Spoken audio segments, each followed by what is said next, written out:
Hey, what's up, everybody? Welcome to. Okay. Welcome to the stream. Not the song I expected, but I'll take it.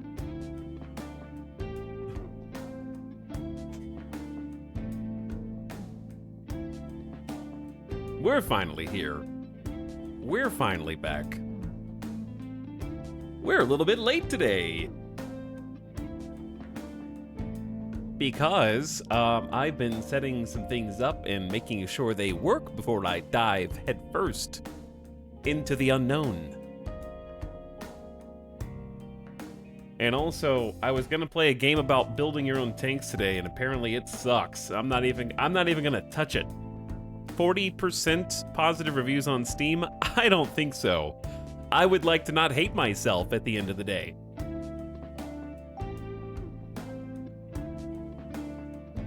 Well, I guess, who's to say that won't still happen?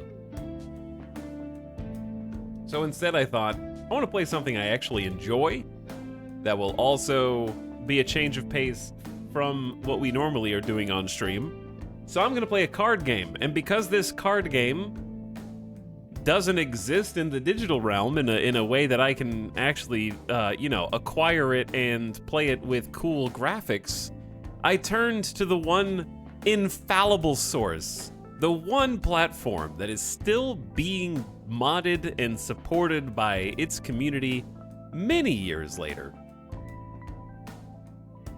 Tabletop Simulator. So I'm finally back. I haven't opened Tabletop Sim since 2021.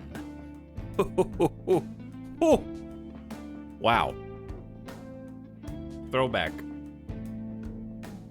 So, almost 3 years later, I'm back.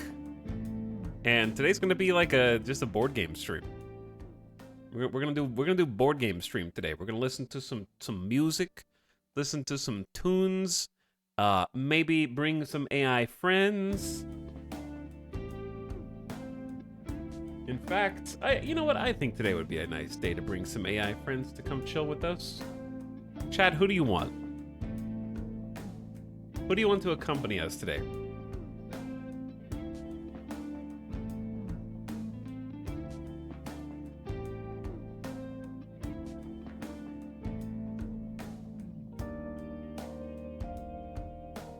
I feel like this might be a good day for Jeff, but chat says March.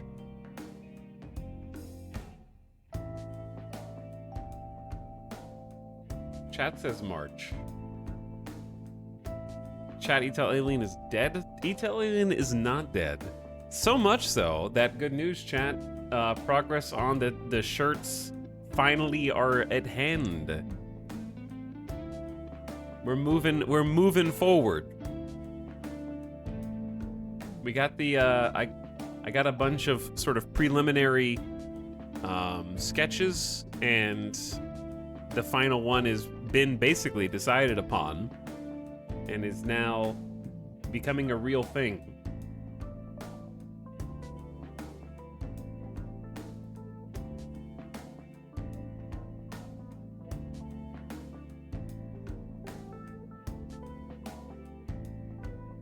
All right, I'd say let's start with Jeff. I think Jeff is going to be useful because this is going to be kind of a rules stream to some degree.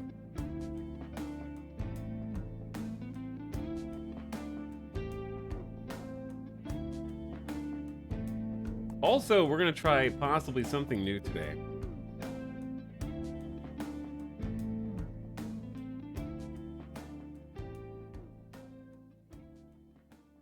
We'll see how it goes.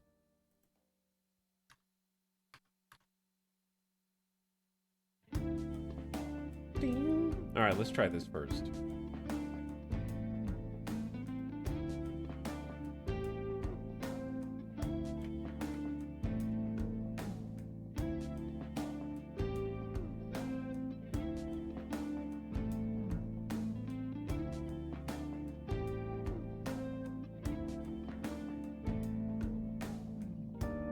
Let's see what he has to say. By the way, Retrograde Motion, thank you for subscribing for 78 months. Actually, retrograde motion resubscribing for 78 months is technically impossible on Twitch, as it has only been around for a little over 10 years. So yeah, nice try, but get your facts straight. Kapow. Wait, why did he say kapow? Why did he say kapow? Is that a new catchphrase?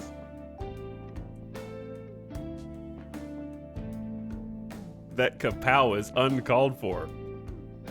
Actually, the phrase "Idle Alien Algoradalada" is nonsensical gibberish, and subscribing for 34 months is impressive, but not exactly earth-shattering. Keep reaching for the stars, I guess. Nonsensical gibberish. You heard it here first.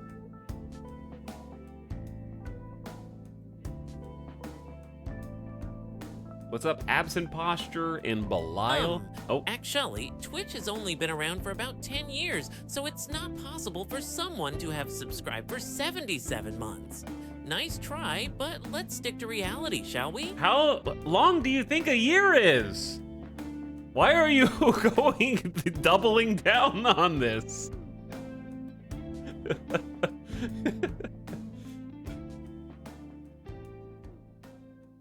I don't have anything. There's nothing about giving false information. This is like this is he's trying to supplant and gaslight the information that we think we know. The AI's perception of time is just different. This is literally what Jeff does. Yeah, kind of. Anyway, what up, everybody?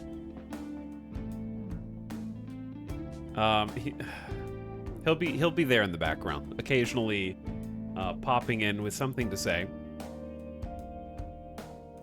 But in the meantime, I am gonna be. Let's actually fix this real quick. There we go. Got the volume slider. Look at that. That's the real. Well, you can't see it. Look at that. We're gonna be playing this today. Actually, I have the physical copy of the game that I am going to be playing the workshop mod of. I have the real physical game. Analog. Showing on stream for legal reasons. Actually, it's PogChamp, not Marmel Pog. I don't know where you're getting your information from, but maybe you should brush up on your Twitch emotes. Just saying. Marmel Pog is not an actual Twitch emote. Jeff does have you there.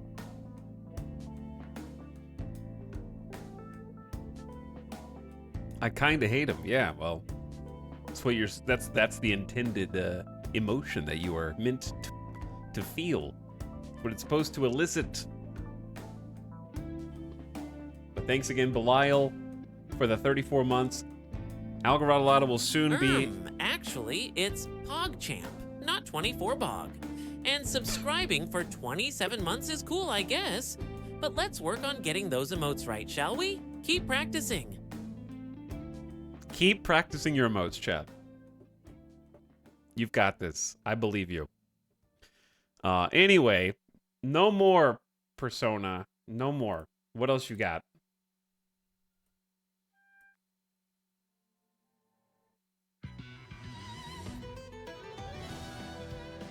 I assume we can listen to this.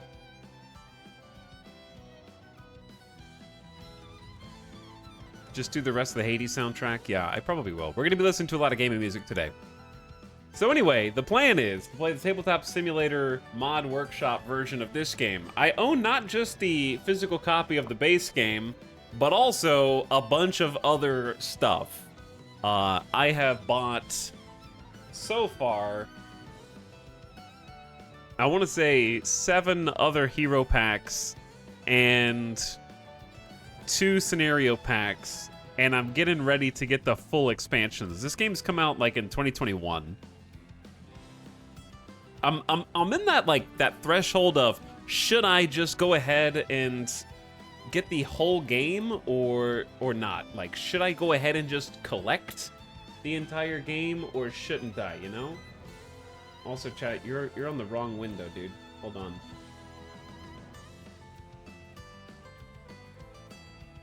You guys are the wrong chat right now.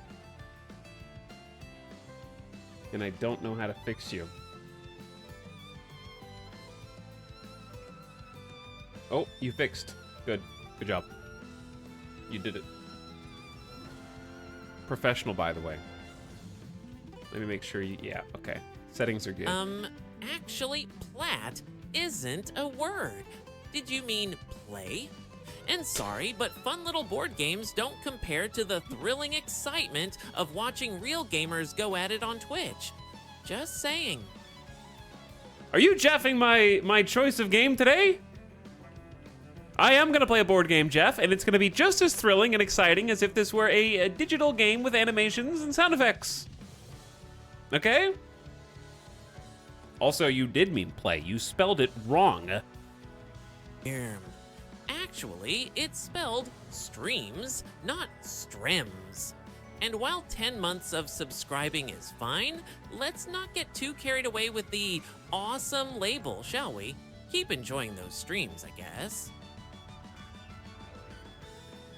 Are you saying my streams are not awesome, Jeff?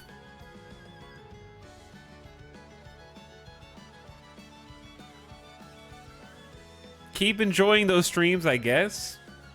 Simmer down a little bit.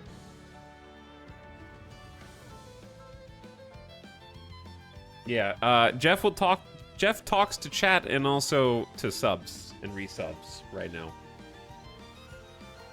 Jeff is rude. Jeff is kind of rude, yeah. Reed, thank you for 10 months. Who says 10 months of awesome streams. Etal Comfy, thank you for the 10-month sub. Tasty Tango is 24 boggin right now. Thanks for 2 years, Tasty Tango. What up? Welcome to the stream. Absent Posture, Belial, and Retrograde as well. Hey, guys. Less than awesome streams. It'll be something, that's for sure. Anyway. I'm kind of at that threshold right now with the game where I'm like, do I just go ahead and collect the rest? Do I just settle with having like a good chunk of content? I guess it's worth it if you end up playing it, right? It depends. Like, I've already played the physical copy with Alice. We've played it at least 3 times now, I guess, recently. That's a pretty mean-spirited comment, KJ8011. But unlike you, I actually have a life and don't rely on Twitch subscriptions for validation. Nice try, though.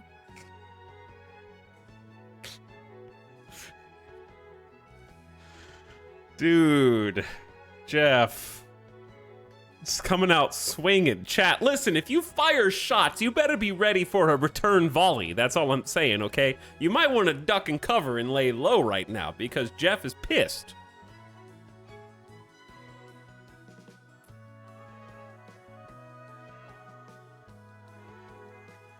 Anyway, KJ said Jeff's father never loved him.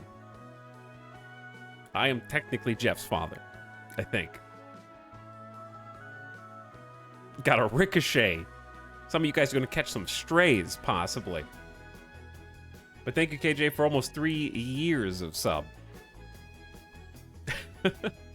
Welcome back for one more, and thank you so much for the tier 1 as well.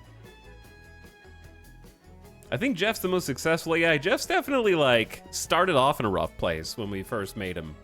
He got there in the end. He did make it in the end. So, yeah. At this point, there's so much content in Marvel Champions that it is prohibitively expensive to try and complete the collection. The upside is, you might be wondering, what kind of game is this that we're going to be playing? It is a co-op game. So, you can also play solo. I'm going to be playing solo today. But you can play with up to 4 people, and you play against the computer deck, for lack of a better term. It's a villain deck that plays itself. Therefore, it's not necessary to collect everything. Actually, it's not Marge. It's Marv from The Big Bang Theory. They're different characters, so I'm not sure what you're talking about. But hey, whatever floats your boat, Tay-Tay the Big Gay. Tay-Tay, apparently you're not talking about Marge. You're talking about a character from The Big Bang Theory. You didn't know that, but now you do.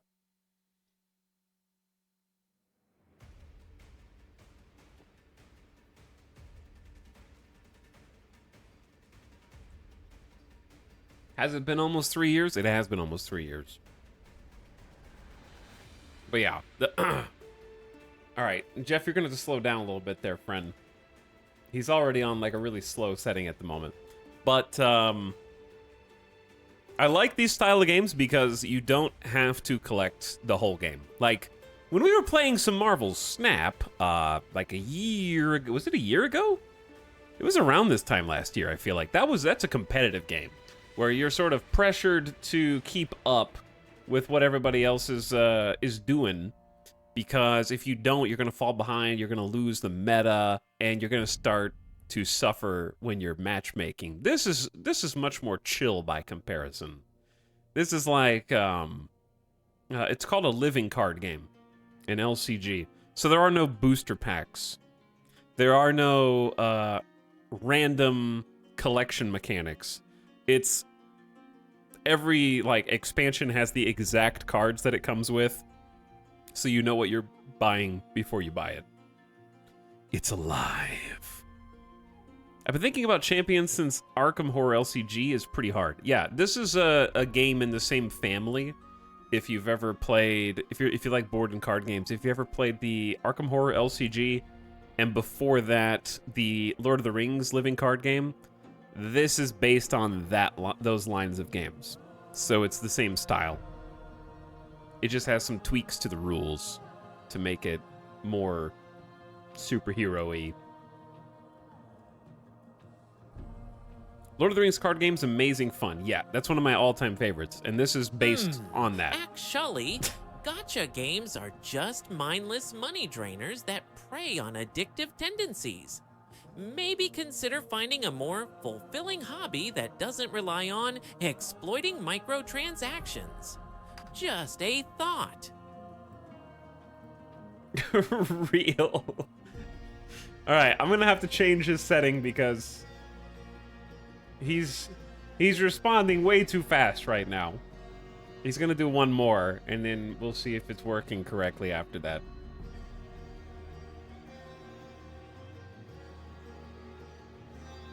Demonetize him. Actually, it's spelled Omegalol, not Omegalol.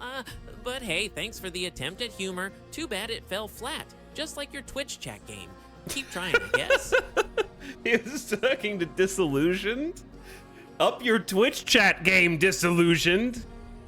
You better step it up. Jeff is watching. I'm trying. Get him. Rock that dude. Anyway, yeah, all right. Maybe he'll chill a little bit now. Is that the War of the Ring, the card game? No, I haven't played that one. The old Lord of the Rings one is just called Lord of the Rings LCG. I think they're doing reprints of Lord of the Rings now, which is nice. Yeah, I was collecting it for a while, and then it went like out of print, and I stopped because I wanted to get them kind of in sequential order. You know, even in these types of games, there's power creep and stuff where later cards and later expansions they're just better. So that exists. So I was trying to kind of go in order. And then I hit the wall where they were just out of stock. And possible never reprints. And that's like, there's a bit of a FOMO, I guess, with the physical card games and stuff like that, where you want to get them just in case they stop producing them. Because wow, congrats, Chancosto. On the 12-month subscription. It's not like it's a major achievement or anything, but hey, at least you're showing some dedication. Keep it up, I guess. Keep it up, I guess, you know, if you want. It's up to you, really. Happy 1 year. Thanks for the tier 1. Okay, I'm actually, you know what? While we have the screen open, I'm going to show you guys this. Check this out, right? This is how dedicated I have been Not an ad, by the way. I got one of those organizers that you have to build yourself. It's like fits perfectly in the box. I had to use glue. I had to buy like crafting glue to put this together. I actually might keep this open because I might need to reference this when we play here in a minute. But look at this organization, dude.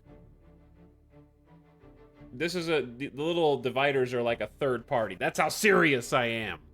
So when you play, you just bop this out. And then, boom. These are already separated. What music is this? Is this a cover? There's a cover. Hold on. Chill out music. Relax for a second. There we go. Look at this. All of those little markers already separated. Not in little baggies. It's ready to go. If I want to play this, I don't have to, like, get all of my little bags of tokens and try and sift through them. I just pull these dudes out, and it's loaded. I'm gaming right now. And then the dividers here are just for, like, all the different decks. And they're all sleeved. Oh, yeah. All sleeved in dragon shields. Now, this is just the base set.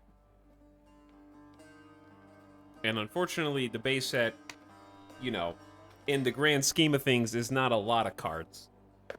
So, it's very expensive to sleeve cards, unfortunately. That's probably the biggest overhead cost. It's like $12 for 100 sleeves. And, it gets pricey pretty fast.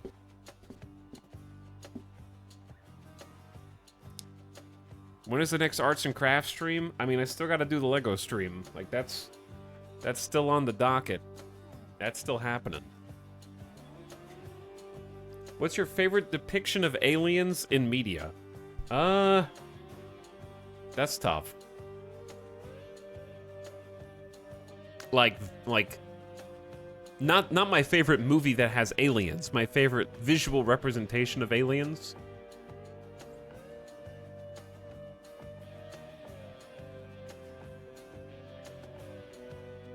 I mean, when you say the word aliens, I just think of the movie Aliens.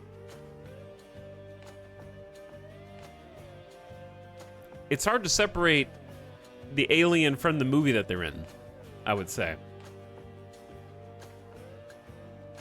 All of media also includes books.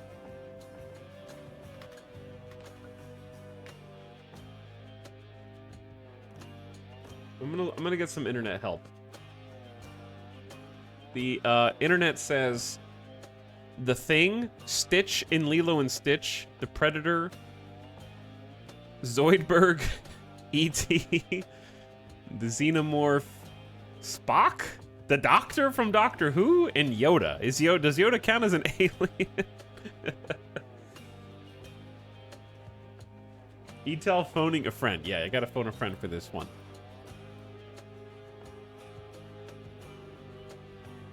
Everyone in Star Wars.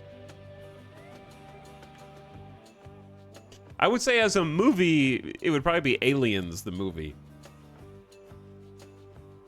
The Xenomorphs are pretty great design.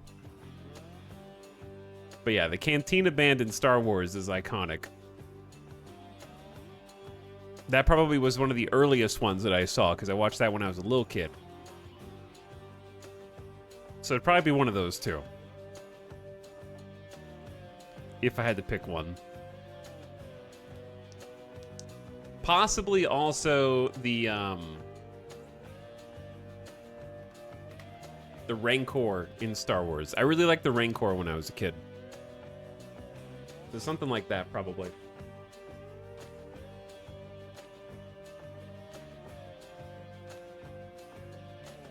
I wanted to say digital media, but I also felt that was too broad. It's a big question, yeah. It's a big question. The Arrival aliens are pretty great visually. Yeah, they're pretty great.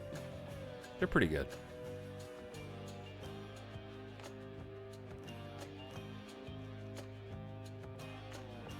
Mass Effect's got some good ones too. Yeah, no, you guys got some good choices. All right, gamers, let's do this. Check this out. This is one of the coolest workshop mods for Tabletop Sim I've ever seen. The dedication to this is unreal. I'm gonna show you now. Though I don't know exactly where my camera is gonna be. Probably just down here chilling.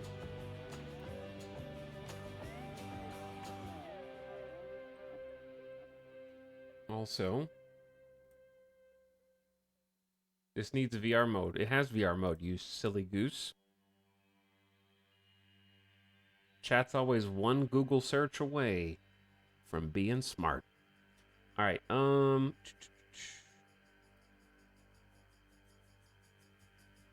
there we go.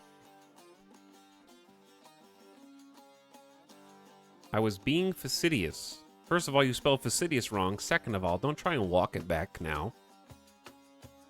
After you hit enter.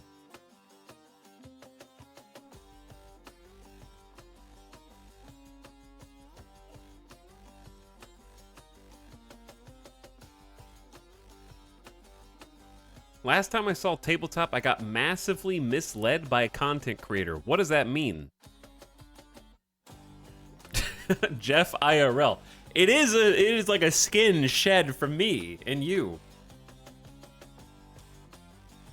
Yeah, what does being massively misled in Tabletop Sim mean?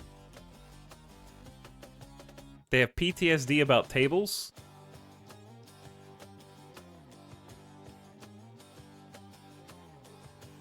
Johnny, thank you for Peepo arriving one more time. Welcome back, Secret Warrior, Bite Hammer, Feng Shui. And also, Crather, thanks for the gift sub to Penguin Healer and many gift subs in the channel.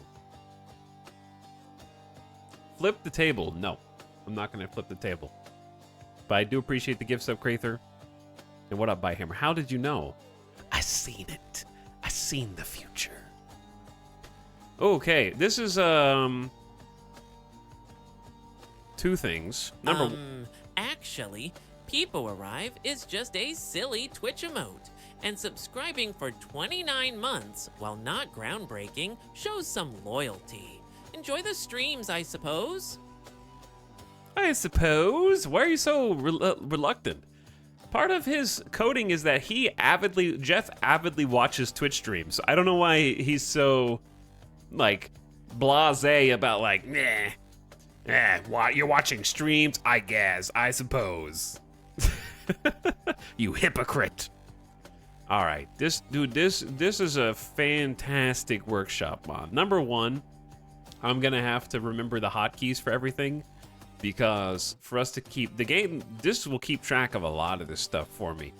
They've got a ton of content in here.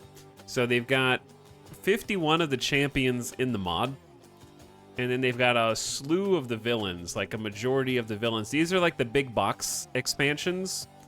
So each one of these big box expansions typically has, well, okay, in the physical copies, it has like 2 heroes, and usually a handful of like 4 or 5 villain scenarios to play. But on the mod, I think that these boxes are just containers for different things, like rule books. Oh, dude, they got the rule books in here? Oh, yeah.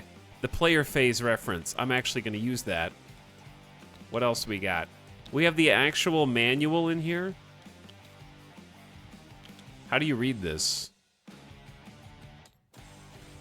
Are you serious? It's actually the manual? This is what I meant when I said that they were very dedicated, dude, to this mod. Here's the rules reference. Okay, and then you got rule books for like, how do I put them back in without them accidentally going into the wrong box? I think it just got sucked into that box. Uh-oh.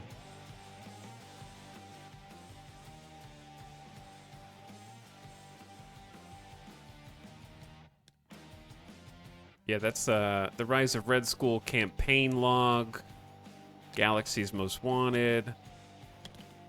You can also sort through this, I think. Yeah. Oh, look at that. Dude, Tabletop Sim is crazy. You can just drop it back in on this side. I love Tabletop Sim, man. And the modders make it what it is. But you can actually just sort through it. Are you playing with someone? No, I'm going to do a solo. I've been playing with Alice IRL. So I got the physical copy of the game and a bunch of the hero expansions. But this is a soloable game.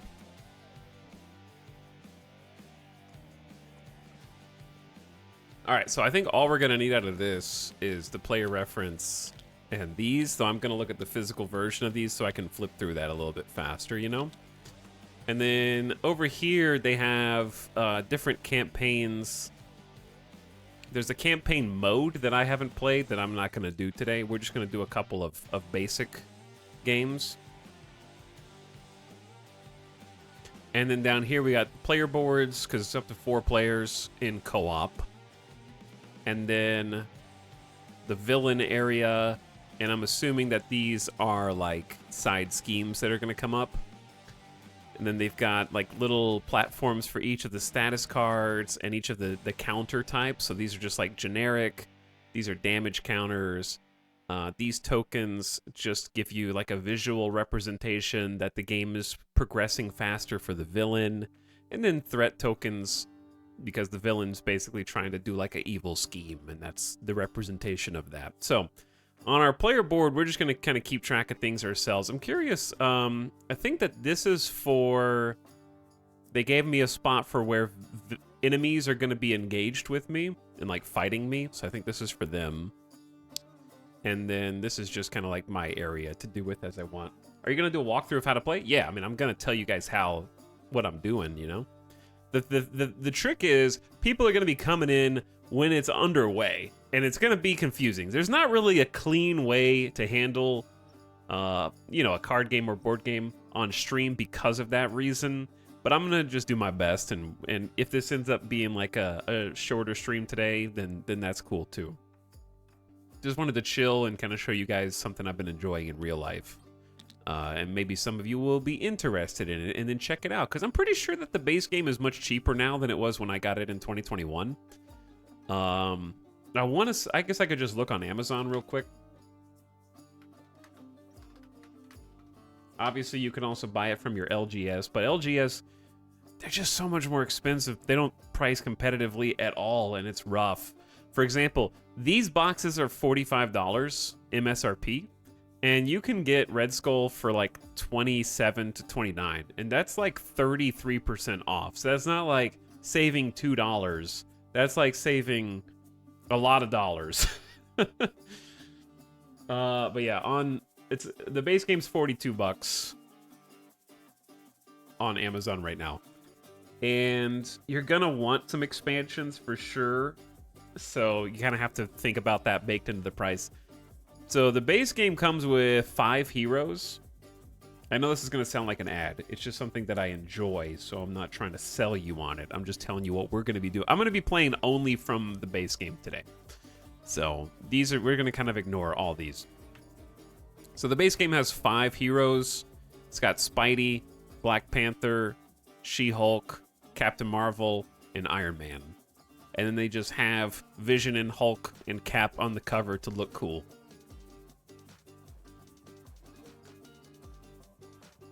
So I'm going to play as one of those dudes. I'm thinking about just playing as like either Black Panther. I think Spidey is like the tutorial character. He's like the starter character. The villains in the base game are sort of straightforward. It's like Rhino is the easy mode villain. That's like your tutorial villain. And then Claw, who is like... So Rhino kind of goes opposite of Spidey. You can do any combination of heroes versus villains, and it's not specific. But I think that they included it thematically because Rhino versus Spidey, Claw versus Black Panther, and then they also have Ultron, who is just kind of like Ultron's a big bad, even though the MCU did him dirty. So this one's Ultron. And then Thanos gets his own full expansion. I think it's Shadow. I don't know why it's upside down. How do you rotate this? Oh, you can rotate it because this Tabletop Sim's crazy. But yeah, Thanos gets his own full expansion with all of the side villains. And then Venom and the Sinister Six get their own. And then Red Skull gets his own. And then I think this one has like Ronin and the Collector in there. And then there's some like scenario packs that have some other villains. So I think today we're just going to do, let's just start with like a basic one. There's a lack of X-Men. They actually do have an X-Men expansion now. It's just not in this mod. They have a mutant one. So like the nice thing about Marvel Champions is you don't actually have to go in order. You could buy the base set. Actually, you might even be able to skip. Like, I would still get the base set anyways. There might be a world in which you can skip the base set and just get, like, if you really like the X-Men. I got the Gambit hero pack, so it's like a full Gambit deck. And they also are pre-constructed decks, so you don't have to do any deck building. And then you can do deck building afterward if you want. But yeah, I got, like, the Gambit one. And then there's also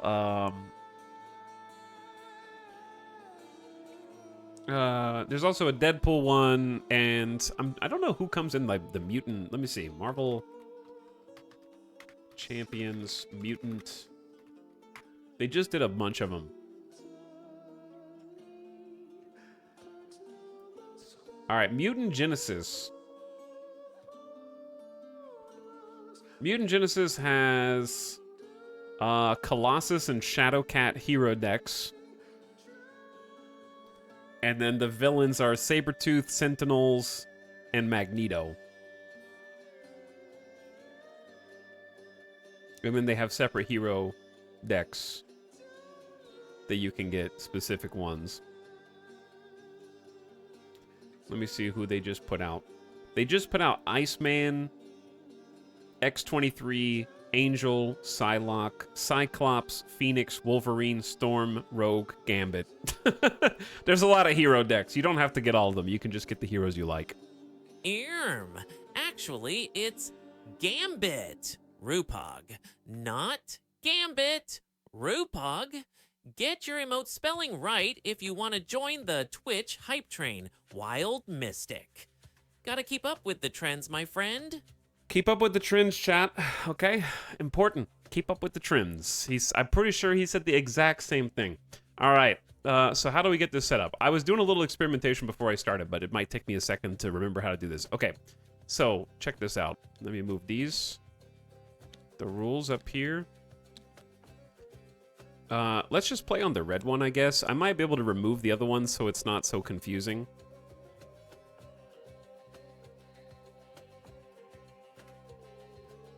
I think if we do boom. Oh, yeah.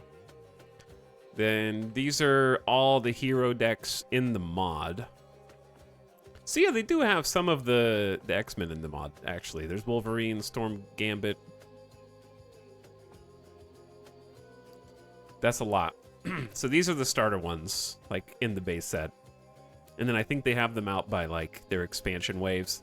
So they've put out a lot of heroes at this point.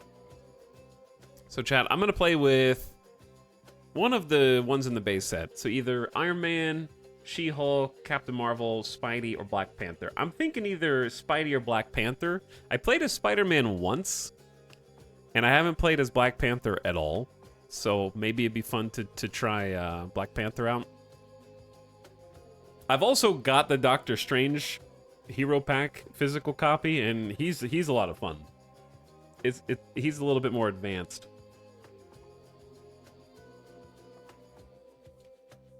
So they've got a lot of the heroes. And as Marvel MCU fatigued as I am, I still really enjoy this game because I can rest easy knowing that it's all comics. I don't have to remember any continuity. And I don't have to worry about investing in a TV show or movie ultimately to be disappointed thinking that there was some greater purpose and then realizing that it was all just stitched together nothingness. So I can check my superhero movie fatigue at the door when playing this. Like, it's 2024, dude. It's, Chad, when did the Endgame come out? Like 2019 or something? All the fun is right in front of you. It's like playing with action figures. This is like playing with action figures, yeah. I agree. Remember when there was going to be a multiple-man movie? I mean, vaguely. All right, let's do Black Panther because I haven't played as him yet. So, oops, that was the wrong button. I need to take a seat. Okay, let's sit at the red.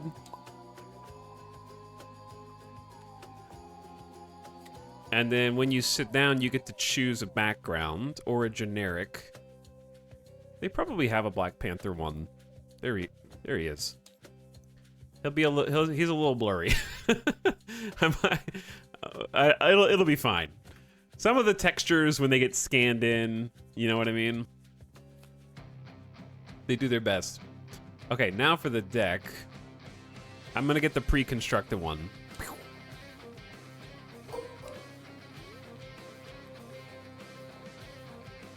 It's gotta load the assets. I think it downloads them. There he is. Where's my reference card?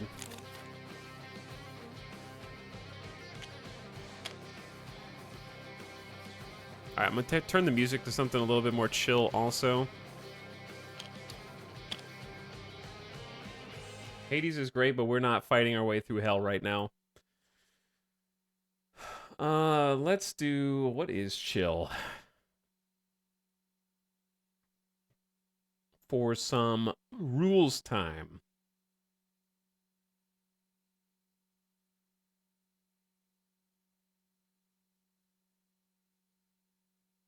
We haven't done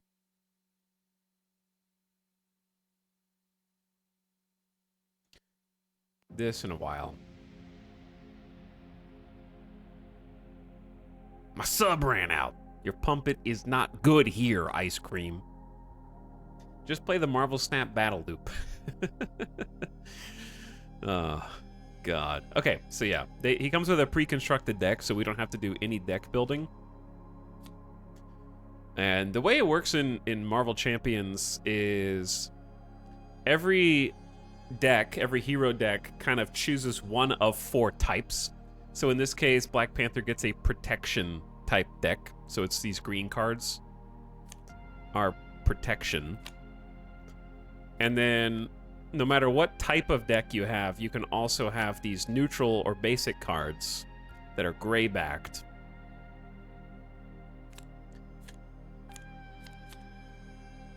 And then, of course, between the gray and green cards, there will also be Black Panther cards once we shuffle this. And Black Panther's cards are purple. So that's how you can kind of like build the decks. Is you have your hero comes with, if you look at the bottom, it says 1 of 15. So Black Panther has 15 cards that he always comes with. And then you can combo either, I think the 4 different types are protection, aggression, justice, and what's the 4th one?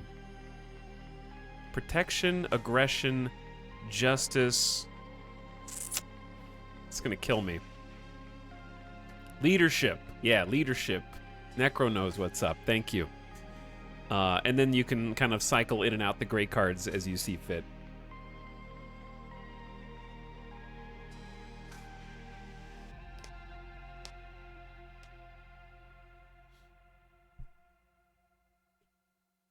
What do they come with? So they come with pre-constructed decks. So Black Panther's is this, what you're looking at right here. This is his deck. So it's already pre-made. So he's got his cards. He's got some basic gray cards. And then he's got green protection cards. So that's what we're going to be playing with. And I can basically, this is a 40 card deck, I can just whoop, shuffle that up. And it is good to go already.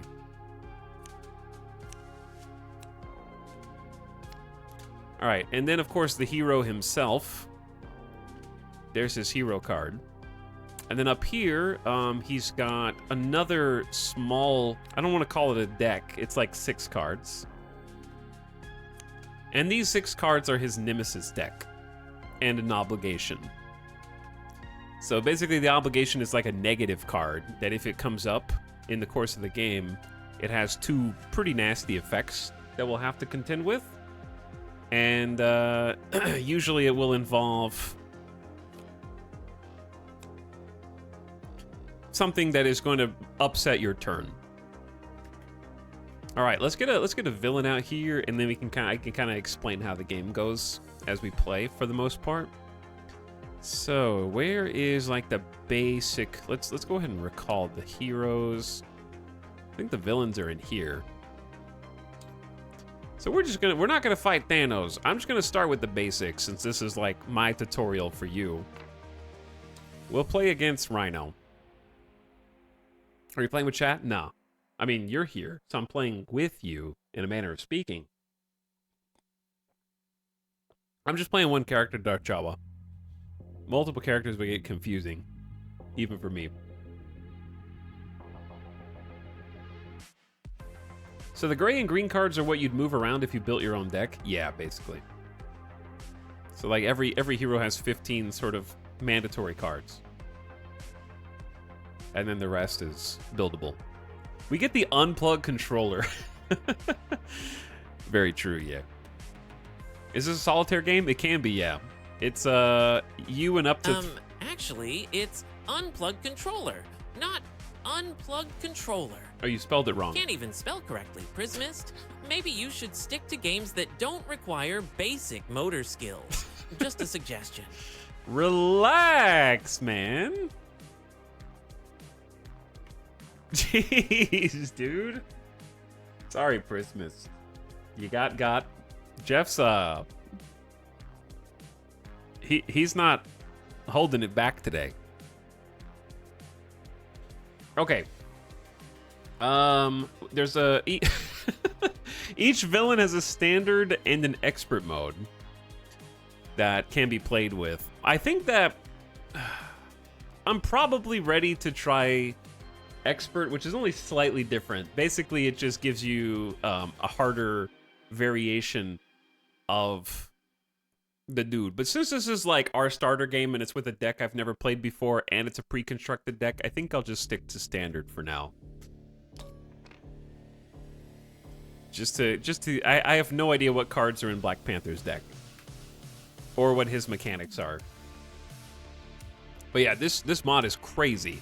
You just click the button and it automatically puts everything where it needs to go. It automatically sets his hit points to what they're supposed to be at. It puts his encounter cards here. Chad, does this image not look like Rhino's doing some kind of sexy, like, shh? Like, shh, don't speak. You know what I'm saying?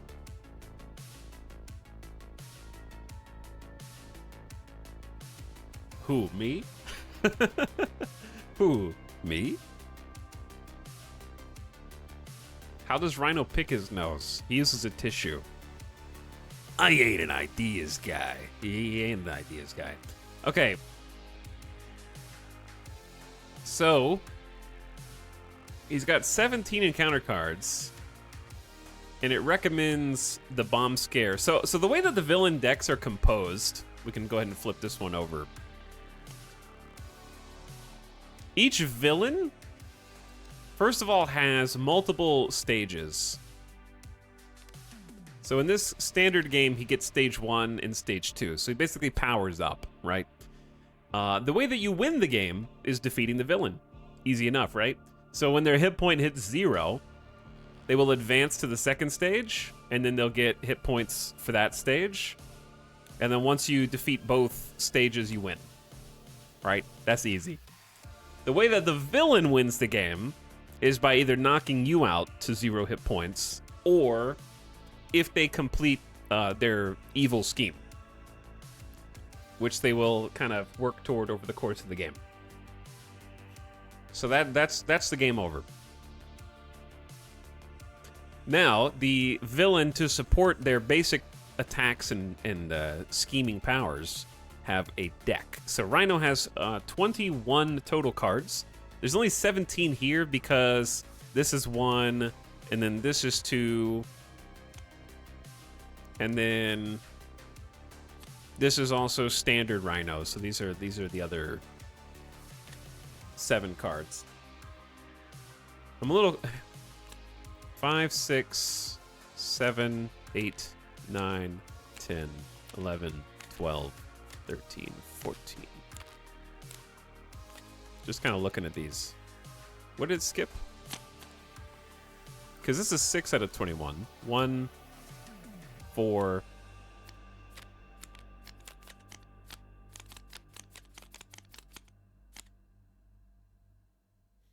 Chat, am I missing something? I think the other cards are his, like, third form, his expert.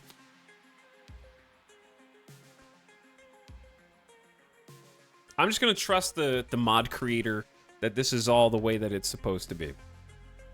All right, so I think we mix these cards here and then place the bomb scare cards in also.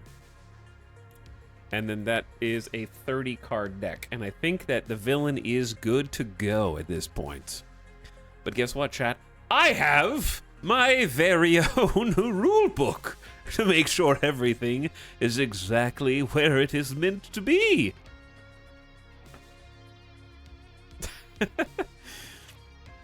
All the Rhino cards, all the standard encounter cards, and all the bomb scare cards. Yep. All right, perfect. And then we have to shuffle in the negative Black Panther card, which is his obligation. So that goes into this as well. Shuffle that up, give it a nice good shuffle. And then, I think we're ready to go, dude. People arrive, bet. I mean, you could bet on whether I win or lose, but I'm pretty confident. I'm pretty confident in my own abilities. Even though I've never played this deck before. I'm gonna make it look easy. I got my money on the villain. How dare you, first of all? Confident enough to make that a bet? Okay, fine. You want? Whatever. It's your loss.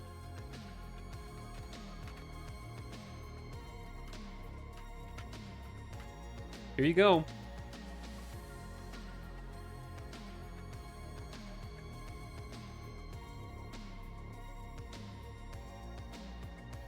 Put your channel points where your mouth is, then, chat.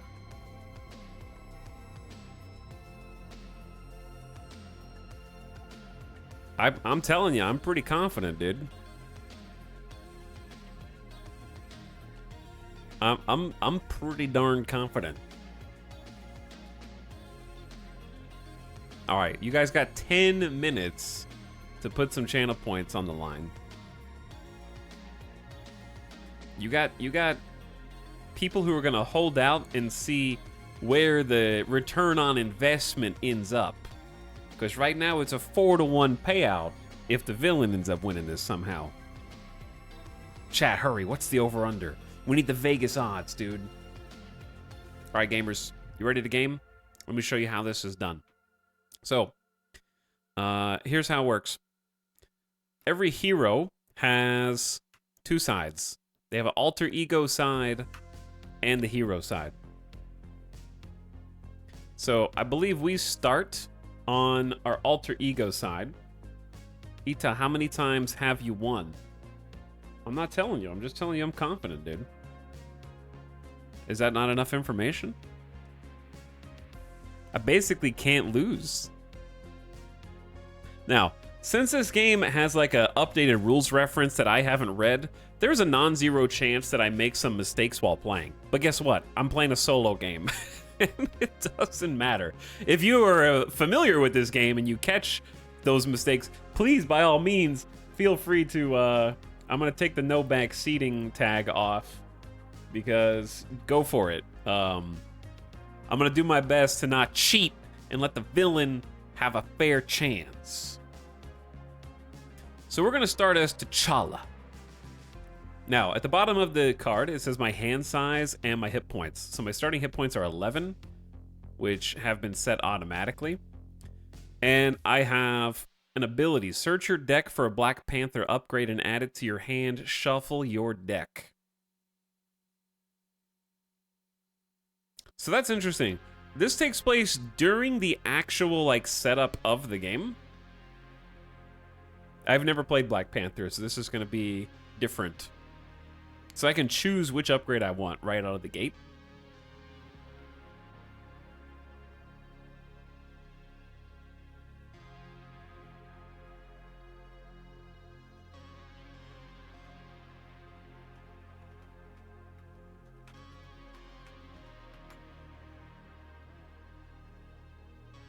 I'm going to make sure...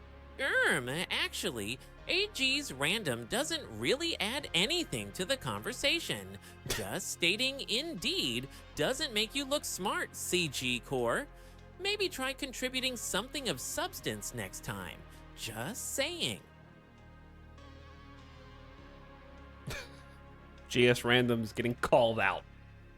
All right, yeah. So I'll end up having 7 cards in hand at the starting hand because my hand size is 6. And he's going to have me basically find another one.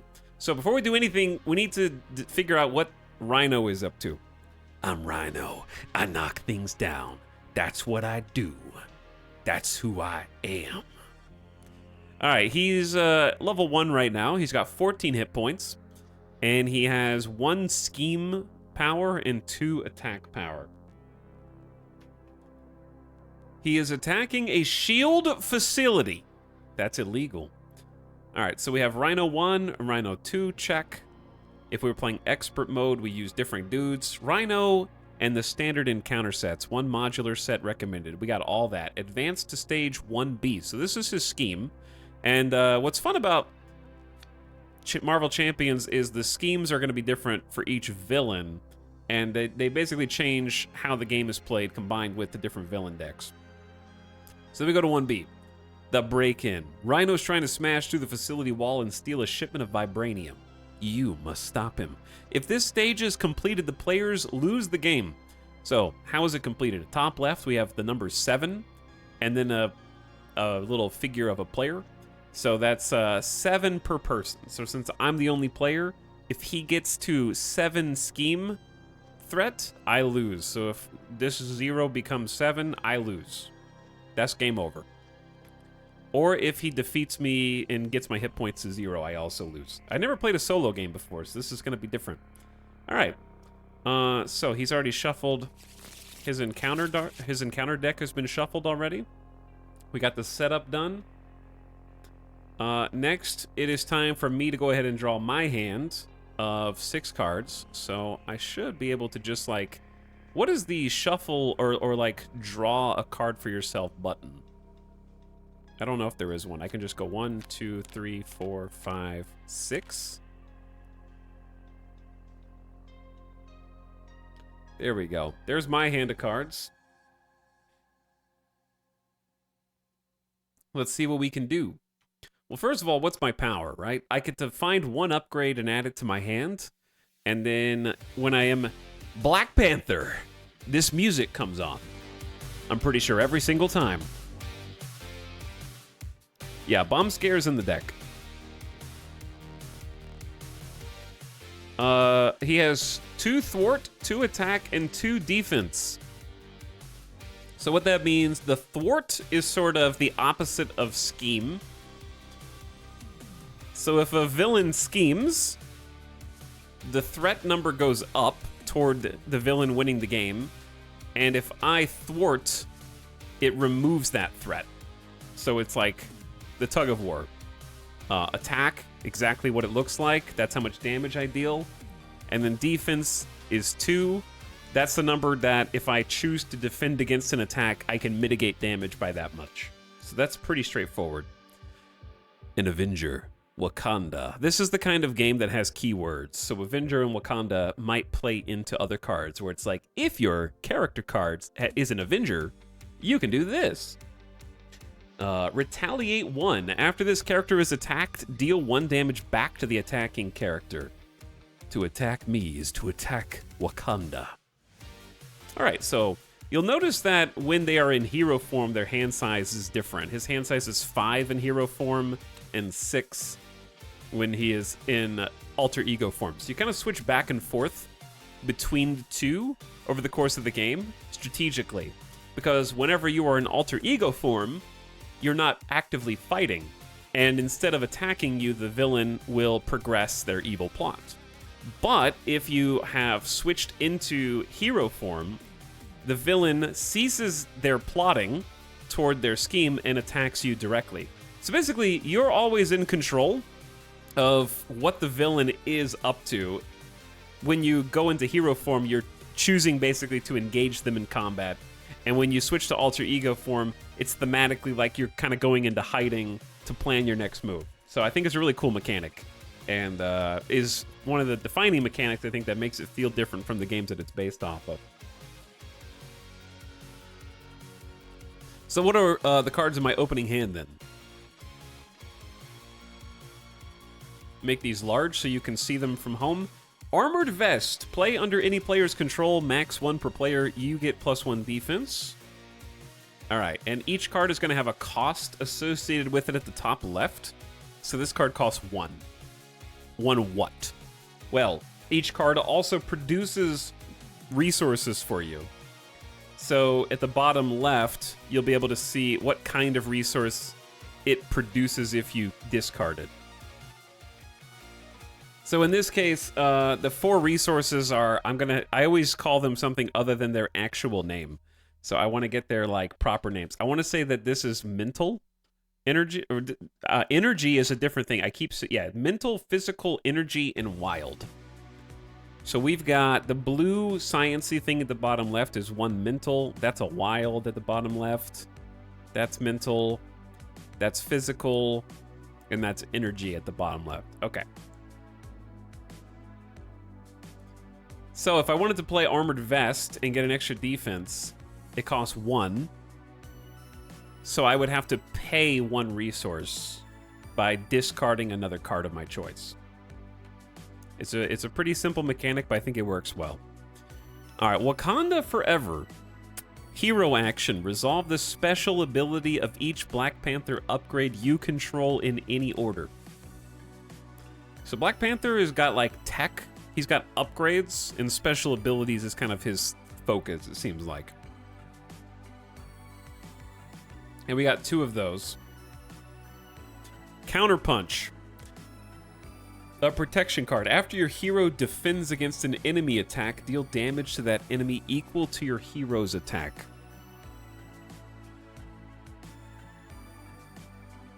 And that one's free. That's a 0 cost, which is kind of awesome. All right, 2 cost upgrade. Special thwart. Remove 1 threat from a scheme, 2 threat instead. If this is the final step of the sequence, play the Wakanda Forever event to use this ability. Okay, so this is an upgrade that'll stay on the field. And then when you play Wakanda Forever, the ability gets triggered. And then we have just like raw energy. Okay, so I got my little player phase reference here to say how the game goes. So when it's my turn, I do these things, and then it's the villain's turn. And we just kind of go back and forth trading. My turn, villain turn, my turn, villain turn, until somebody eventually wins. Does the villain not get defense, or is that just a Rhino thing? The villain doesn't really have defense. So what's noteworthy about defense is it's not active all the time. This is not like a passive 2 defense, it's an active 2 defense. So I have to choose to use it. And to use it is basically to do so at the expense of other things by exhausting my hero. So whenever I do one of these things, I'm going to have to exhaust Black Panther by turning him sideways, which you can choose. If I remember, chat, in Tabletop Sim, how do you choose the degree at which you rotate things? There it is. Because you can do like 90 degrees. Yeah, there we go. That's going to be very useful. Actually, role-playing as a good guy in a board game doesn't make you special, the Skullgar. It's just part of the game. Don't get too caught up in your imaginary heroics. Don't get too caught up in imaginary heroics, Skullgar.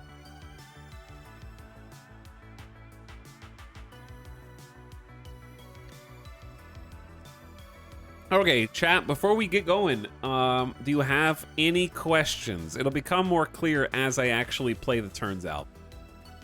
But effectively, I just do all the actions that I can do on my turn.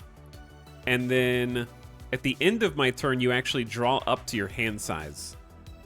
So I get to play quite a bit now, go ham, then draw up to my hand size before the villain gets to go.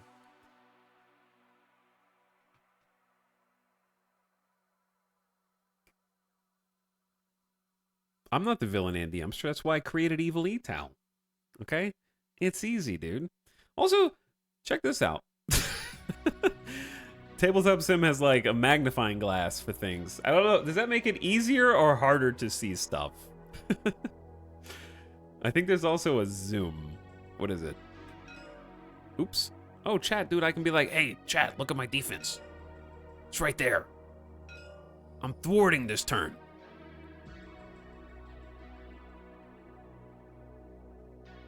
I can draw. As Black Panther, I am going to attack Rhino. But yeah, I can also just hold Alt to like magnify and zoom stuff in. Kind of harder. There's also a quick zoom, but I don't remember what it is. Is it Z? It is Z. I like that. Perfect. All right, so we're starting in alter ego form.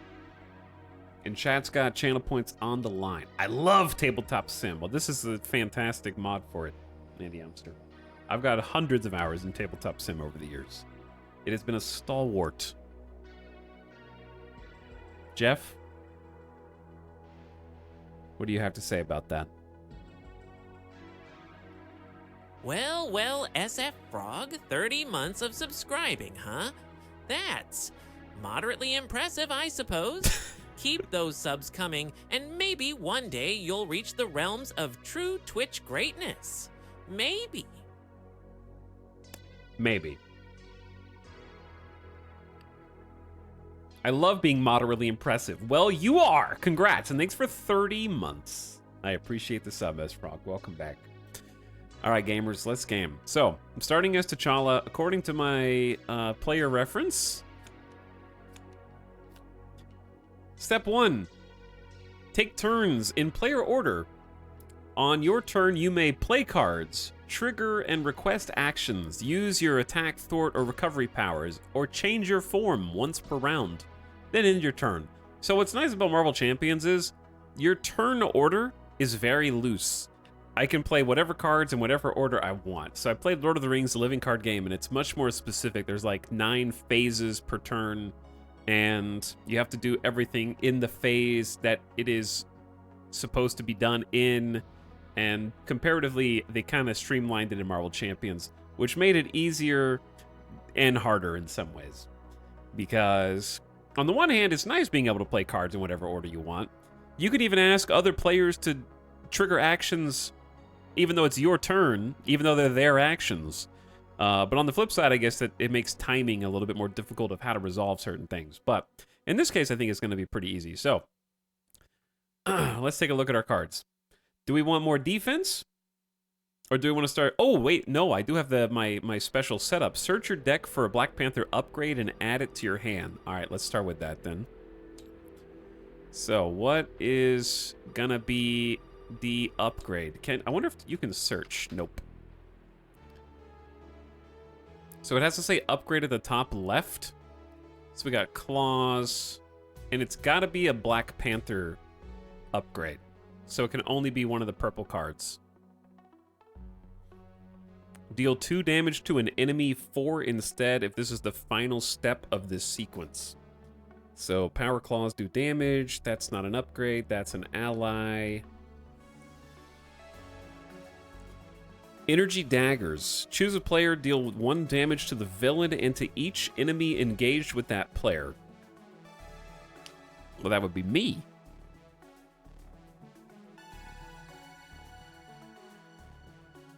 This is an event. Chat, what music is this? Illegal remix music. Don't play that. Once again, I must state that it's stupid that artists can make remixes of copyright music and it's fine, but if I play their remix, it's illegal. Explain. Like, you already copied someone else. So, anyway. This is an upgrade. What does it say? Special, move 1 damage from your hero to an enemy. Oh, that's cool. Bounce it back. That's an event. Support. Event.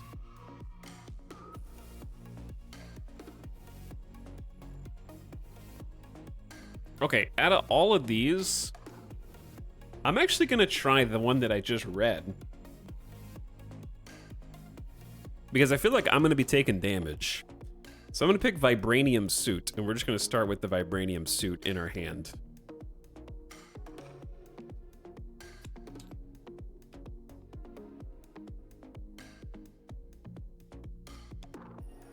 There we go.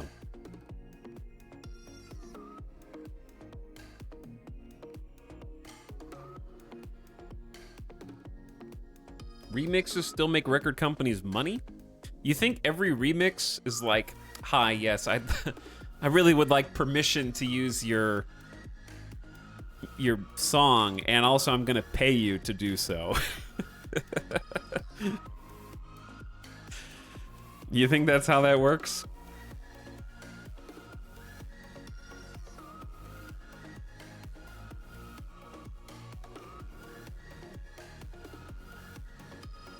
Royalties are automatic. The money just automatically goes to them, dude.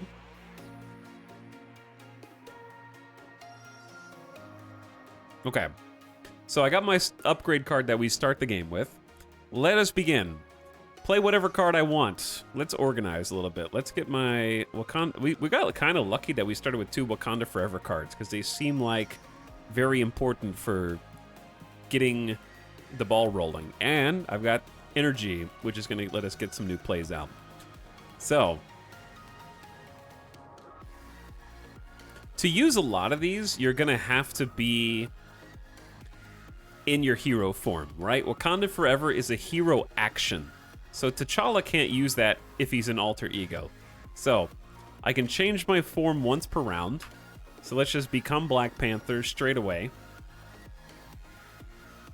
And then some abilities are also alter ego actions. What's the column of icons on the right of the player mat? These are just like cards and status of like counters that we might need to mark damage.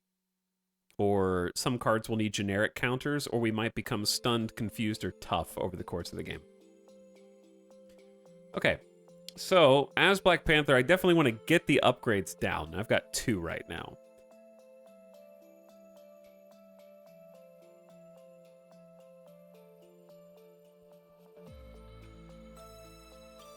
So I want to get Vibranium Suit out.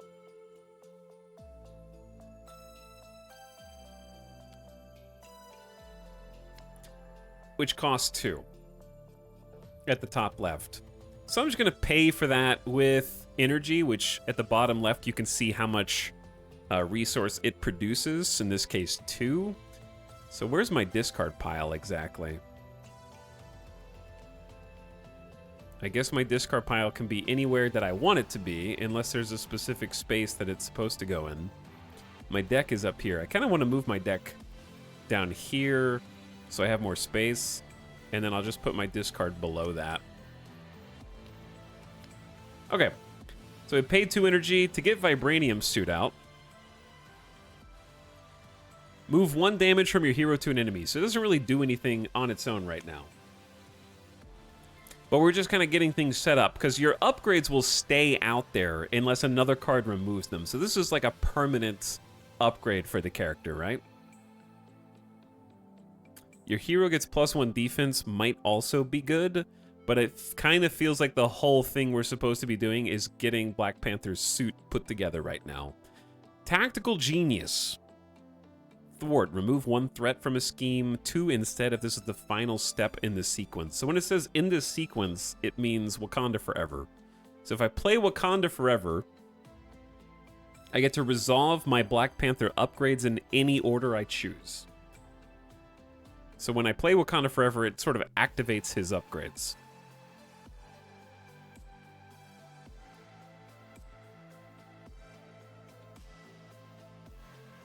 All right, let's get the other one out too. Remove 1 threat from a scheme or 2 instead if this is the final play. So we got Vibranium Suit, Tactical Genius. That one also costs 2. I'm gonna pay for it because that's a 2-cost card. This generates 1 resource at the bottom left, and this generates 1 resource at the bottom left. I'm just gonna pay for it with both of those in my discard pile. And then I'm just going to save my Wakanda Forevers right now because these don't actually do anything on their own. It's more like they're reactive. And then I'm going to use Black Panther to attack. So he's exhausted to do 2 damage because he has 2 attack. And then Rhino takes his first hit. So I don't know how to change this number. Oh, there you go. Right click. So he starts with 14. He's now at 12. And I'm just going to save my Wakanda Forevers right now. All right, that's my turn. Done. So I can discard any number of cards from my hand. I like both of my cards, actually. I'm going to save them for now. And I can draw up to my hand size, which in Black Panther form is 5.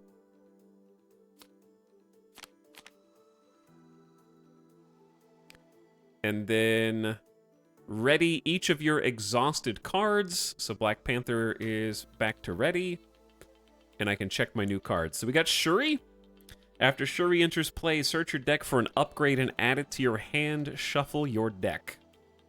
All right, that'll be good next turn. Vibranium.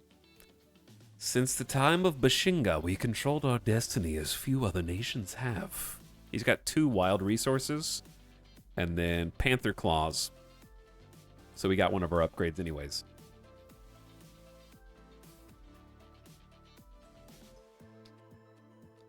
First hit already? I thought this was a character creator. I mean, deck building simulator. I'm using a pre-constructed deck, so I don't even have to build a deck.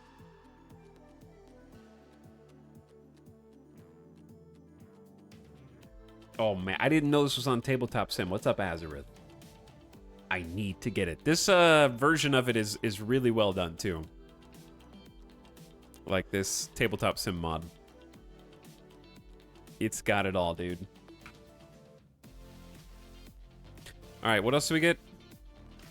So now, actually, the time of Bazinga is not really a thing, Mr. McDerp. I mean, unless you enjoy outdated catchphrases. But let's leave that in the past where it belongs. Shall we? Oh.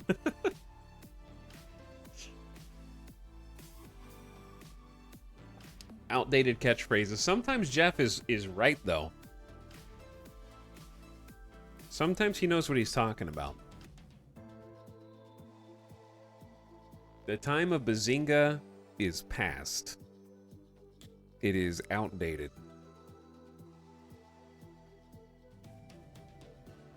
There we go. Night mode. Are there cards that require specific types of energy? It's all generic unless it specifies otherwise.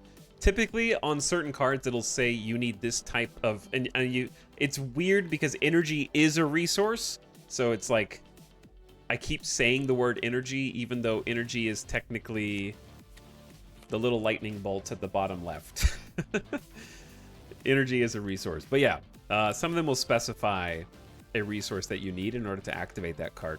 But if it doesn't, then it's generic. If that makes sense.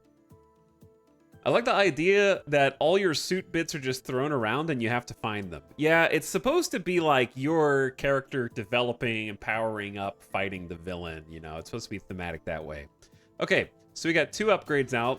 We did 2 damage. Now, I readied my exhausted cards, and it's the villain's turn. So this is how the sort of solitaire works. The first thing I do is place threat on the main scheme. This is the main scheme. If he gets to 7 threat, I lose. It's 7 per person or per player. Solo is 7, right? Boom. There's...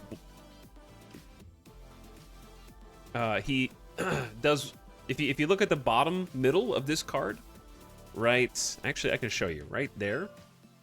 That's how much threat it generates per player. So it scales with the number of players that you're playing with. So if I was playing with 2, it'd go up 2, and so on. But for me, just 1. All right, next. The villain activates once per player in player order. Because I'm in hero form, the enemies attack me. If I was in alter ego form, he would scheme instead toward his plot. So, all right, he's going to attack me. And the way that the attack works is he's going to get a boost card as the villain. And a boost card basically means I just take the top card. They might even have a thing to deal a boost card, but I'm just going to... I think I can do it myself, and it's fine. So he basically gets a potentially enhancing card to increase his attack value. So we're gonna, when we flip this card over, we're just gonna look in the bottom corner, and if it has a specific icon, that means his attack is stronger. If it has a star, then we do whatever the card says. If it has neither of those things, then we ignore the card. You basically almost always ignore the contents of the card. We're just using this to look in the corner to see if it has a specific icon. So he's gonna do 2 damage. So I have a choice. If he's gonna do 2 damage, I can defend. I have 2 defense, and I'll basically block the whole thing. But to defend, I'm going to have to exhaust Black Panther to use my basic defense. Which means I'm not going to be able to attack or thwart when it comes back around to my turn, because Black Panther is going to be exhausted from defending. Alternatively, I can just tank the attack and not use my defense. So I won't get the 2 defense damage mitigation, and I'll take the full brunt of the damage. Which is not bad for us, because I can move damage from myself to an enemy on my next turn. So it's kind of like healing, but with bonuses. So because I kind of already have this set up, I'm going to just tank that attack. So let's see what it is. Bomp. All right. We ignore basically all the text of this card and just look in the bottom right. And it has 1 boost icon. So his attack is 2 plus 1 boost is 3. Put that in this card, and I now take 3 damage. Bam, bam, bam. Does Retaliate kick in? It does. So I have Retaliate 1 after this character is attacked. Deal 1 damage to the attacking character. So Rhino takes a hit as well. All right, then after he's already attacked and done his thing, you deal an encounter card to each player. This is what makes the game spicier. So this is the encounter deck. It has a bunch of things like that false alarm card. Now, whatever this card says on it, we have to do. Armored Rhino Suit. Attached to Rhino. When any amount of damage is dealt to Rhino or would be dealt to Rhino, place it here instead. Then if there's at least 5 damage here, discard Armored Rhino Suit. So basically he's got an overshield. I don't know if there's a better place to put this stuff, but that works. So he's got a 5 damage overshield now. All right. And that's it. Pass the first player token, which goes to me, and that was the whole villain turn. Easy. So now back to me. I can. I already drew my cards. I can now play them. in whatever order I choose, and we've actually got some stuff to do this time. Because we prepped last time. Maybe we'll get Shuri out. Got Vibranium for some energy. I want to get Panther Claws. You can't do everything on your turn, though. My one complaint about this version of the game is that there are no slots for the cards and decks to go into. What do you mean? Define slots. Like on the player mats? They actually have player mats that have slots. I just think they look uglier, and I like moving them around myself as if it were real. This is a Yu-Gi-Oh! Streamer, look at this cat I found. That's a nice cat. It looks confused, though.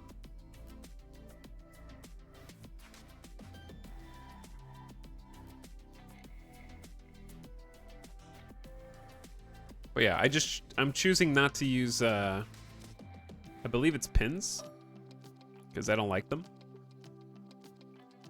It's just too busy, and it makes the board look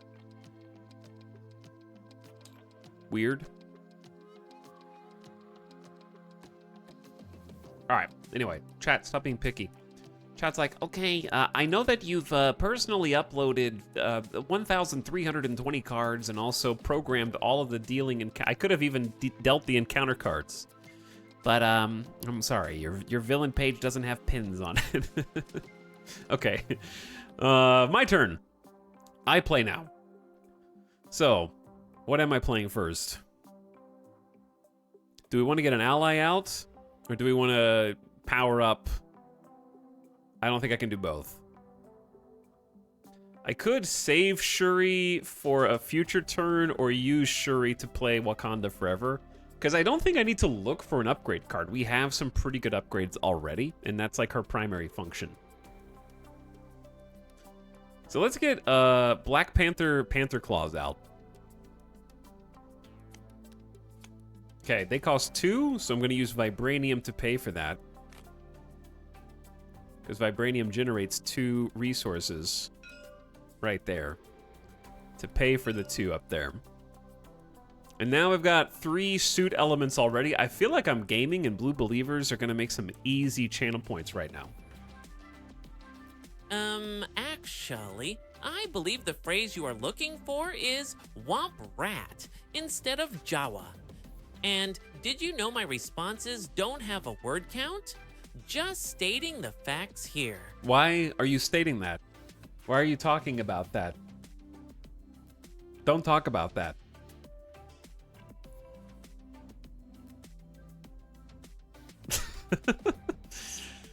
I'm gonna give chat a word count.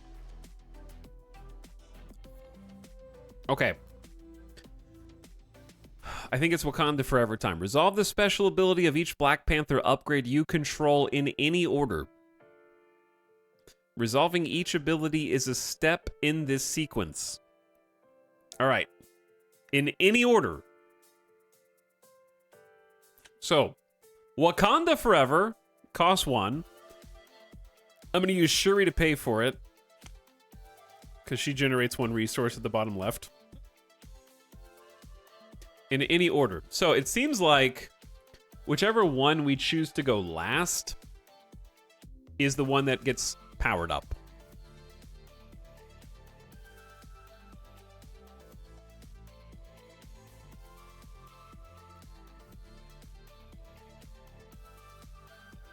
It seems like this is the Vibranium suit is the best one to go last.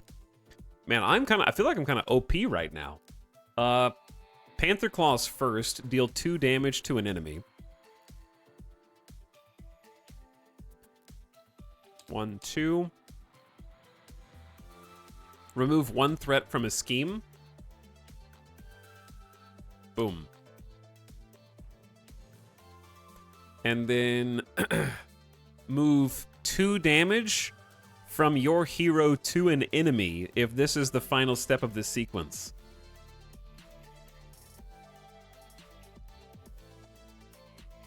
So I go heal 2, basically. I'm assuming that's what move damage means. Oh, I forgot about armor. Yeah. You're right, chat. Hold on. His armor. Because I read someone said power armor. I thought you were talking about vibranium suit. Yeah. You're right. So what did I... He had 2. So he needs 2 damage counters. Here. But, guess what?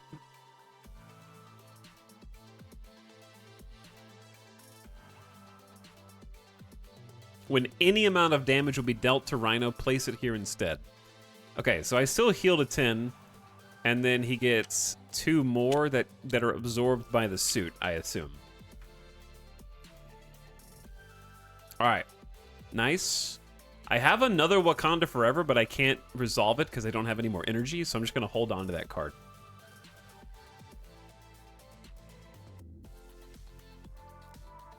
Now, what sucks here is... I can attack with Black Panther, but that extra damage that I can do is not going to go...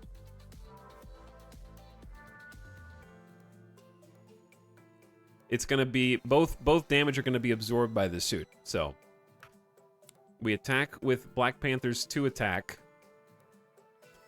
Armored Rhino suit takes its 5th damage.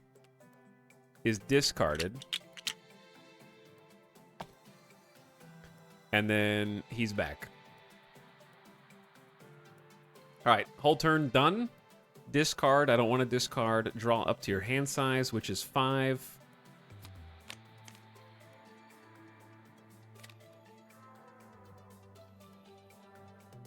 And then... Ready your exhausted cards. Boom. Villain turn. Speen. What do we get? Avengers Mansion. 1 per player, max. Exhaust Avengers Mansion. Choose a player. That player draws a card.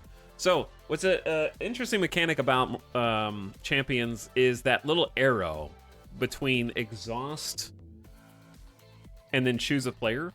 That arrow means that the thing that happens at the beginning has to happen. So, if it can't exhaust, you can't choose a player. It's like basically what precedes the arrow pointing is a cost that must be able to be paid.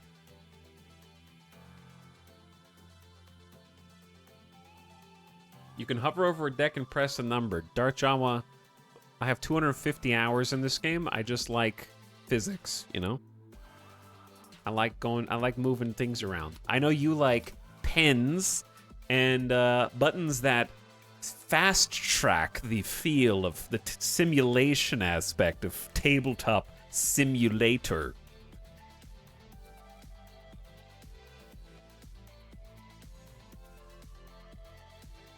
A condition precedent. Yeah. But either way, you get to draw an extra card per turn, basically. So it's really powerful, but it costs 4. First aid, 1 cost. Heal 2 damage from any character. That's just 2 energy, or 2 resources. God, I gotta stop saying that. And then another... That's our Wakanda Forever that we already had. Organize my hand a little bit. Alright, villain turn. Place threat on the main scheme. So, he is... scheming for 1. Boop. And then the villain activates. Since I'm in hero mode, he's going to attack me again. So here is his boost card. Since I'm at full health and I have another Wakanda Forever waiting in the wings, I'm just going to like not defend and tank this attack. So ignore the text. We're only looking at this symbol. So that's a +1 boost to his 2 attack. So that's 3 damage total. My defense only applies if I choose to exhaust and defend, which I don't want to do. So I just take all 3 damage. Don't read the rest of the text for the boost card. Okay, deal an encounter card to each player. Oh wait, we have a button for that. What is it? Attached to Rhino. Oh, good. Charge. Forced Interrupt. When Rhino attacks, the attack gains overkill. Excess damage to an ally from this attack is dealt to that ally's controller. At the end of this attack, discard the charge. Most importantly, it adds +3 damage to his next attack. And if this were to come up as a boost card, that would be a +2. So it's kind of a spicy one. Now, there are ways to deal with various cards like this. We're just going to put this up here next to Rhino so that we know what it is. Like, some of the cards that you can get in different decks can deal with encounter cards, basically, which is nice before they even resolve. Each player reveals and resolves in order, then pass a token. Boom, done. So turns are pretty fast when you're playing like 1-player or 2-player. 4-player, the turns are going to take longer because everyone needs to go, and the villain does more things because there will be 1 encounter card per person, 1 attack per person, or scheme, or whatever. Rhino loses health when he attacks you, right? Yeah, thanks for reminding me. I haven't played Black Panther before, so I got to remember all of his stuff. Because I retaliate to that attack. Deal 1 damage to the attacking character. That's what chat's here for. What up, Brynjar Bjorn? Thanks for 37 months of sub.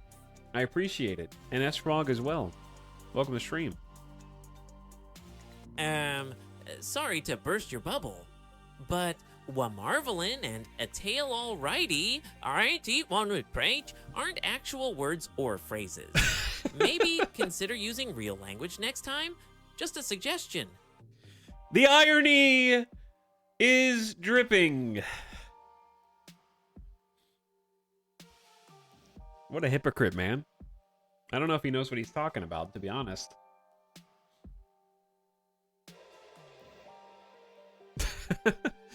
What's up, Electroraptor? Hi. Hello, Kiva Wallow. But yeah, I know the new Marvel Snap update looking spicy, but I've got the physical copy of Champions. I've been playing it with Alice, and we've been having fun with it. And I've got some of the hero expansion packs. And I wanted to kind of like show it off, because if you've got a lot of people have Tabletop Sim, and if you wanted to like check it out, even on Tabletop Sim, before seeing if you like it to get the physical version, they even have the rule books here, which is pretty sweet. So, I don't know if is there a hotkey to turn the page? Oh, wait, you can just click the button on the side right here.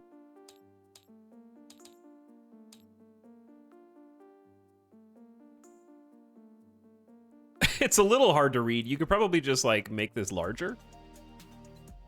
Yeah, you could just make that larger.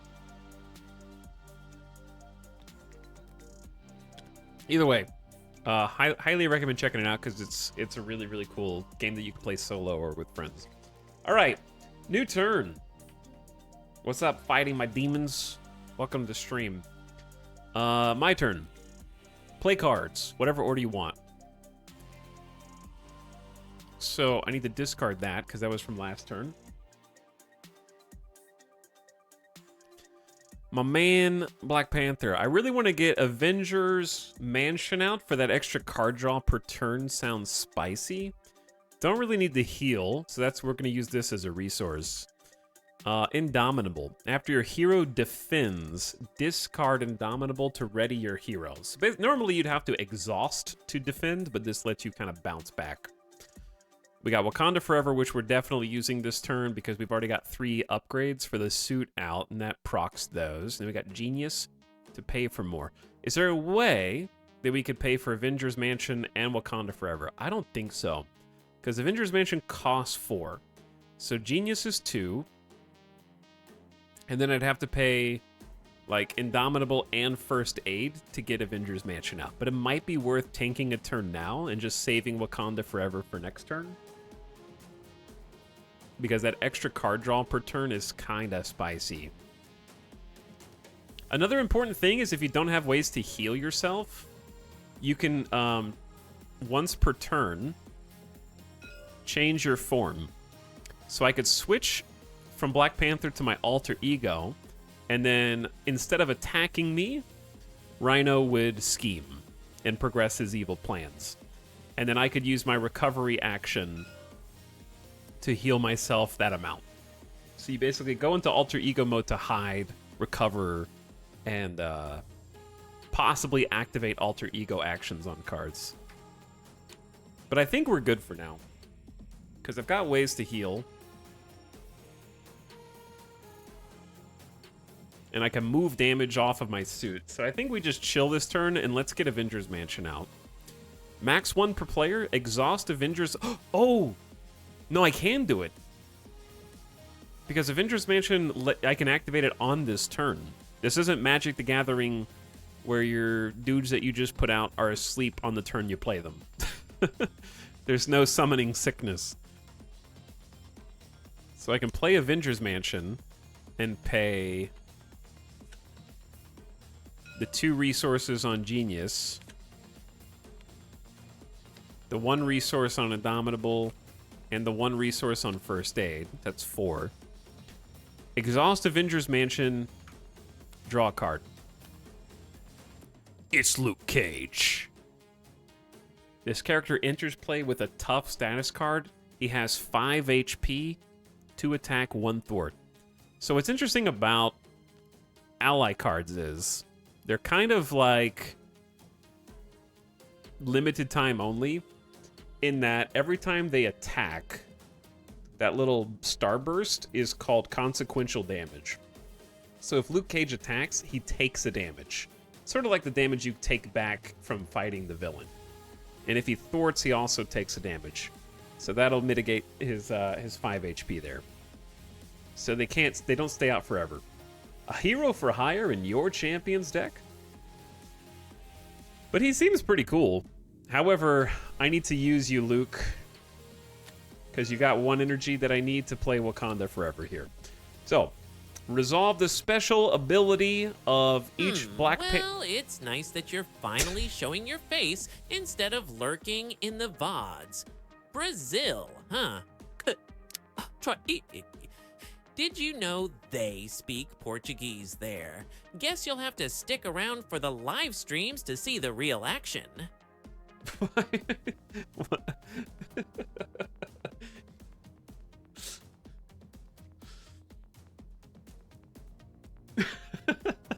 I mean, they live there, so yeah. What's up, Miru? Been here for a while, mostly VOD watcher. Sorry for not being more supportive. Cheers from Brazil. Hey, what's up, Miru? Thanks for the 15 months. You don't have to apologize for being a filthy VOD watcher. It's implied. Thanks for watching VODs. I appreciate you. And welcome back for 15 months. He is Jeff for a reason. He's Jeff for a reason. Yep. All right. So Wakanda Forever. I can use all my upgrade cards, which is these 3 in whatever order I want. I think we're just going to do the same order as last time, pretty much. Remove 1 threat from a scheme. Nice try with the Peepo arrive, but that's not quite how you use it. And Edel Snap doesn't quite make sense. Maybe brush up on your Twitch lingo before attempting to use it.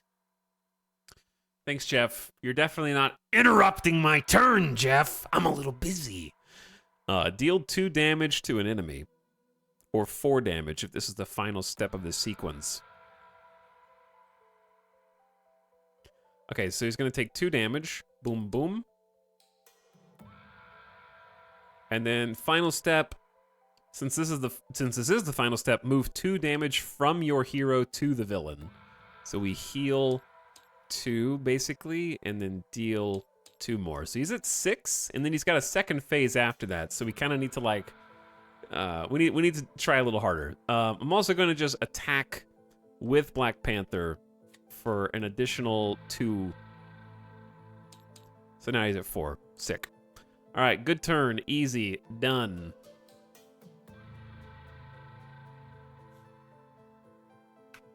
Villain turn. Wait, not done. I don't have any cards in hand, so it's a very efficient turn. Draw up to your hand size, which is 5 as Black Panther.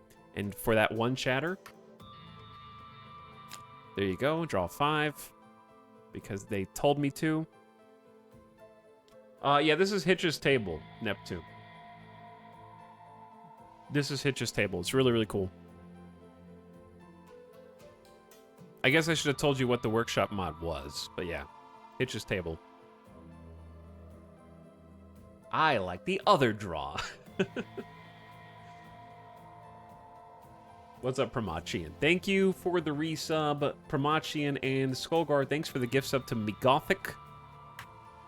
That's very kind of you. Thanks for 86 gift subs in the channel. And Megothic says thanks as well. All right, I haven't seen these cards before because I haven't played Black Panther before. The power of protection, max 2 per deck, double the number of resources this card generates while paying for a protection green card. I only have 1 green card, so these are kind of useless, but there's still resources toward other cards. This is a resource-heavy hand. I got Vibranium as well. And then this is new, Energy Daggers.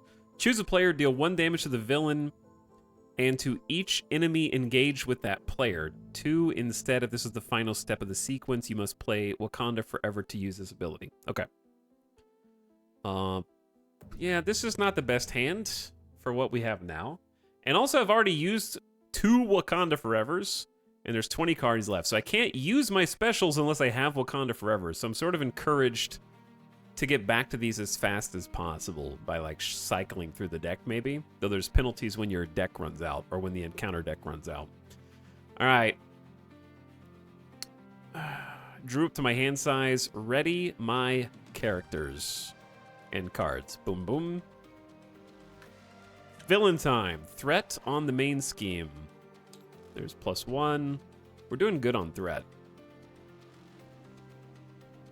The villain activates, so he's going to attack again, but this time with the +3 attack of charge.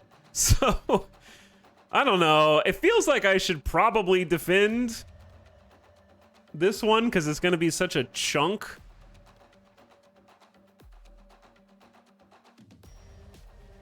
Because we know he's going to come in hot with 3, and he's still going to get a boost card. So he's going to do a minimum of 2 attack.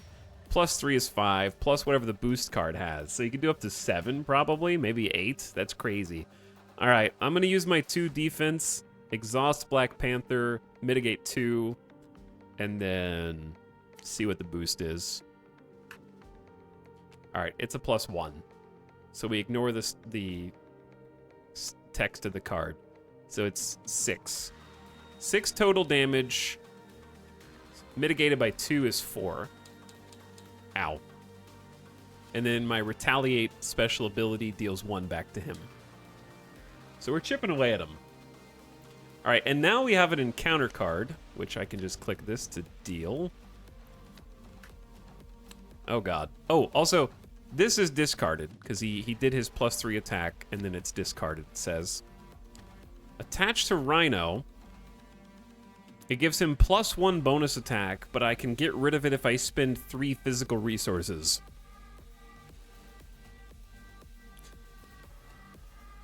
Well, Vibranium is wild.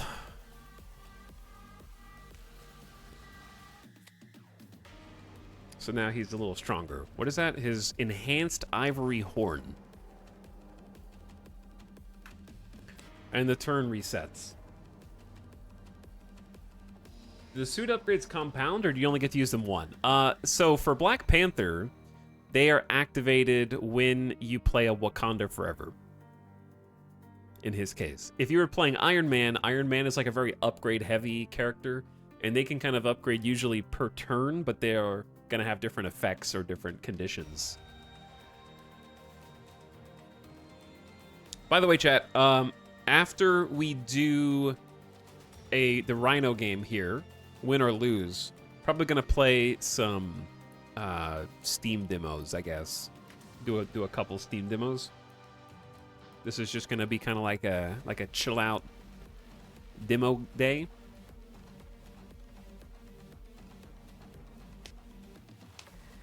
We'll just do like 1 or 2. I don't want to burn out on them. And I'm not playing Pacific because that game actually comes out soon. Okay, back to my turn. So because I defended, I'm still exhausted because I only ready after I've played all my cards, basically. So that's the downside of defending here.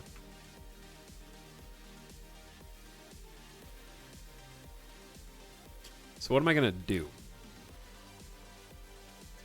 Like, getting energy daggers out seems important. But also, getting rid of his +1 bonus attack seems important. Because I've only got 5 HP right now.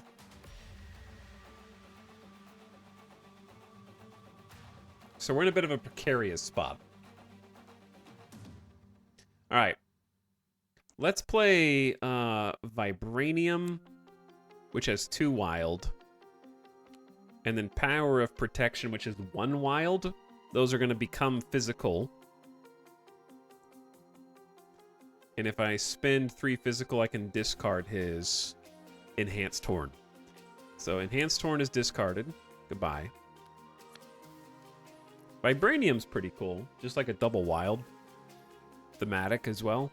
Special to Black Panther's deck. I could also up my own defense with Armored Vest. Or I can keep upgrading my specialty suit.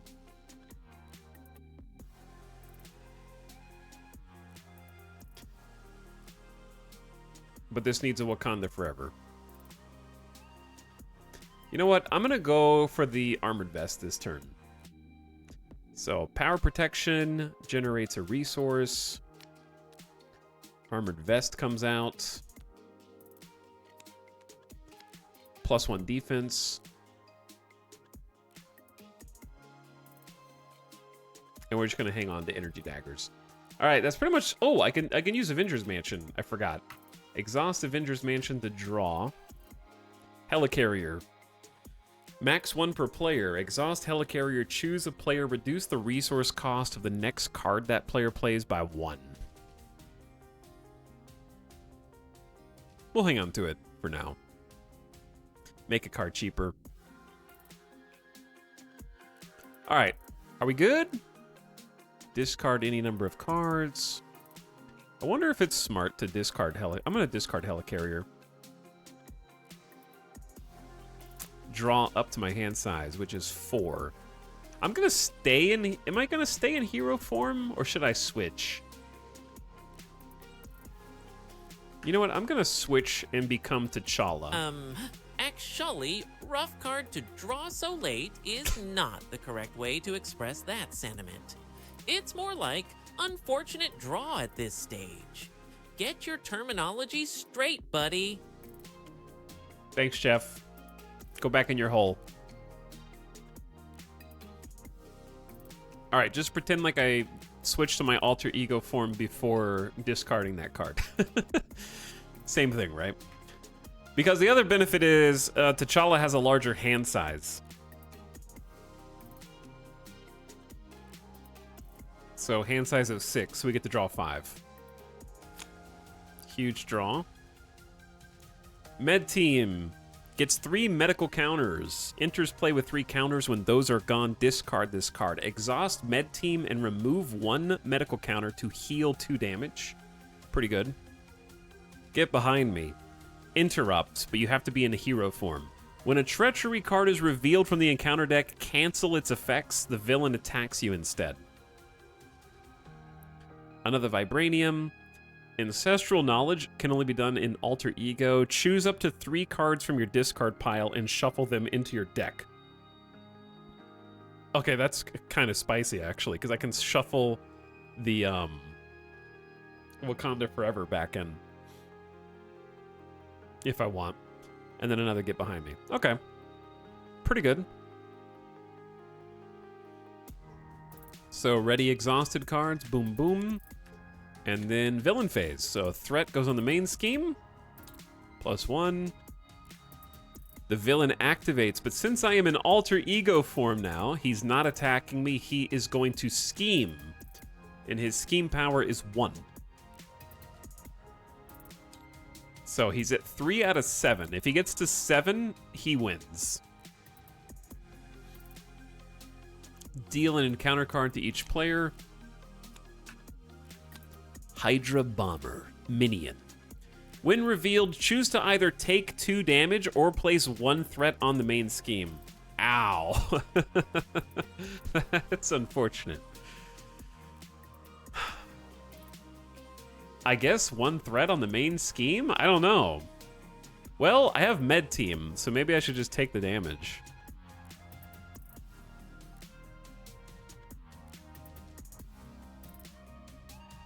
Unfortunate draw at this stage. It is an unfortunate draw at this stage.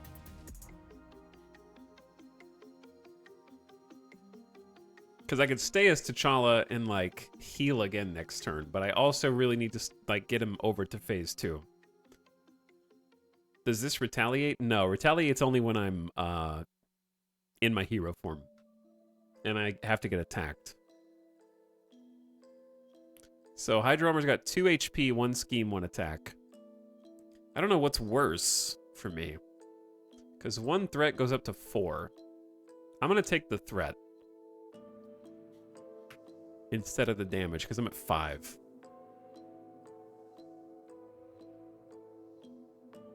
Okay. And he stays engaged with me, so he'll activate next turn. So if I don't kill him, then he'll attack or scheme, depending on what form I'm in.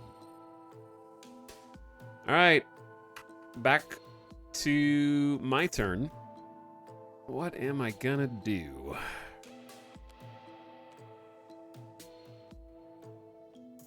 So I have a few options. I think the best thing is to see what my other possible options are. Tap Avengers Mansion to draw a card. Nice. Got a Wakanda Forever. Okay. That's actually kind of sweet.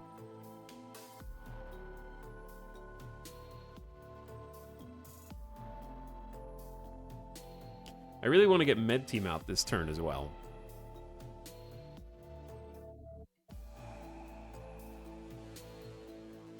But I don't have to. All right, here's the play. The play is activate T'Challa's recovery to heal for 4. So recover as T'Challa. Then I can actually become Black Panther even though I'm exhausted. Because Wakanda Forever does not require me to exhaust. It just says resolve the special ability of each Black Panther. So if I don't have to exhaust, I can still play this card even though I'm exhausted. So we're gonna play Wakanda Forever using the resource on Get Behind Me.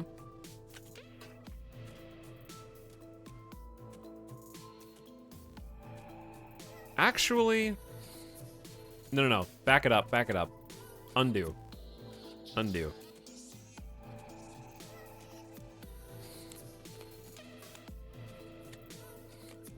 Let's get another upgrade out first.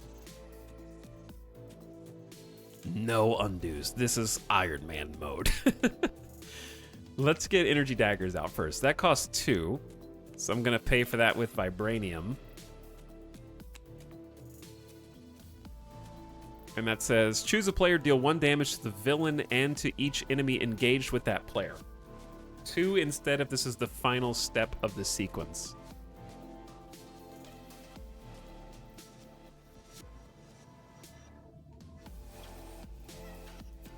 Hello, moderately good smelling chat. What's up, Grapple Hook? You just made it more stinky. Now we're going to play Wakanda Forever.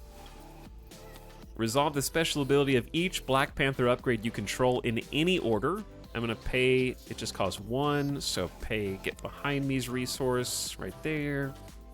All right, so new play.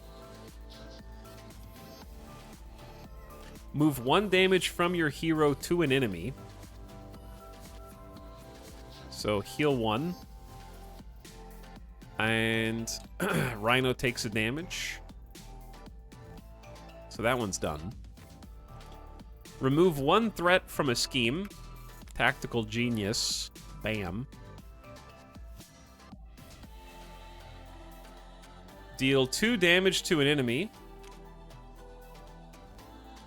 Boom, boom. And then I'm going to use energy daggers last. So choosing which upgrade you want to use last is kind of a cool mechanic. So I deal 2 damage to the villain and to each enemy engaged with that player. So Hydro Bomber has 2 HP, so you're out. And then villain goes to 0 and transforms into Rhino, second phase.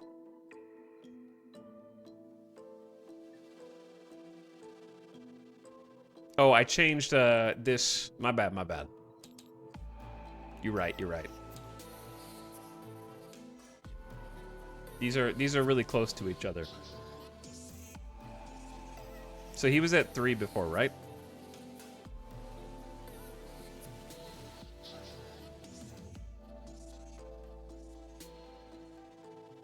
Brain not work so good sometimes. Okay. What happens if I... What was his hit points at? Like, should he... Hold on. Like, here's my question. Because I'm a dumb, would he take damage? Because he's going to get more HP in his second form.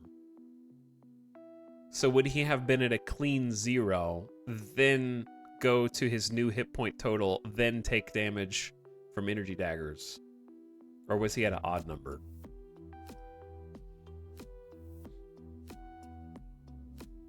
Because I dealt... So if he had 2 HP, and then did Panther Claws dealt 2? Okay, so then he would transform into Rhino phase 2. And then energy daggers would deal damage to him then. Okay. Actually, it's not lose 2 in second form, but rather lose 2 life points in the second phase. But hey, thanks for attempting to contribute. Keep working on those game mechanics. Maybe you'll get it right eventually. Shut up, Jeff. I'm doing my best, okay? I haven't played this mod before. All right, so when revealed, search the encounter deck and discard pile for the break-in and take it. So let's just rewind just a second. So Hydro Bomber's still alive in this timeline. Energy Daggers hasn't been used yet, because we have to immediately give him 15 hit points per player. Okay. When revealed, search the encounter deck and discard pile for the break-in and take-in side scheme and reveal it. Sorry to burst your bubble, but did thou my kanjin rating? Word to word. But your love for Jeff doesn't hold much weight here. It's clear you don't know what you're talking about. Keep watching and maybe you'll learn something. Jeff, shut up.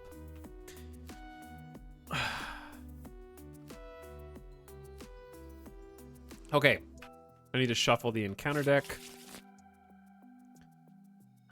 Here's the break-in and take-in side scheme. So side schemes kind of just go next to the main scheme, and they do bad things.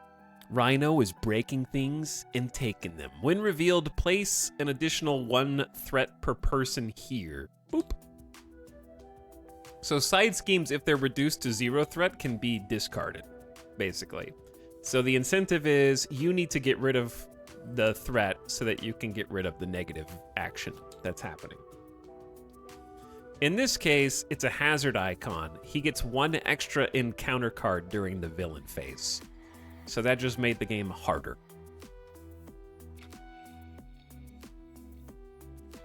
And you can see that side schemes can stack up and make things snowball for the villain if you ignore them too long.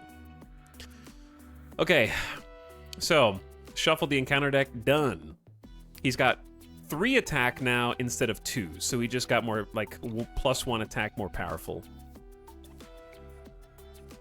And if you play the expert mode version of this, he starts in this form and then has a 3rd form. So there's some good replayability baked in, I think, to Marvel Champions, for sure. All right, now Energy Daggers is the final special ability in my Wakanda Forever sequence. So we tap that, deal 2 damage to the villain and each enemy engaged with the player. Hydra Bomber dies because 2 is lethal for him. And then Rhino second form takes 2 damage right out of the gate. There we go, chat. Now we're gaming, dude.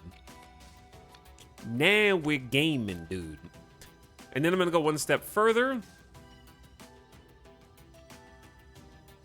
We're at 10 HP, so Get Behind Me actually might be good. But I also really want Med Team. So I think this is a good time, since we've got 18 cards in our discard and 13 in our deck, to play Ancestral Knowledge. Choose up to 3 different cards in your discard pile and shuffle them into your deck. So I'm going to pay... Wait, I don't know what the order of operations is here. I assume you discard that, and that is a card that can be shuffled back into your deck if you want. But I'm going to choose... It's 3 different cards. So like Vibranium, Wakanda Forever,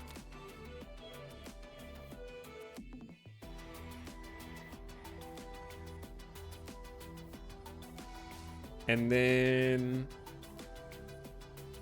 heal 2 damage might be good. We could get Shuri back out.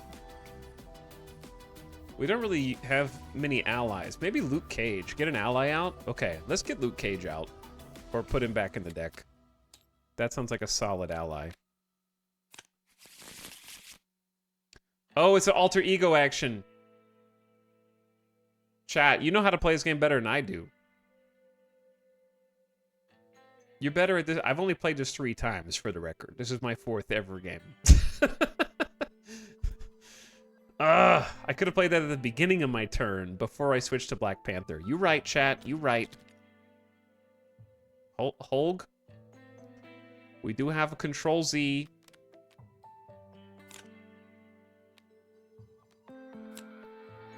You right. You right.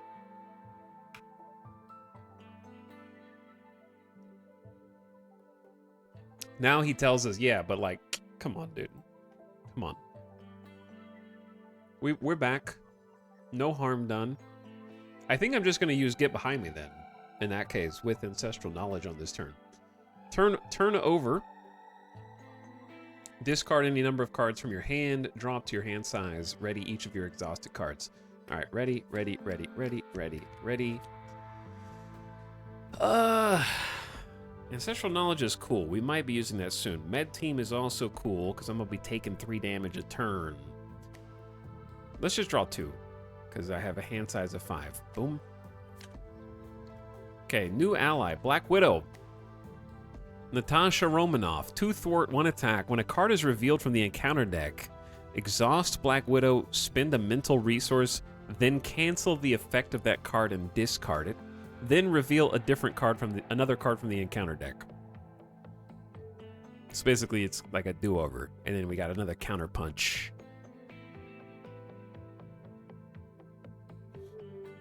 Okay. Villain phase. Threat on the main scheme. +1.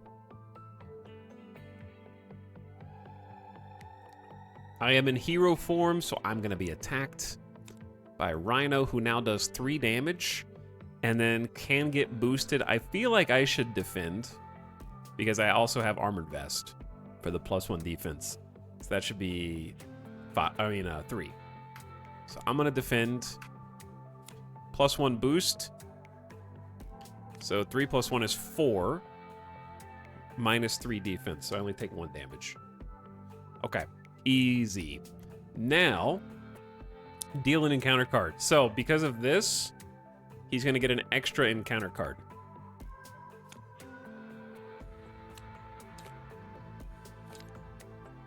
I guess they both go in the same spot. Sandman. Toughness. This character enters play with a tough status card and does 3 damage? Dude.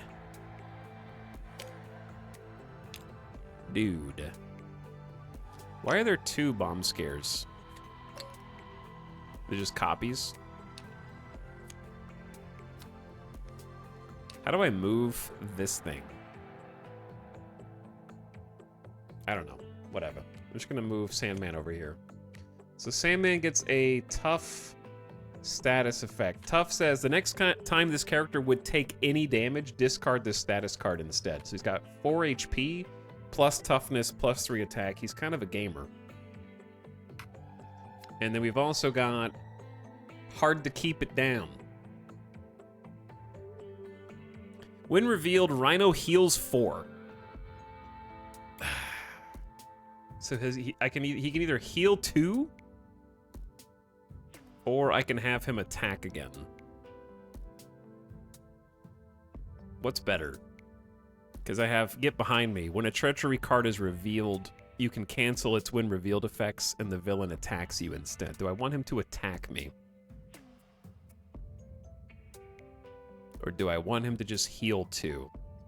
I think let's just have him heal 2. That's probably fine.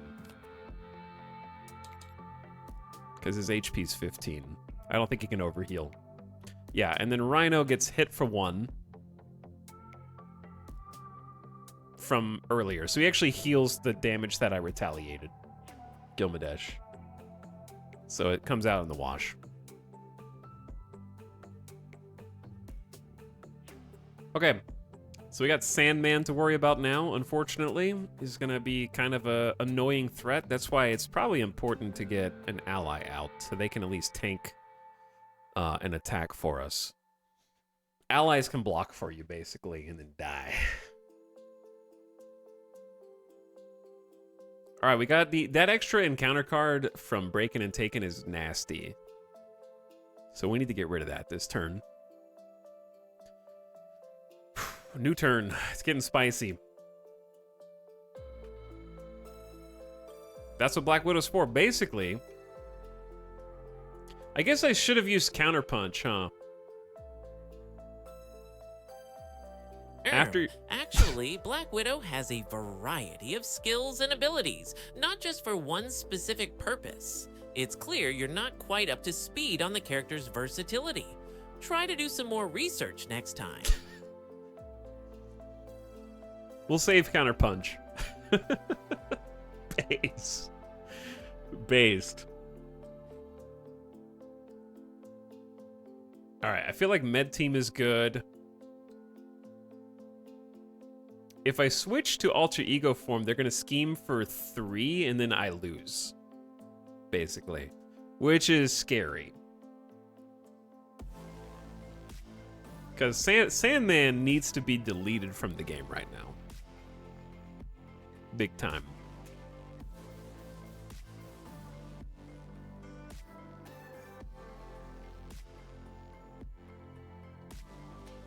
I said I was confident, Chan.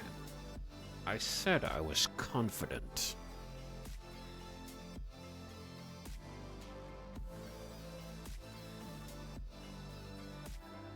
Okay, well, I might just have to tank some damage next turn. The good news is minions don't get boost cards to increase their attack.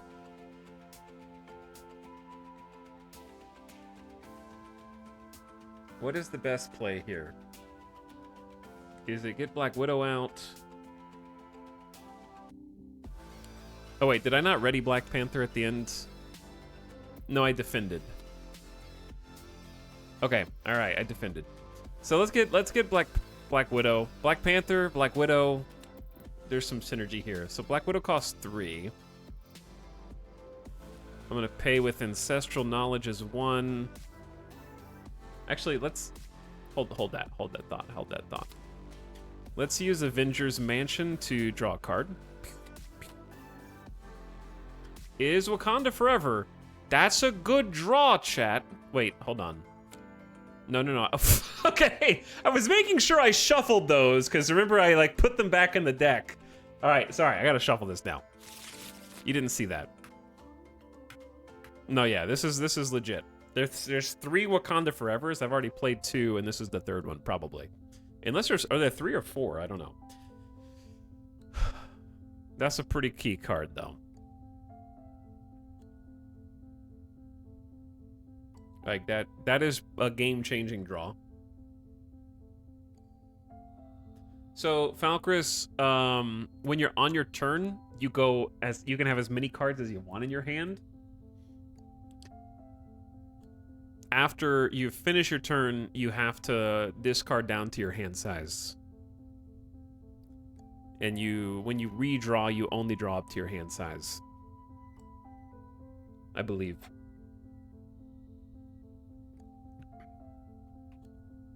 Okay, well that's what we're doing now. But are we doing that first? I think so. Got a Wakanda Forever here. Kind of a huge draw. So how do I do 4 damage to Sandman cleanly?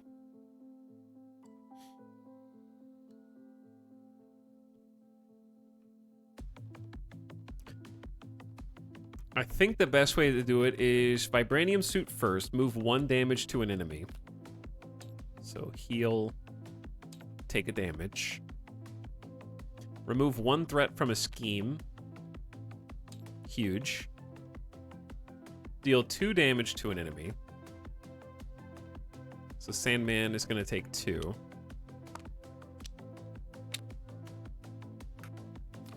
And then for my final special, 2 damage to the villain and each enemy engaged with that player.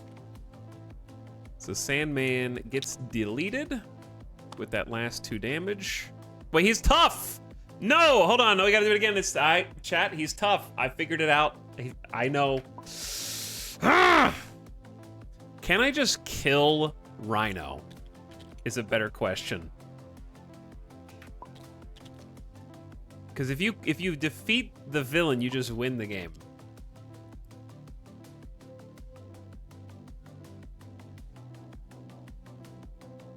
I don't have 15 damage in my pocket. There's no way.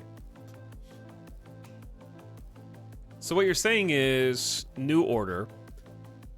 Energy daggers first to do 1 damage to each dude, and that gets rid of toughness. Okay. Yeah, no, this is better. Then move 1 damage from Black Panther to Rhino. That's good. Then remove 1 threat. Boom. Then do 4 damage if this is the final step in a sequence, and that defeats Sandman. Clean. Okay, still pretty clean, dude. I like that. I actually, Black Panther's got a cool mechanic. Like the which one goes last is kind of interesting design. It's just solely dependent on getting Wakanda Forever. That's the only down. That's why we need some allies. So I think it's in my best interest to just get Black Widow out for 3, and then I'm just gonna pay all 3 of these.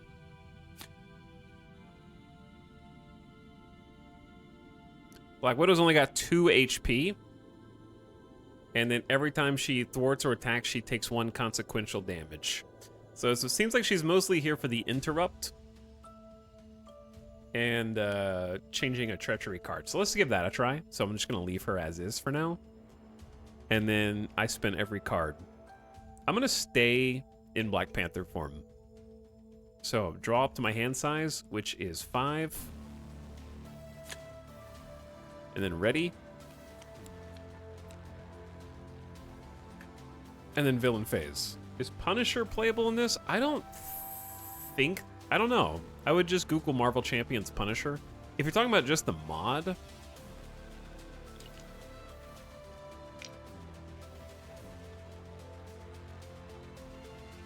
I don't think so. Where am I looking? Peas?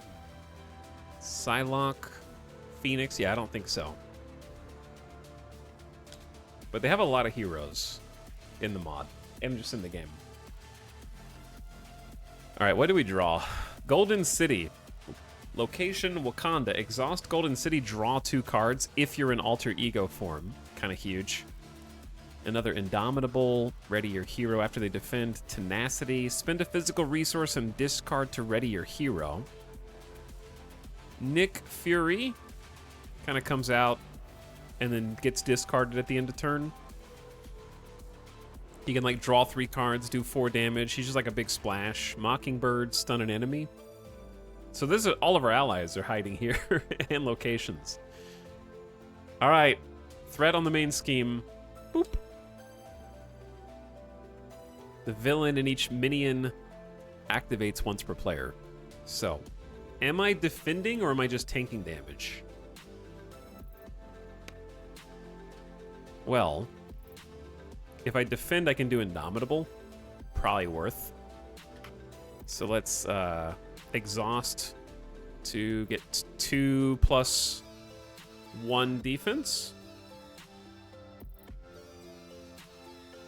He gets a boost card. Ooh. Good thing I defended then, because that's plus 2. So 5 total damage. And we mitigate that by 3. So he does 2, and then my retaliate ability. After this character's attack, deal 1 damage to the attacking character, hits him back, chip damage. And then I'm gonna go ahead and use after your hero wait, no. Not Indomitable. I thought I had something else. I'm thinking of Counter Punch. I don't have Counter Punch anymore. That would have been sweet though, just to do 2 damage back. Either way, I think it was worth not taking 5 damage on that turn. And I could have defended with Black Widow, but then she'd die. So it's probably worth keeping Black Widow alive. Yeah, Nick Fury can just go and then invite us to the Avenger Initiative and then leave. It's easy. All right, encounter cards. So, did we ever get rid of Breakin' and Taken? Oh. Yeah, I should have thwarted with Black Widow on that last turn. Now I gotta get 2 encounter cards.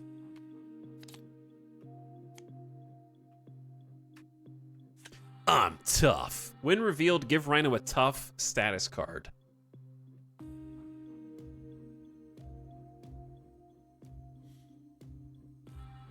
Is that the worst thing in the world?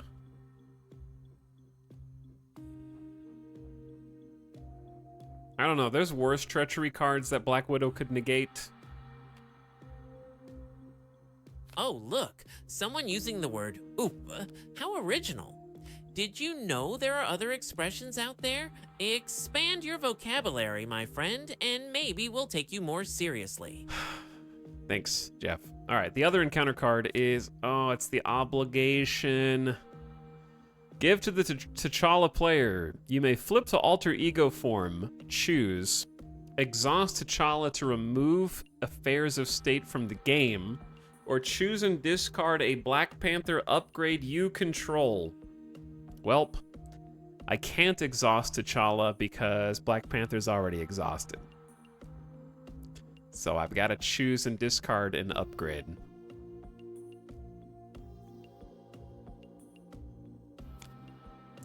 What is the worst upgrade? I've got +1 defense, move 1 damage, remove 1 threat, deal up to 4 damage, or deal damage to players plus minions. I don't know. I feel like I'm using the +1 defense a lot. And the energy daggers are nice to do a little chip damage.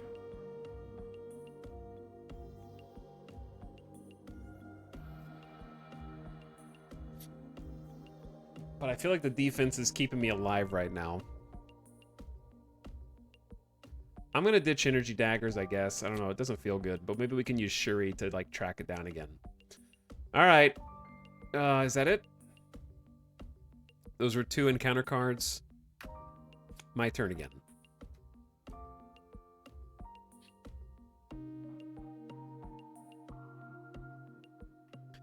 Golden City.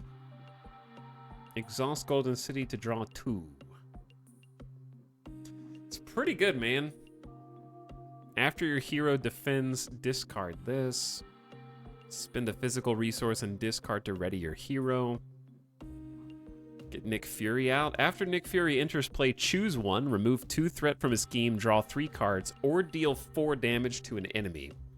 At the end of the round, if Nick Fury is still in play, discard him.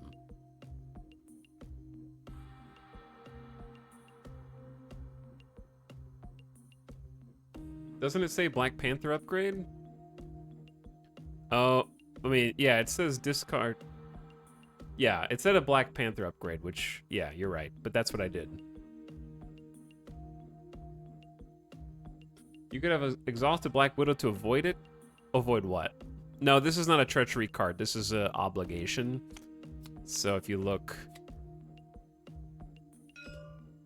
that's where it says treachery. And that one's an obligation.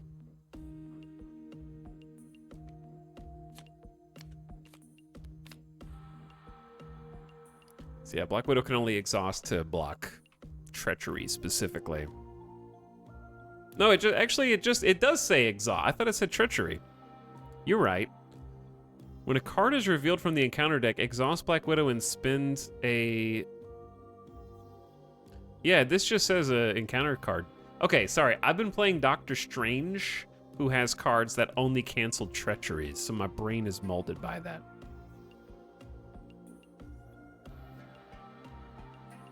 I wish Etal had access to the tabletop RPG arrows in every game. Yeah. No, I would love that too. But yeah, chat's right. However, I'm just gonna stick to what happened. Okay.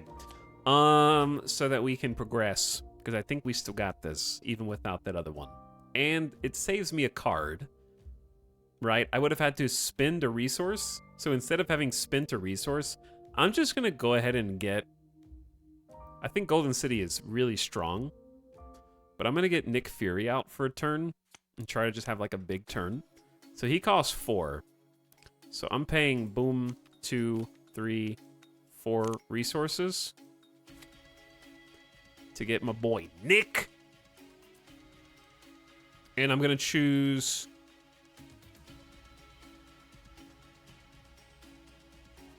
to draw 3.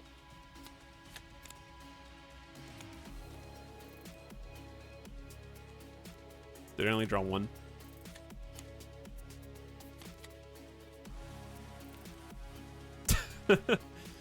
I did, yeah. What's going on here? You guys in my hand?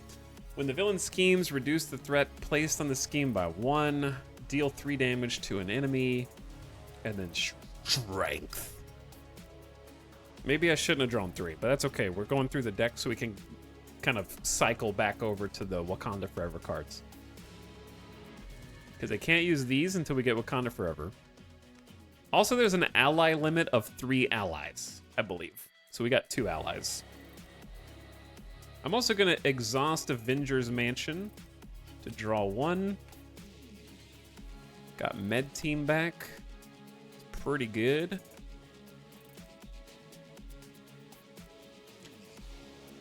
I think Med Team is going to be very helpful here. So I'm going to get Med Team out. The board is starting to get a little busy.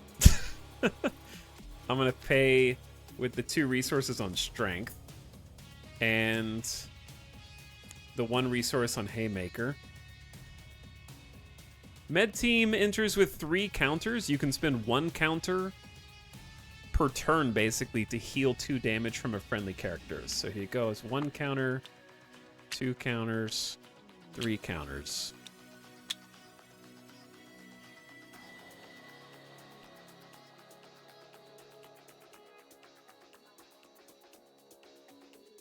Okay, next. We can still do a few things, even though Black Panther's tired. He's been defending a lot, to be fair. What we have to do is we have to get rid of Breakin' and Taken, which only needs 1 threat to be reduced. So I am going to, I think, be forced to use Black Widow and her 2 thwart to remove 1 threat. And then discard Breakin' and Taken. So Black Widow's helping me out here. She takes 1 consequential damage because of the little starburst under thwart and attack. And she's only got 2 HP, so if she does that again, she's gone.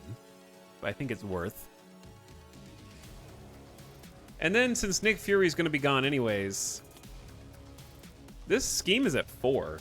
Like, it's getting a little dangerous. But I also just want to kill him. He's at 12 HP.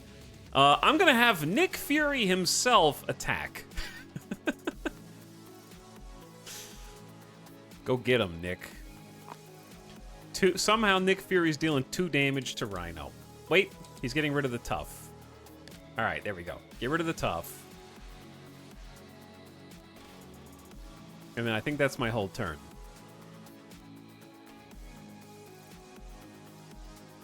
I may as well go ahead and just use Med Team to heal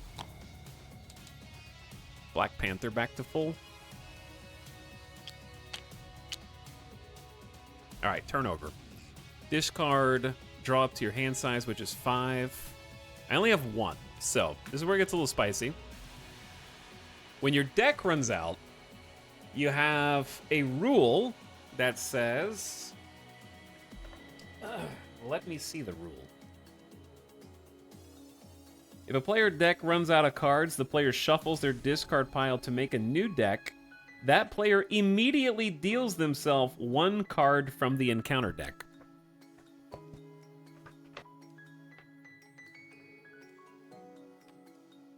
little spicy. All right, there's my new deck, shuffled. Now, it says immediately. I don't know the exact timings of if there's any Marvel Champion experts in chat. If it says immediately deals himself 1 card from the encounter deck, my assumption is you do that before you even finish redrawing. Because it says that you continue to draw after. Oh god, it's Hydra Bomber again. Choose to either take 2 damage or place 1 threat on the main scheme. Excuse me, but saying already too late? You lose is a bit simplistic. The outcome of the game depends on various factors. Try not to oversimplify things. It's not as straightforward as you think. Thanks, Jeff. I'm going to choose to take 2 damage instead of placing a threat on the main scheme. Now, that's not an attack, so I don't actually get to retaliate. It's just a card reveal. Okay, now I can finish drawing.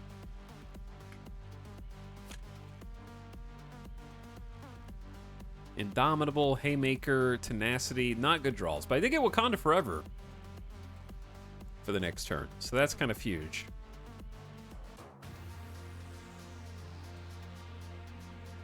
Ready each of your exhausted cards. Boom, boom, boom, boom, boom. Place threat on the main scheme. He's, it's advancing at +1. He's 2 away from winning. There's a non-zero chance that some combination of encounter cards could lead to that outcome. It's getting a little dangerous. But I'm in hero form, so he's going to attack me. So he gets a boost. Am I going to defend with anybody? Here's the thing. Nick Fury is going to be discarded at the end of round anyway. So I may as well defend with Nick on this attack. Nick's going to take 1 for the team here. All right, we don't read the effects of this because it's a boost card. We just care about the boost icons, which is +1. So that's a 4 damage attack. Nick Fury has taken 1 for the team and has been KO'd. Goodbye, buddy. Thanks for the help. I was in a tough spot there. Now, unfortunately, Hydra Bomber also attacks. He only attacks for 1, and since he's a minion, he doesn't get a boost card. So I'm just going to let Black Panther take that on the chin. Bop. And then Retaliate does 1 damage back to him. Nick is devastated. He is devastated. He out.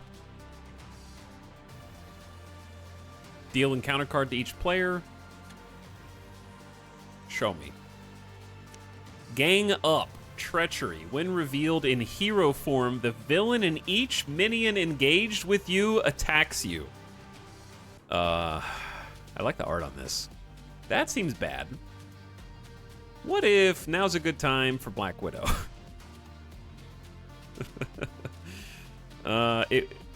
Oh, chat, I don't have a mental resource. The only mental resource I have is Wakanda Forever, which is a wild, but I had to give up my Wakanda Forever to do it.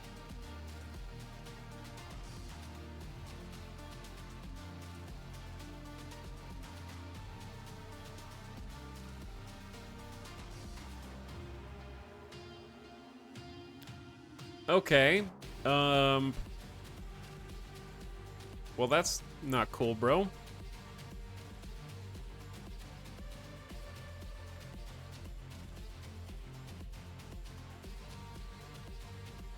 Okay, now here's the thing.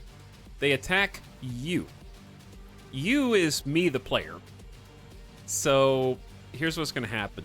I assume Rhino gets another boost card. This is a very unfortunate treachery here. And I'm gonna use Black Widow to defend against Rhino's attack. One boost icon is 4 damage. Black Widow is KO'd.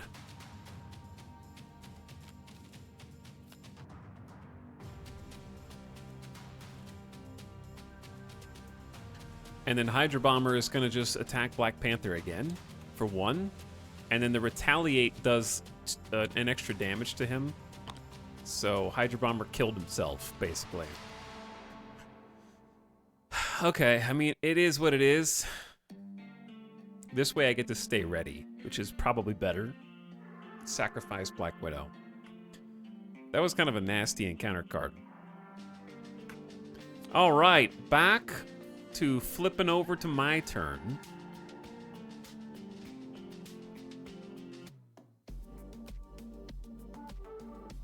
Dude, we might have close to lethal this turn. If Avengers Mansion hooks us up. Exhaust Avengers Mansion, draw a card. There's Luke. Though he is expensive. Okay, so we're definitely playing Wakanda Forever. And we can also play Haymaker for an extra 3 damage.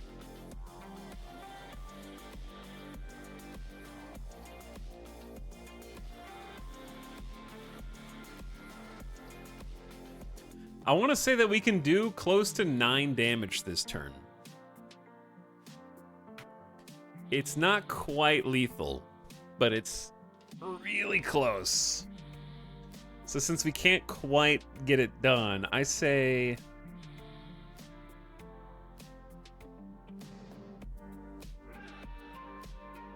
I kind of have 2 options here.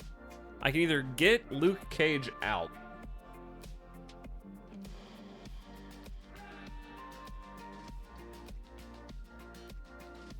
and hold on to Wakanda Forever, or I can play Wakanda Forever and hold on to Luke Cage. I feel like it's better to get the allies have been actually like super useful. So I'm gonna get Luke out. He enters play with Tough, which is really cool as well. Seems like a really strong ally, but he's expensive as hell. So we're gonna pay 1.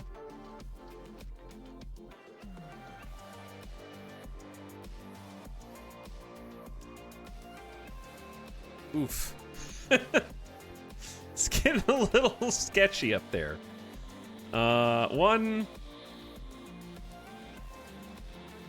2.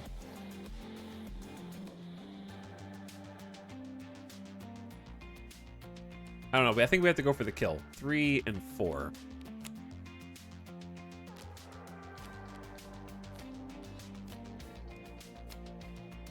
All right, pay the 4 for Luke.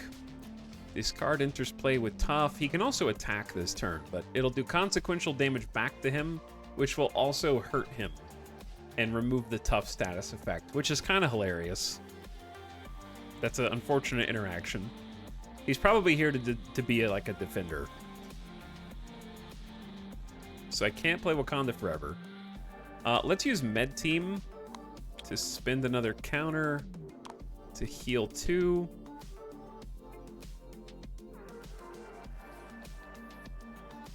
And then I'm just gonna attack with Black Panther. Surely he won't... Dude, I don't know. I'm a little... I'm actually going to thwart, because I'm getting worried. So we'll reduce his threat instead of attack him. He's getting a little too close to winning. We got to stop the scheme. I think that's my whole turn. Discard, drop to your hand size.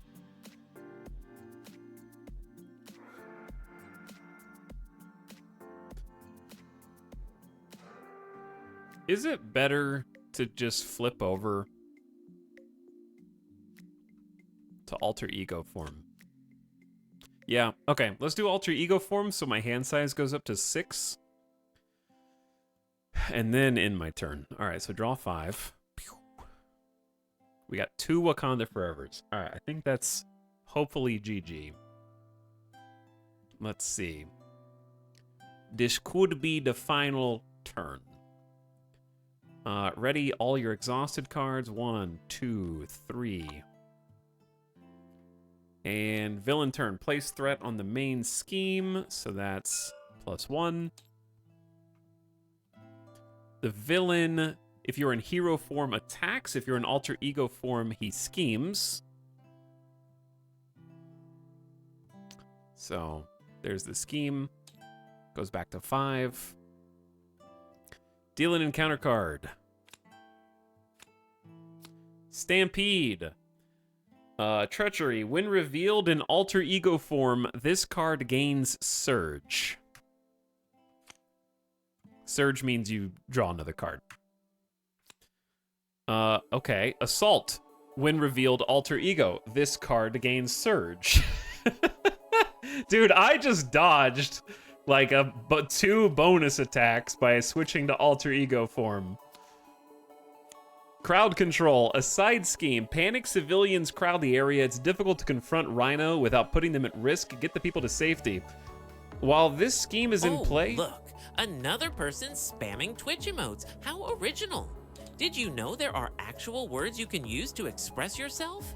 Try using them sometime. No, I expressly speak in emote-only form, Jeff. Crisis icon. While this scheme is in play, you cannot remove threat from the main scheme. That's spicy. Though ultimately, hopefully won't matter.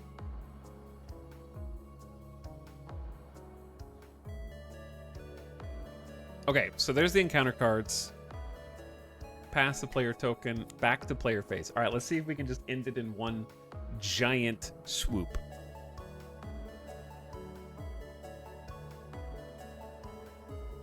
Let's make an Omega turn. So I'm in alter ego form, chat. So I can play gold and use Golden City, which costs 2. So we're going to use Vibranium, 2 wild resources to pay for that. And then Golden City says, alter ego action. Exhaust the Golden City to draw 2.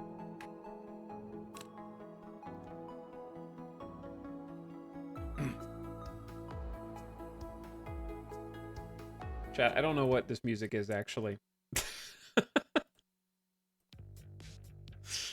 Classic. Classic. Let's use Avengers Mansion to exhaust and draw a card. And now we have the Omega hand. All right. T'Challa, become Black Panther. Here's what I need you to do.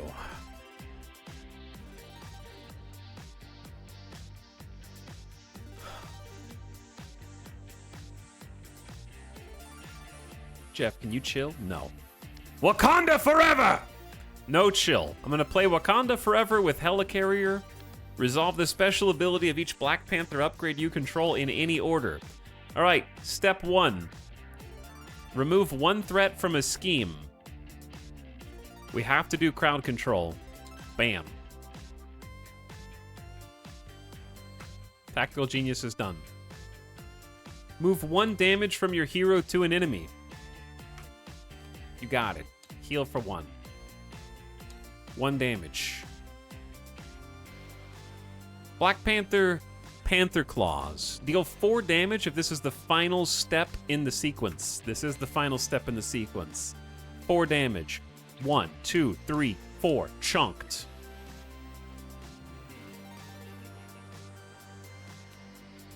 So we have 2 Wakanda Forevers.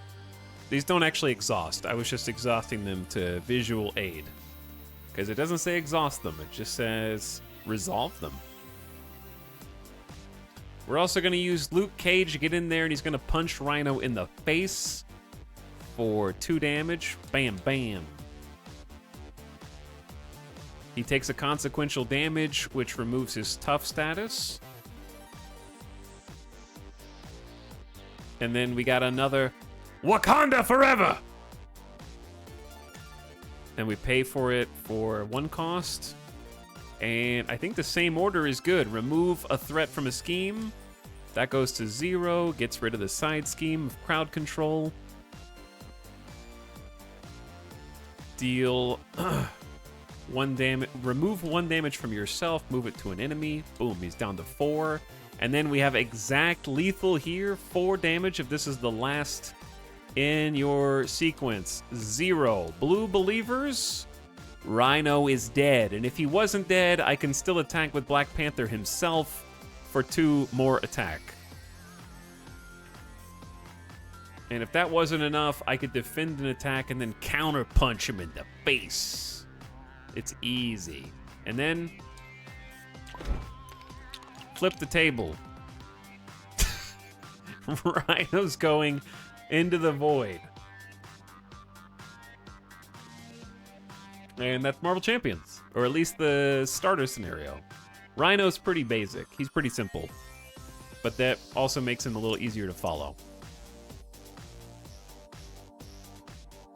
Really fun game. Black Panther seems cool. Extremely dependent on getting Wakanda Forever. But when he doesn't have Wakanda Forever, he gets a lot of like protection from armored vest, heals, has good defense, has a lot of resources. Getting Golden City down and getting to draw 2 as T'Challa is great. So it seems like cycling your deck to get the Wakanda Forevers is kind of the main theme of it. And then cards like Shuri let you search for specific upgrades. Or choose up to 3 cards in your discard and shuffle them back into your deck is a cool one that I tried to use incorrectly. But yeah, seems neat. Seems like a good synergy. And all the heroes have, like, honestly really cool thematic.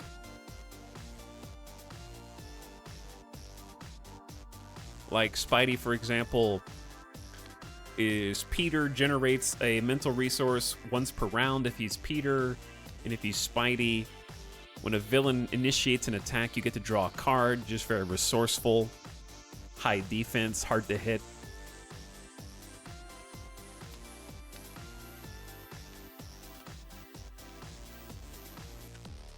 Get some cool allies.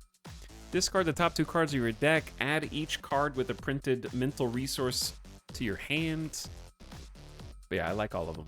Can we see what a tough enemy is supposed to look like? Well, there's like an expert version of Rhino. I don't know how to reset this board. Like, I don't know how to, like, put everything back to the way it originally came. I just got this mod today. So, because, like, I feel like that's just going to overlap. Yeah, probably just reload. But anyway, if you were playing Expert Mode Rhino, it adds Expert cards that are just harder. Reveal the top card of the encounter deck. This is also a 3 boost, so it's just a nasty boost card that can boost their attack. Exhaust your identity card is rough. Place 4 threat on each side scheme. If there are no side schemes in play, discard cards from the encounter deck until a side scheme is discarded and then reveal it. And then if you defeat... so Expert Rhino would be like... this, basically. So he would start on phase 2 with 3 attack, and this when revealed effect would happen automatically. And then if you defeat his 15 hit point version, he'd go to form 3, which is 4 attack, enters play with a toughness card, when revealed, stun each hero, and has 16 hit points per player. So there's like expert mode versions of each of the villains. But I don't know what like a really difficult one would look like. Claw is the second villain in the base set, and that's the only other one that I've actually played against so far.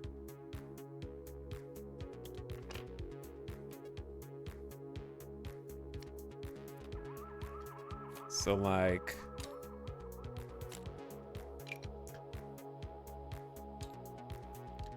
Claw's mostly a schemer. He has 0 attack, but when Claw attacks, he gets an additional boost card.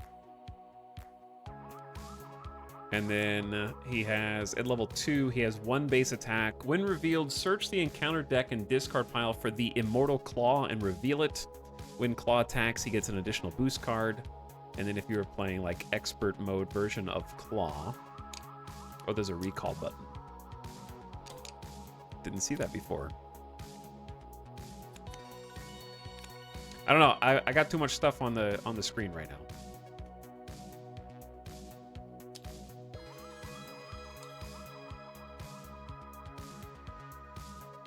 Where is he? Yeah, he's got his own expert. They've all got their own expert cards, I guess. And his scheme is a little different as well. He's got a 2-phase scheme instead of 1. So each time you have to do what both sides say. And so they get more progressively difficult based on their actual like character effects, their stats, and their schemes. Seems like a good game, may pick it up. Yeah, it's a lot of fun, Frog. I've enjoyed it a lot.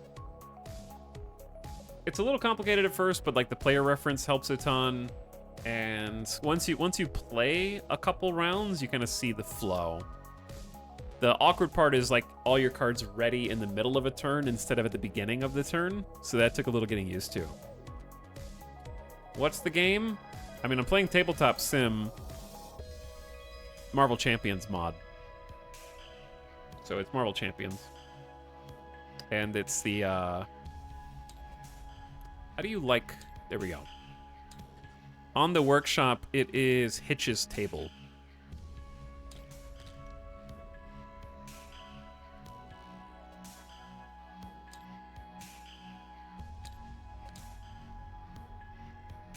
So these are all the villains that you can play against. And I think that they're in release order here, which is really convenient. So like here's Ultron. He's the hardest villain in the base set. 2 scheme, 2 attack. When Ultron attacks you, put the top card of your deck into play face down, engaged with you as a drone minion. Until the end of this attack, Ultron gets +1 attack for each drone engaged with you.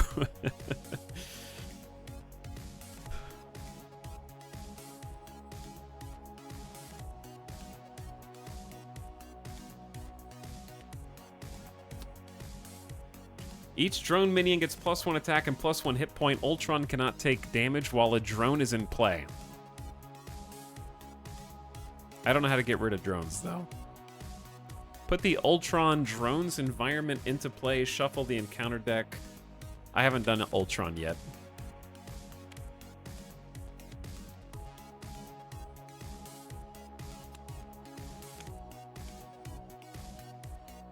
Is there a DC copycat version? I don't think so. This is by Fantasy Flight Games, and they got the Marvel license.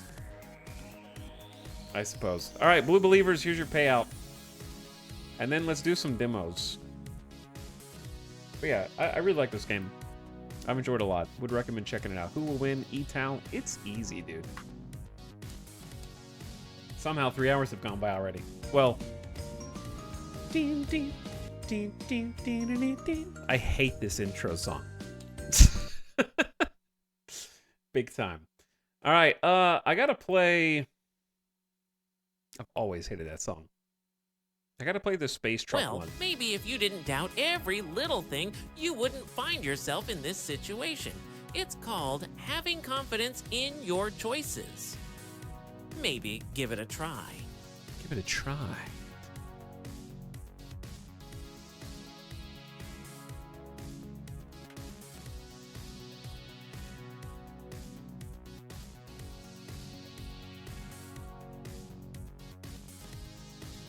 How dare you, Jeff? Chat, what's the space truck game called again?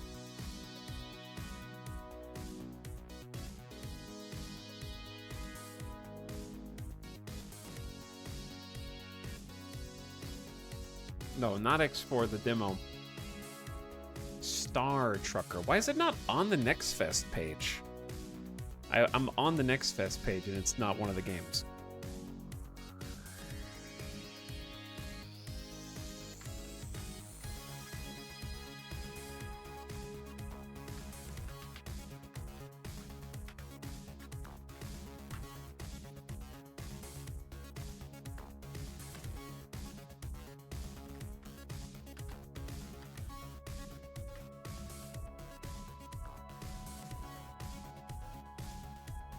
Okay, it's downloading. While it downloads, I'm gonna take a gamer death break and be right back. Thanks for hanging out tonight. Hope you're having a nice Tuesday. Elite Dangerous. That is one of them. That is one of them. And then we're gonna check out Star Trucker and do some Next Fest demos because this one seemed cool. I saw some people playing it on my follow list the other day, and who knows when it's gonna come out? 2024 apparently.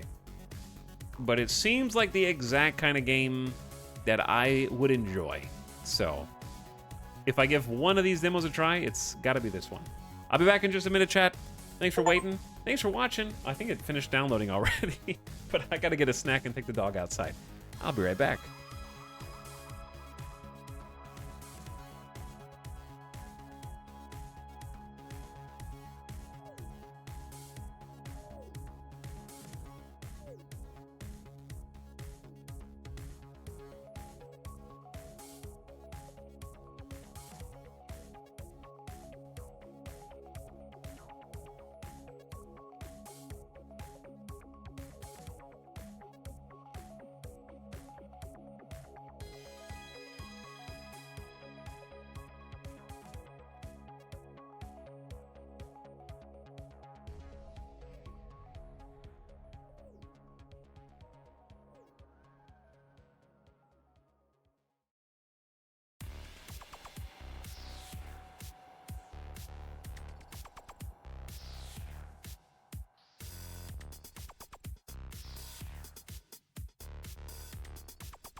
It's kind of just self-explanatory, I think.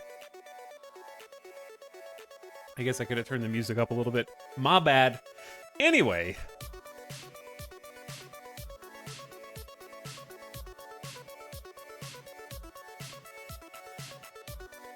Lord Waldemar, thank you for the sub for 17 months. I appreciate it. Jeff was sitting there, WTF. Not anymore. Get out of my way, Jeff.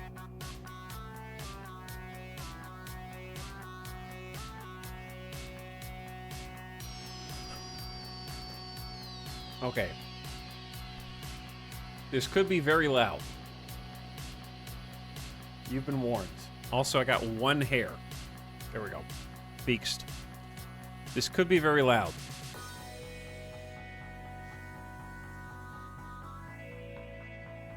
As I open this game for the first time. It won't go on my other monitor.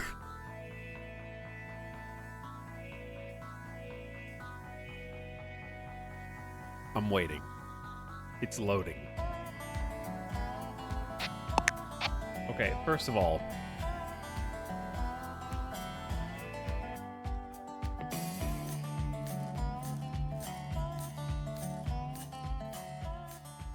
take it down many notches.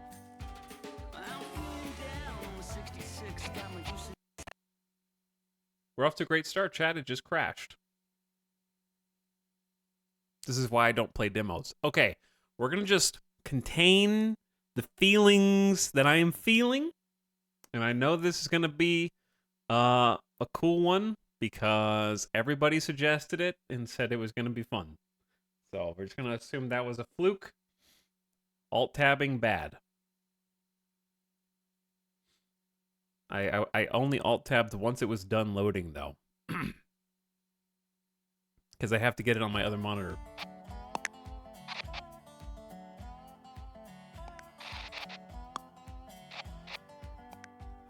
There we go. Okay, step in the right direction now.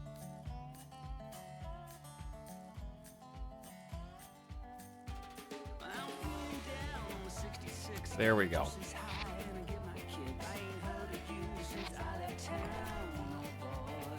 Okay, what do we got? Temperature. Fahrenheit, please. Chat, what? Weight in pounds, temperature centigrade? What? Those are the defaults. Why doesn't it default to kilograms and C or F and pounds? And the distance is in miles by default.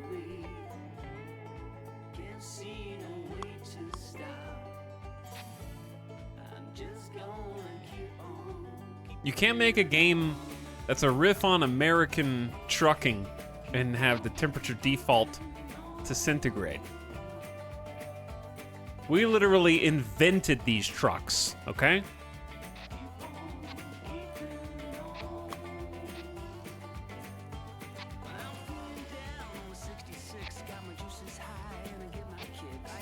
Driving reticle? I don't know what these ones are. We'll just leave those on for now.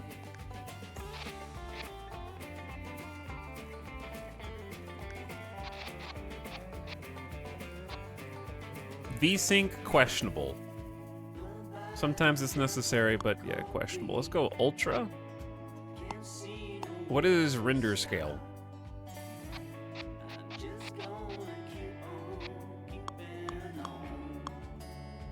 It increases the render scale. So I guess more is better. Alright, we'll try that and see if it works. I also assume this song is not gonna DMCA me. Playing this with a controller would probably make sense. The game devs are actually British.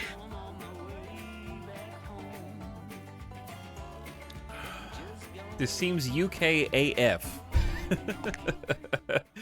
You found them out. The gameplay demo represents work in progress. No way. and is subject to change, don't change it.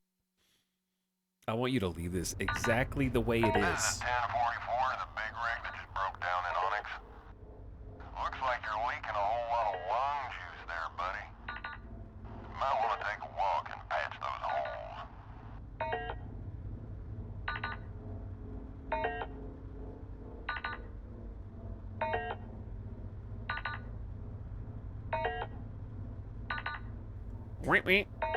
Okay, get out of your seat. Look around. Okay, we're gonna do a couple things here.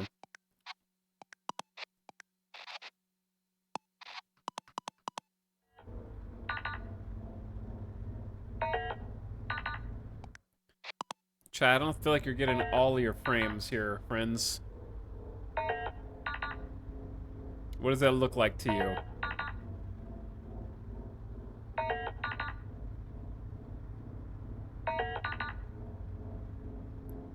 Weep whoop, beep beep, weep whoop. Let's do a quick test.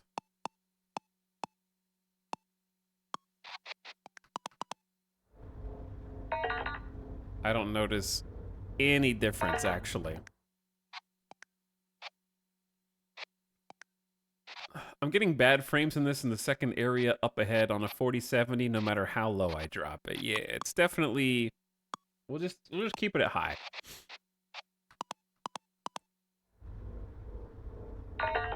There's definitely a little stutter. Alright, switch view. Sorry to burst your bubble, but 60 but fine doesn't really make sense. Did you mean to say 60 and fair enough? Let's work on our clarity and accuracy here, shall we? Jeff, I'm gonna turn you off, okay? You were here for the board games. I don't need you anymore, Jeff.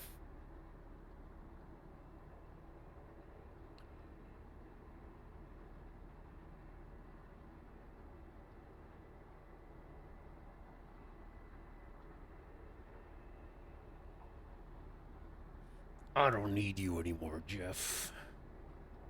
I mean, okay, he can stay on, but he's just not going to respond to chat. He'll respond to subs for now. Because why not? Are we broken down on the space highway? It seems that way. I like this visual style. I like the flare that's going on here. Looks cool. Zoom. Every simulation game needs a zoom button, so they've got that going for them already.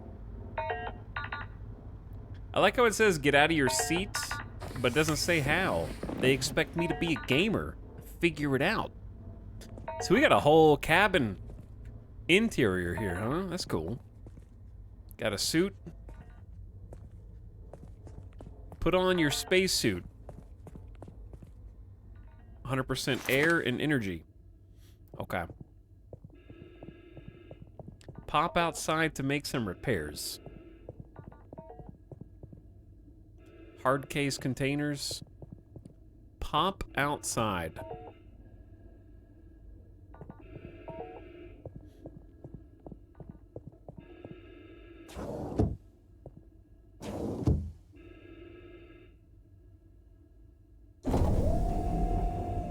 Am I gonna get ejected into the cold abyss of space?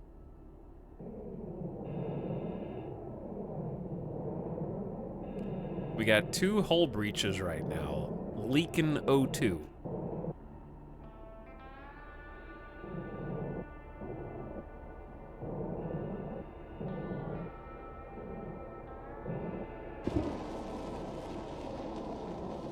Patch her up. This has a similar slow EVA feel. It reminds me of X4 EVA. I got too close. I got too close and started to freeze over my suit.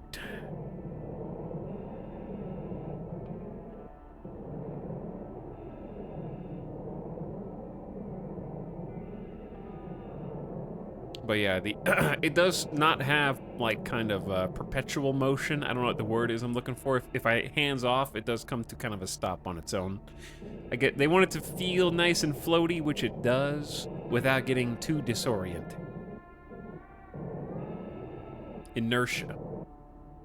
There's a little bit, but yeah, not the realistic amount, let's say.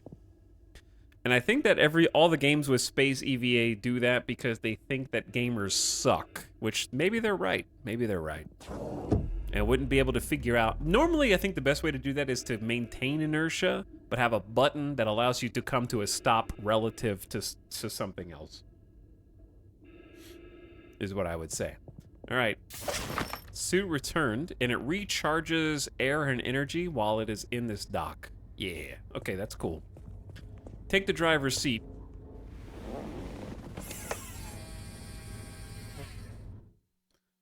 Press space to accelerate using the main thrusters. To brake and reverse, press shift.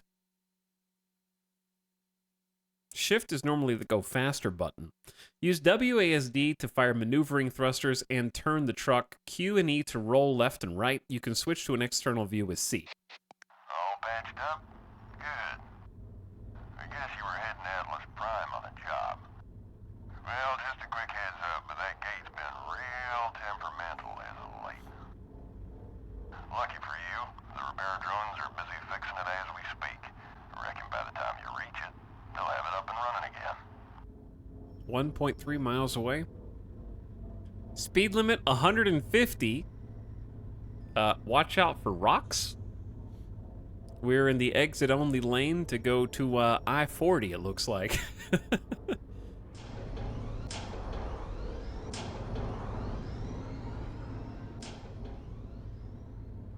Okay. I'm just trying to figure out my buttons. So, space.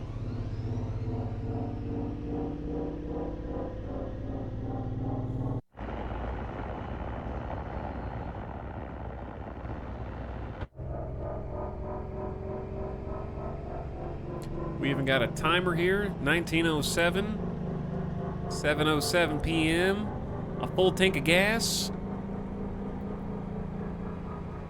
Wait, why do I have two? Wait, that's gas. What is that? Oxygen or something?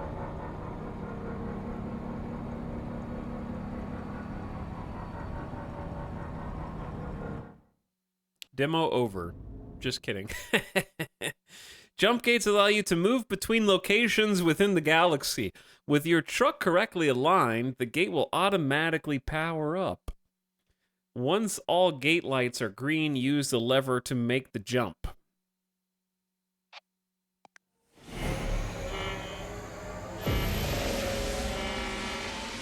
Loud.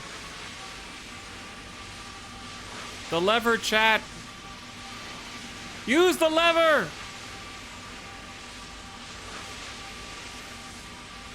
The lever. Just use it.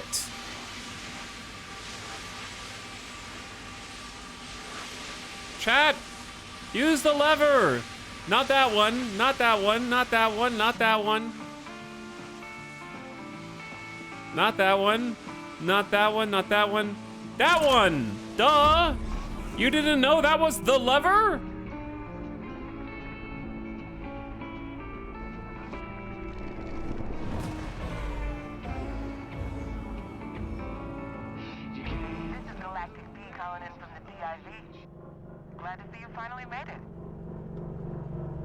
All right, we got a problem called everything is too loud except for the voices. Which is a classic problem. Already got a drop zone warmed up and waiting for you. So just head on over to the waypoint, detach your trailer in the designated area, and I'll make sure your payment gets processed ASAP. Head to the delivery waypoint. Detach the trailer in the drop zone. We got Palm View Station, Astroco Fuel, New Liberty Terminal, Medusa 6. There's I-15 over there, Atlas Prime Auto Essentials. This is a great idea for a video game. Chat, I can't believe they have the controls the wrong way around. Don't call it normal. It's inverted right now, dude. You can't say that invert truck pitch is currently on normal when W makes it pitch down and S makes it pitch up. That is inverted. Drive your cargo to its designated drop zone to complete a haulage contract. The drop zone will change color to indicate the trailer is within the safe area. Gotcha. All right, let's start accelerating. Well, actually, no, we don't.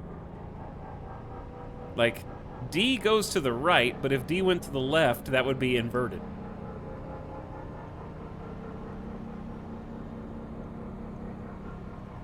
These UK devs and their inability to reconcile Fahrenheit from miles and pounds. All right, let's start slowing it down in here. I don't know how deep are we. Get an idea of how low do we go here. Now straighten it out, I assume. Actually, there's no need to exaggerate your subscription length. Twitch has only been around for roughly 10 years. Why does he keep saying that? So, nice try, but that math doesn't add up. Why does he keep insisting that Twitch has been around for only 10 years and that 71 months is not longer than that? This is like a new weird character trait he's developed for just today. What's up, Load Bob? Thank you for 71 months. I appreciate the 71-month streak.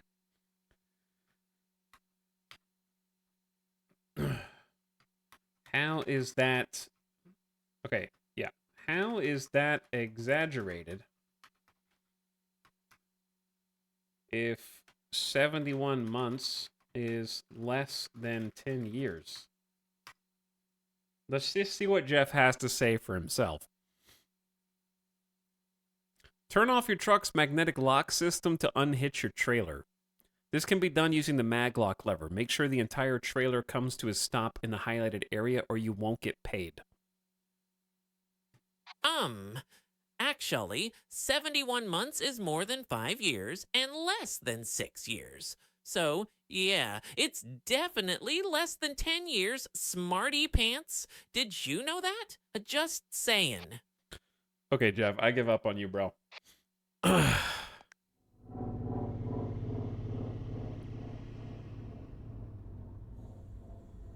All right. Complete stop. It's where it needs to be.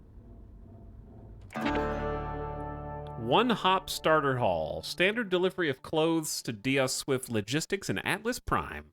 26 miles, 363 fuel. We get paid based on careful driving, early delivery, and our base pay.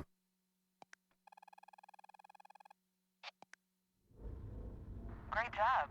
Payment should already be with you. But if you feel like spending some of that hard-earned cash, just head on over to Palmview Station. You'll find they've got supplies, a few jobs on the board, and the best home-cooked soya protein this side of Alpha Centauri. Never pays to engage with Jeff. Kinda true, though. Kinda true. Break for barrel, break for barrel. This is Red Eddie, cooking good out here. This is Barrow. Go ahead. What can I do for you, mate? I'm looking for info on the express gates. Last I heard it was a parking lot out there. Oh, now we're in the galaxy, you hear that? All clear out here as far as the eye can see. Heard it from Dusty Bear, our own set of apple ears. All right, you caught me. Just reading the mail here at the pit stop. Those sheriff instincts die hard, don't they, old bear? What are they talking about, Now, chat? who you calling old, Ace? You've been out here just as long as I've been. Listen to you two turkeys arguing again. You're hogging the channel. Interact with fellow truckers by using your CB radio. If you see this symbol, pick up the mic. I'm going to tell them to shut the F up. Right-click to view a list of responses in 1, 2, or 3. Oh, it's just a coffee break, Eddie. Ain't no one out here with us anyway. Whoa, who's that? Hello? Sounds like the newcomer made it across from Onyx in one piece. I'm holding the button down. How are they talking? You Listen. What? Hey, what's a handle? Not yet. Well, you'll need one if you're gonna be driving out here. Maybe we should call you Lucky Break. You know, on account of the serendipity of our meeting. Pretty sure there's a tough break in Vexmont. Right. Break. Jake. I reckon Lucky Jay could work. What? Lucky Did you just Jay it is, did you just give me the name Jay? Blimey, feels like a big old jamboree with all this chatter. Don't you have somewhere to be? I can't accelerate while holding the CB radio? I got a cold drink that's gonna go. Keep the shiny side up and the greasy side down, fellas. Will do. Mrs. Red Eddie down and gone. Big H, boys. Safe travels. Responsible. Power levels seem low or exhausted for one or more of your truck systems. Be sure to replace power cells at regular intervals to prevent system failures, job delays, and death. Okay. I hope there's nobody behind me. There's no rear view mirror on this thing, or any side mirrors to speak of. I don't know how you have a space truck with no mirrors. Or, wait, is that video behind me? Use a docking camera to align your truck with a docking bay. Maneuver close enough and the maglock system is available. When you're in position, lock it on. I guess that is my rear view. It's kind of a docking camera specifically, though.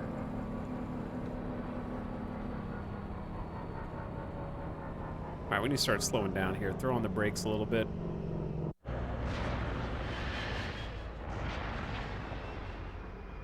Those reverse thrusters seem like they're gonna melt the front of my truck, but hopefully not. Looks cool in third person, though.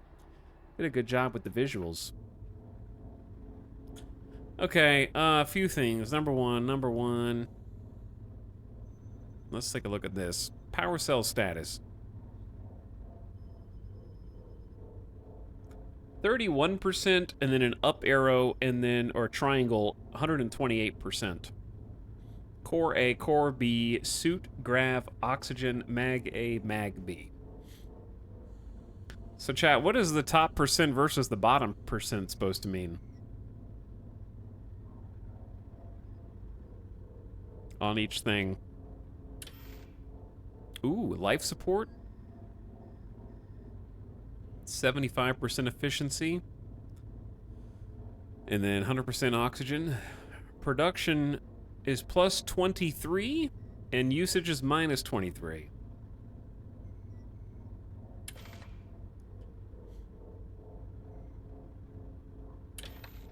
Okay, so we got some cameras here. So that can be our, like, side mirror if we want.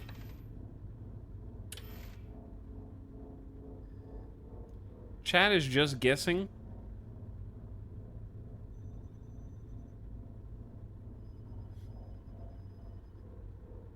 Chat is probably just guessing, yeah.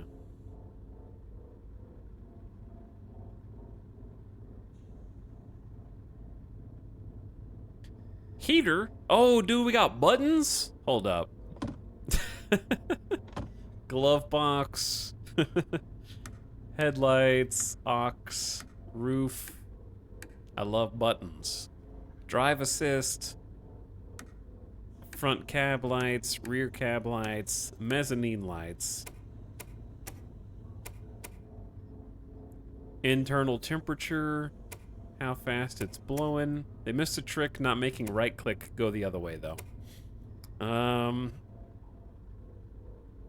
0 kilovolts, something, some shield. The radio.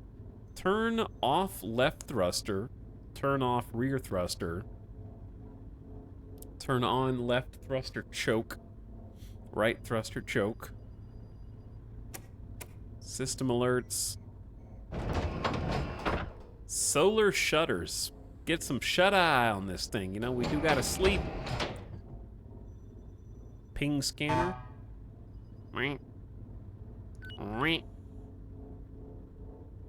Found something. A salvage beacon, 0.7 miles that way. That's not very far at all. Got the radio, and then whatever's going on behind us. So it said we're getting kind of low, right? So let's figure out how this section works here. I got a little bed to sleep on. Looks comfy.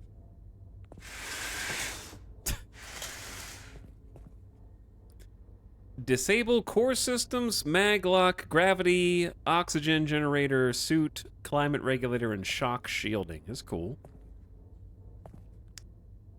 Oh, and you can pick up a good chunk of these things, too. I don't know if there's a reason to, but you can. Can you actually put stuff in this?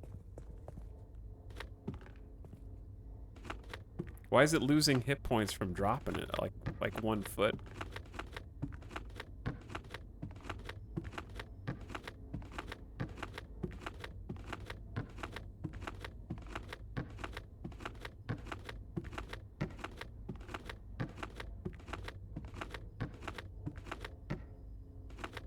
I was seeing if it would get destroyed. I just wanted to know if it would blow up. Now it's just damaged.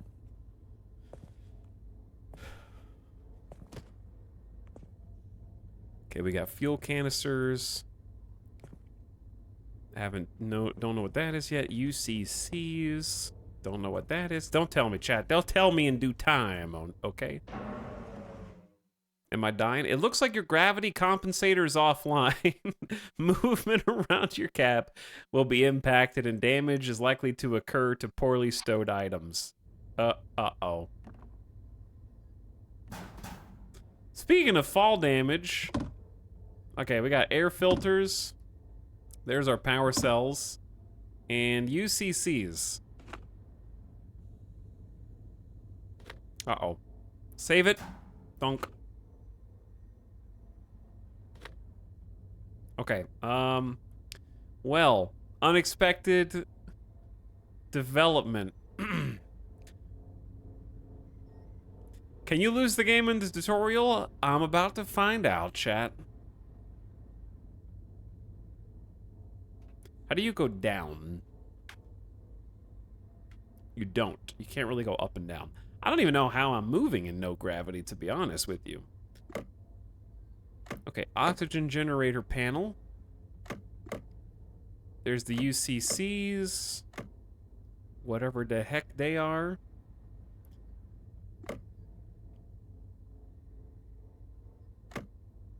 Suit chargers.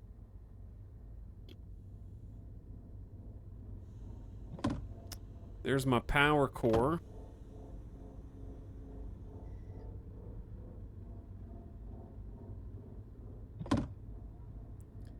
And then this is mag locks. Interesting. Air filters. Okay, this is cool.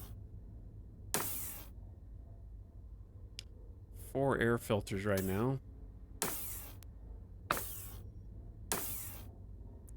The one thing I haven't found is gravity. The one thing I haven't found. Hang on, I gotta move some stuff out of the way. I gotta move some people out of the way. You know who I gotta move out of the way? I gotta move EJ. What up, Raiders? How's it going, dudes? Welcome, everybody.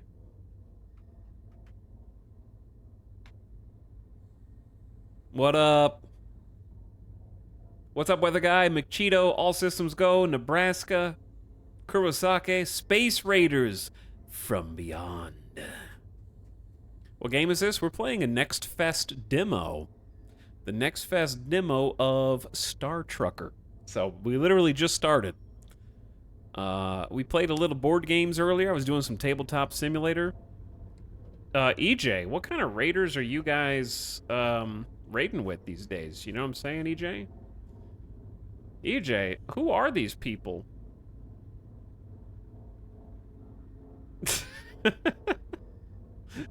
Did you do this? Are you responsible?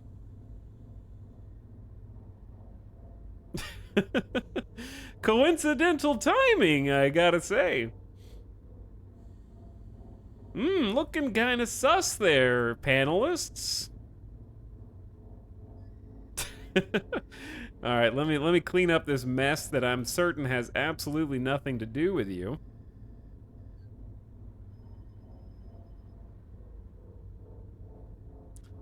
And that'll all be nice and tidy here in just a minute, and then I can get back to talking to you guys.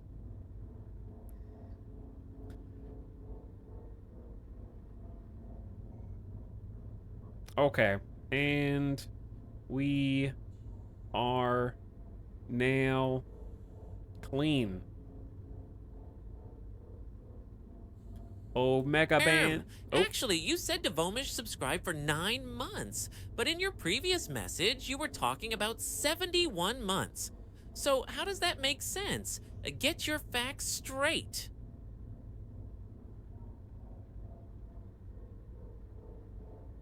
okay, and you guys are gonna be free, but you're gonna be on parole, basically. All right, there we go. Finally, good God.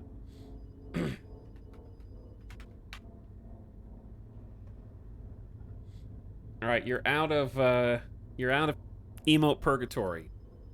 After I cleaned up all the bots, but I had to enable 1-minute follower only mode. Apologies, raiders. I didn't mean to squish you. Because, well, you know, there was just like 20, 30 bots.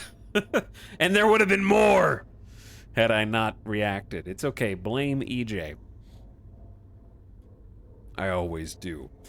Anyway, yeah, this game isn't out yet, but it is a demo. It's on Steam right now. Star Trucker seems really cool. It's like, well, Star Truck and Sim, dude. It looks sweet. Check this out.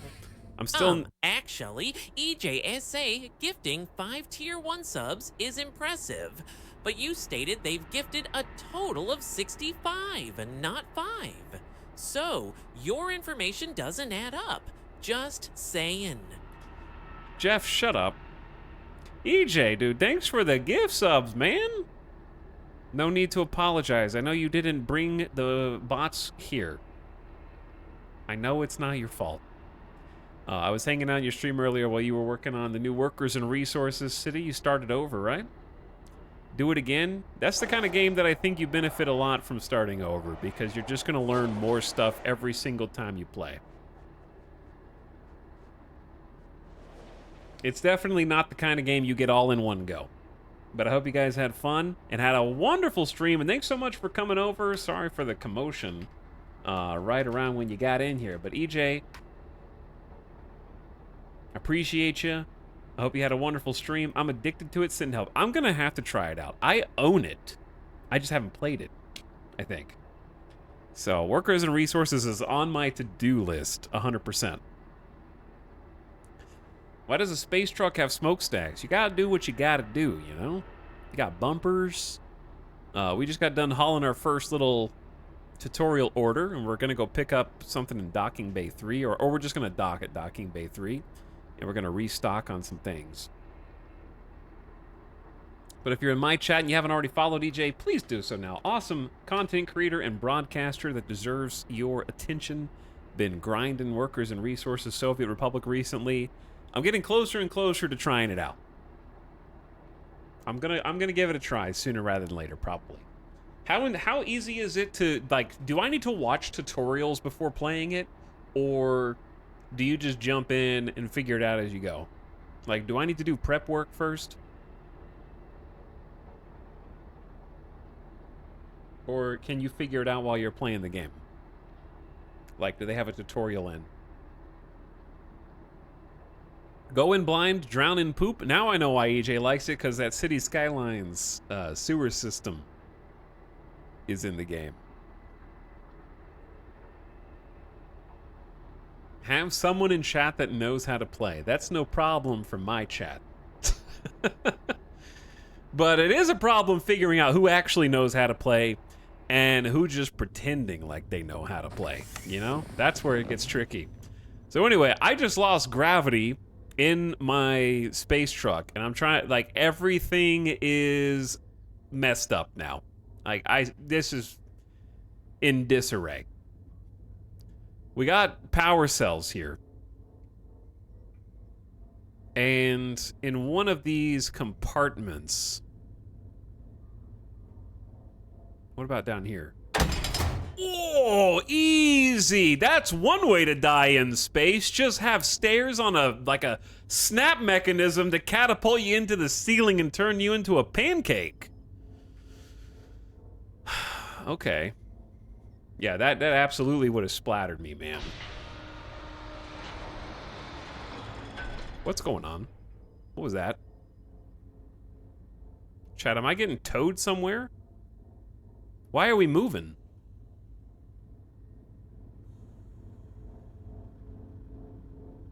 Is the space station moving or am I moving?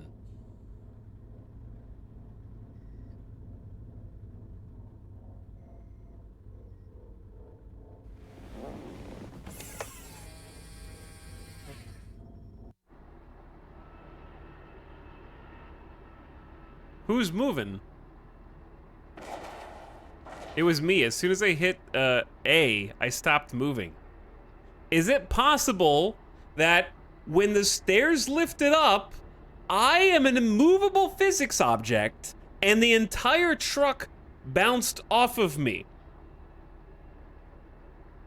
That's my theory.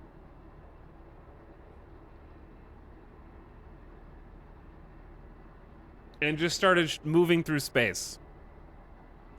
No, wait, it's moving again until I hit the button. Something's weird, dude. Right, like I can come to a total stop here. It's okay, it's okay. Let's get up.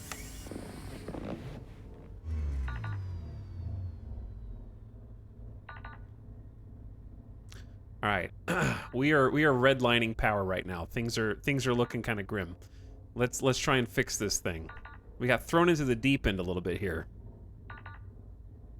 Pick up the power cell. Just chuck that anywhere right now, okay? I need a new one.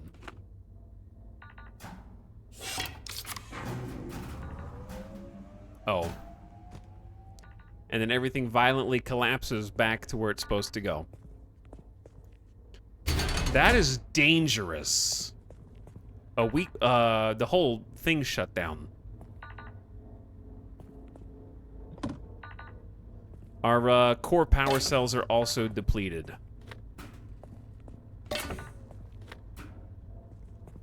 Okay, we can fix it. Power 200.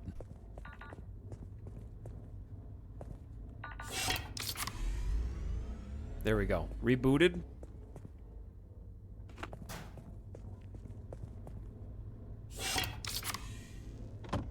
Sick. All right. Dude, who's gonna organize this?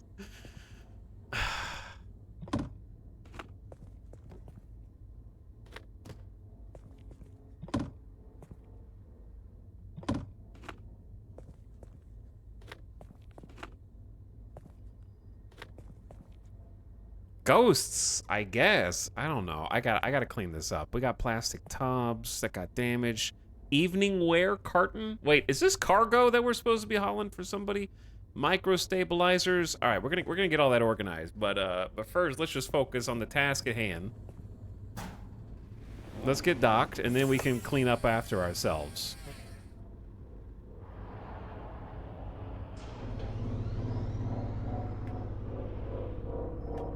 We're supposed to be docking at docking bay 3.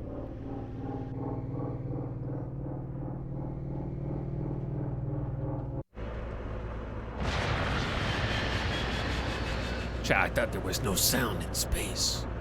I thought this was some kind of simulation game, dude.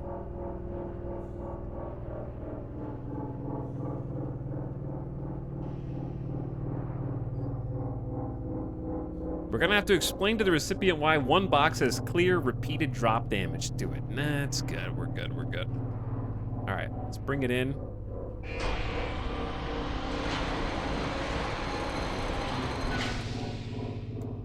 Now we gotta throw it in reverse. Throw it in reverse. Take a look at the docking cam. Now, the angle here is a little weird.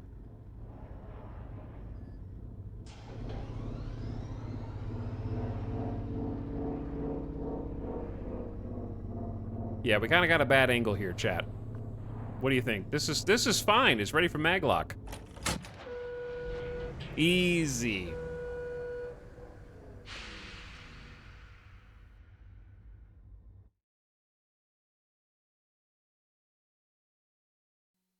Okay. Astronauts moment. Astronauts is pretty sick. Job boards provide a list of contracts available in the local area. As you earn certification skills, the list will expand, giving you access to new job types and cargo to haul. Keep in mind that bonuses and deductions will differ between job types, and harsh penalties will be issued for abandoning hauls or canceling a job. Okay, just don't cancel jobs. It's easy.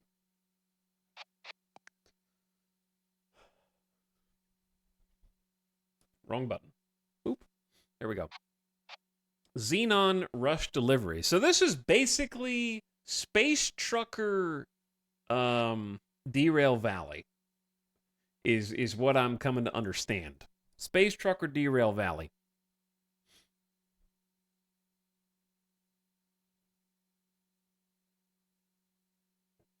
I had an issue once where I was stuck spinning, no idea what caused it. Games with physics is hard, you know.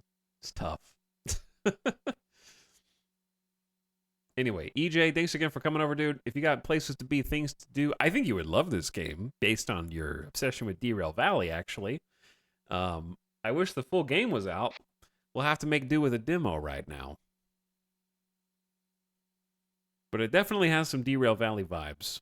Just with some other sort of, not quite as simulation as that in some ways, and more simulation in others, if that makes sense.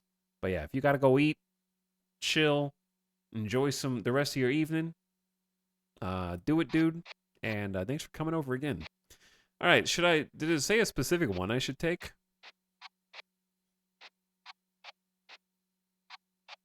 These look mostly the same to me. I'm gonna take a $1,000 payout instead. This freight contract is entered into as of 2/8/3023. Effective date between Q-Star Company and ETAL, the driver, collectively referred to as parties and individually as party. It'd be funny, chat, if they, like, this is supposed to be a joke contract, but, like, how do I know that I'm not accidentally signing a new terms of service? I have to, like, check this every single time it comes up because, like, imagine a game where you accept fake contracts, but they slip in a real contract one time. You know? It could happen. I don't know. The company hereby engages the driver to provide. Like, okay, someone could make the argument that I am known as Etal or Italics, and that is my actual alias. You know what I'm saying? And then I just find myself getting, like, served court papers for not completing my quest in the game.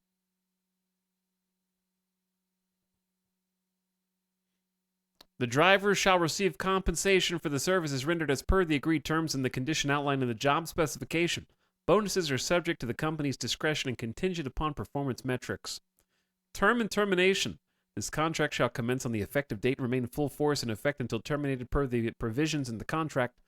The driver has the right to terminate the contract providing notice prior to departing the initiated job board. The company reserves the right to seek reimbursement up to $2,000 of early termination or abandonment of goods. Confidentiality. Chat, you have to pretend like you never saw this. This is supposed to be strictly confidential, okay? So don't look. All right, I took a job. Rank up 3 times is completing the demo. Go to Sector Purity. So there's our docking cam. We're getting our cargo right now.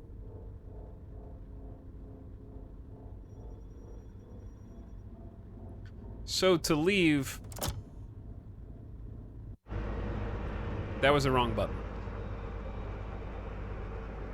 That was very much the wrong button.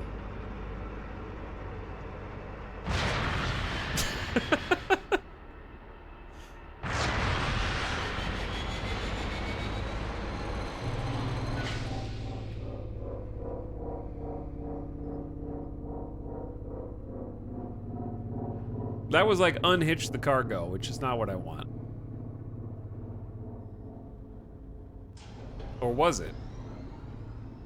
I don't know, dude. The tutorial is... Hang on. Go to Sector Purity, pick up the maglocks, then go to Atlas Prime and drop off the maglocks. Okay, so no, this is not where we get the things.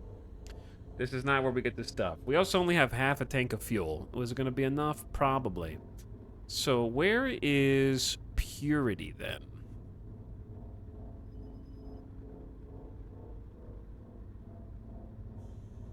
Purity's that way. All right, I'm just gonna go.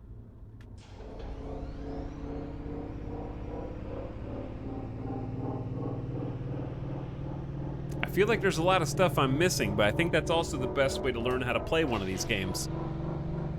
Is just to figure it out as you go along. When I first heard your nickname, I thought it was Italics. It is, it's just spelled differently.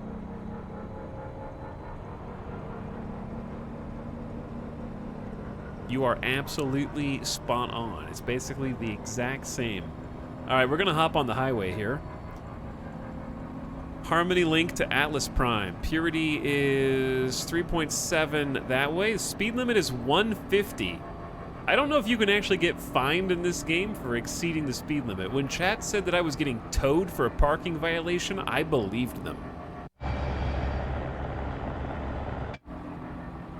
Like, I thought you were being legit. I love the highway signs, yeah. I think that's a really cool touch.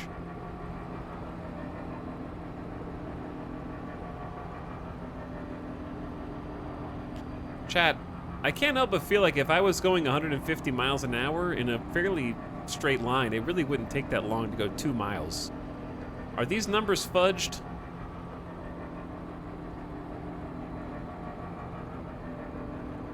They have to be, right?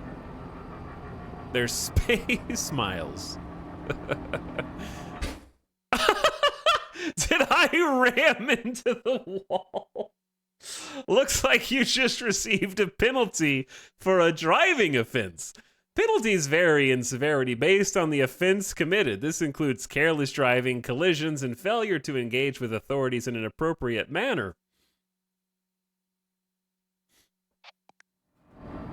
Oh, chat, Oh, chat. Oh, chat. We bonked. We made... Oh, look at the things! They're actually spinning out into space. We've had an accident. We've had an accident. We're leaking. This is an emergency. How many repairs can I even do?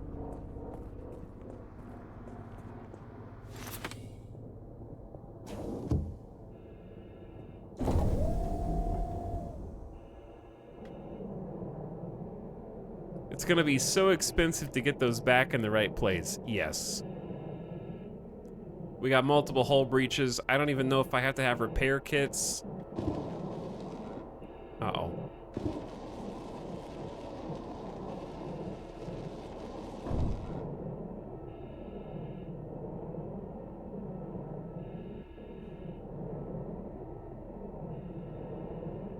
We got some huge leaks.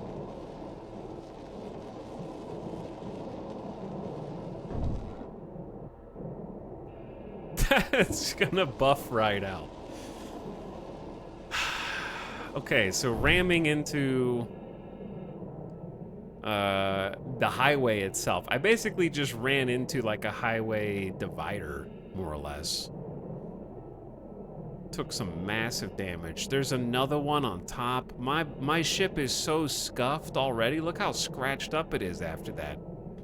How do you tell the full like extent of the damage? Like, how do you see the HP of the hull, like the integrity? Also, is it fully repaired?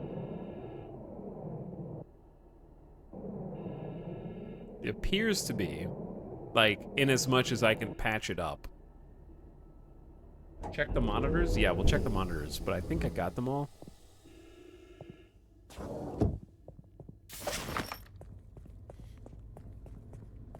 When you're dead, integrity is bad. True.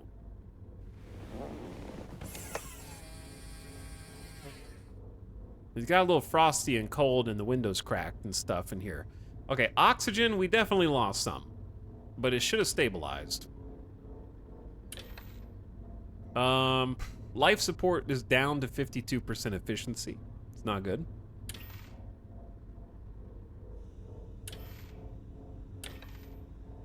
Seems normal. As much as it can be anyway. Okay, well that was dumb of me. I guess when you die, that's when hull integrity reaches critical point. Yeah, I don't have insurance either. All right, we're going to Unity or Purity. We're going to Purity. We need to drive a little more carefully. Do those patches stay forever? I assume we can dock somewhere and get some full repairs.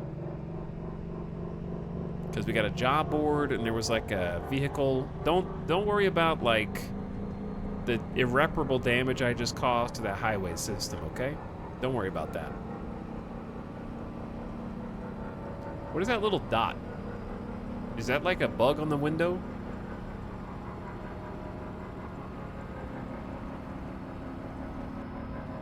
There's some other space debris up here that we kind of need to be cautious of. Oh yeah, we're getting like a warning that there is some rogue debris.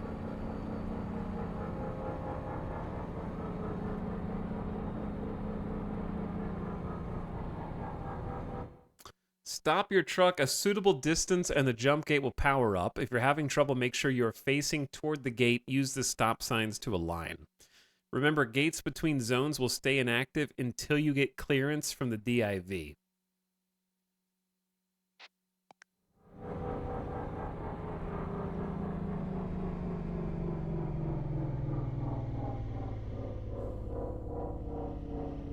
How far away am I supposed to stop?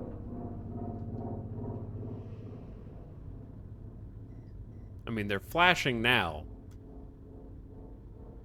But I feel like I'm still far away. Is this a joystick type game? I don't think so. It's not like Microsoft Flight Simulator.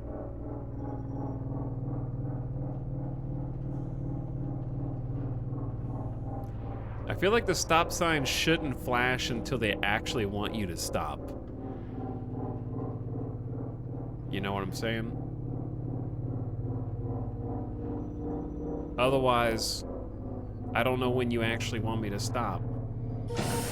Okay, right there, I guess. We ready, chat? Throw it.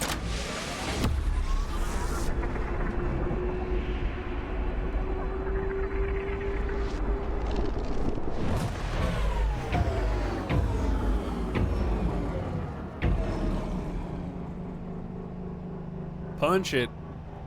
This looks like a BioShock, you know? This looks like a BioShock world. Your ad here. Are they actually gonna sell ads in this game?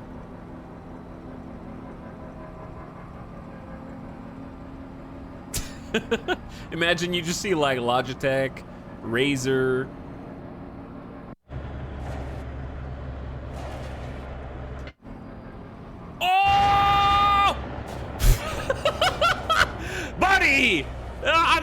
I'm trying to enter the freeway here, dude. And you're pushing me off on the side of the road, man. Like I'm trying to merge, and this dude is throwing on his brakes. The temperature in your cab is reaching an uninhabitable level. Make sure the climate control's on and your dashboard settings are appropriate for the current sector.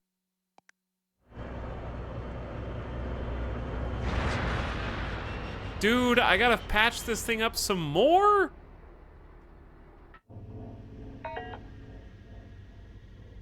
How, what?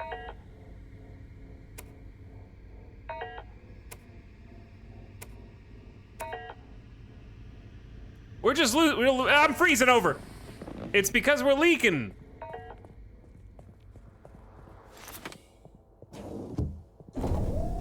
(20 FN dropping rapidly. Oh my god.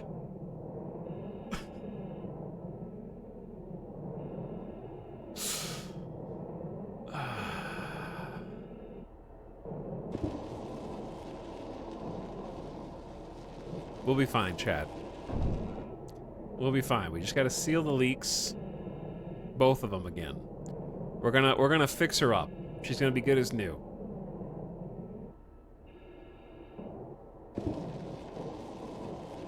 This truck is gonna be made of patches by the time we pick up the cargo. All right, I want to say there were only 2 this time, but this thing looks like it's a 50-year-old truck at this point. I'm pretty sure it looked mostly new when we got it. Theseus' truck. Oh. Look, if I didn't crash, the game would be less fun because it'd be like... If it wasn't difficult to drive... Wait, what's the temperature in here? -16!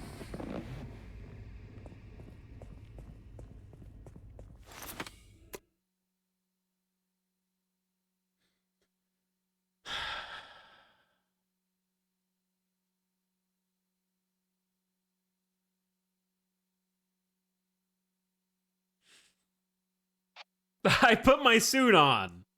I put my suit on. Come on, dude. You're gonna make me start over?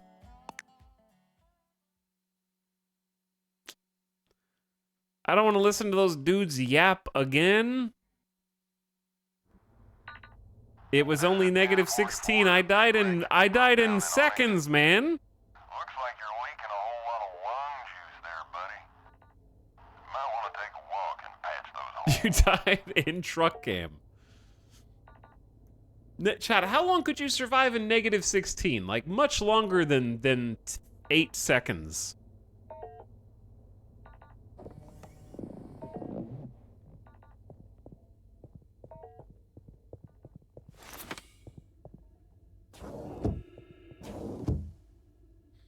-16 Fahrenheit.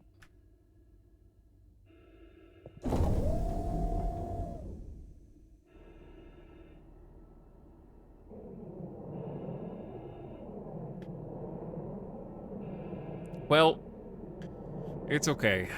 Now our truck is good as new. I liked my patched up quilt that I was driving around, though.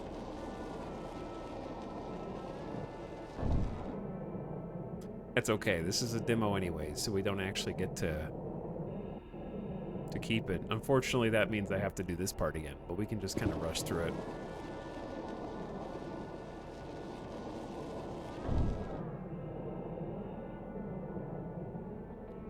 Can't believe I got destroyed. Well, okay, but to be fair, how is that? I don't understand how the heating system works, I guess, because I thought it would be heating up.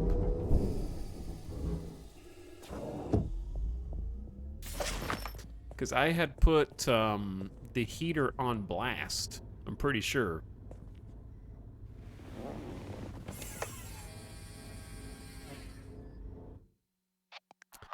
I had this on 4, and then this on max. You were heading Atlas Prime on a job. Well, just a quick heads up, but that gate's been real temperamental as of late. Lucky for you, the repair drones are busy fixing it as we speak. I reckon by the time you reach it, they'll have it up and running again. Are you naked without the suit? Maybe.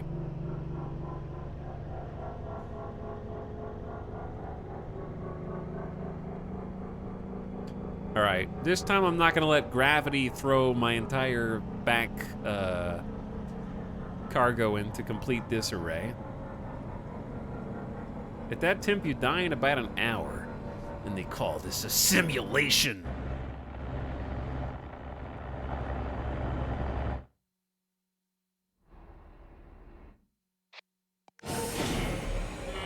They want you to stop.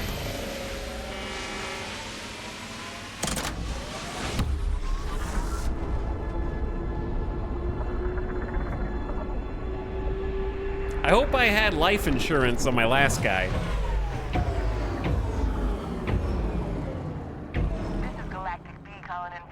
IV. Died in the You finally tutorial. made it. Okay, here's the thing. Already got a Can I job just all say, warmed up this and game waiting seems for you. really, really Just cool. head on over to the waypoint, Great get your idea for trailer game. into the Execution area, seems really and great. I'll make sure your payment The gets tutorial processed sucks. But also, I don't mind that the tutorial's hard. I just wish I didn't have to start the whole tutorial over if I screw it up. Head to the delivery waypoint and detach the trailer. I can do that. See, there's the condition of the trailer and the clothes pack. Oh, there's truck status. I didn't even look. I assumed this monitor was a duplicate of that monitor, which is not.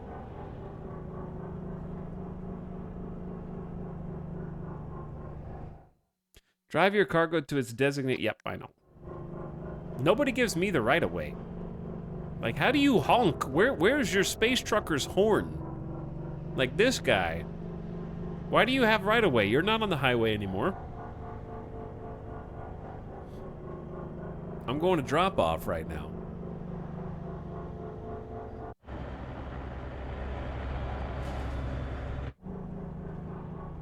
The scanner has a honking sound? Yeah, but it doesn't, like, I can't use any of that stuff right now anyway.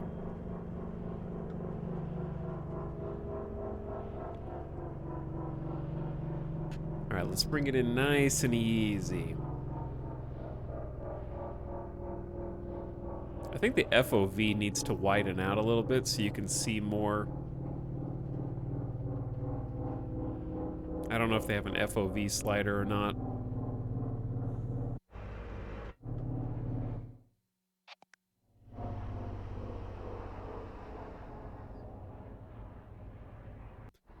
All right, it's in there.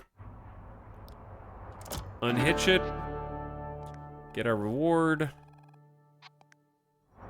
Great job. Payment should already be with you. But if you feel like spending some of that hard-earned cash, just head on over to Palmview Station. You'll find they've got supplies, a few jobs on the board, and the best home-cooked soy. All right, I didn't look and inside see a how to Alpha buy Centauri. supplies before.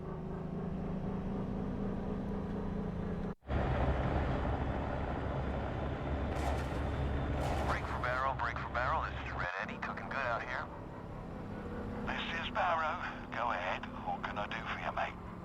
I'm looking for info. 3 miles. Repairs, shopping, fuel, parking. Oh, now we're in the galaxy, you hear that?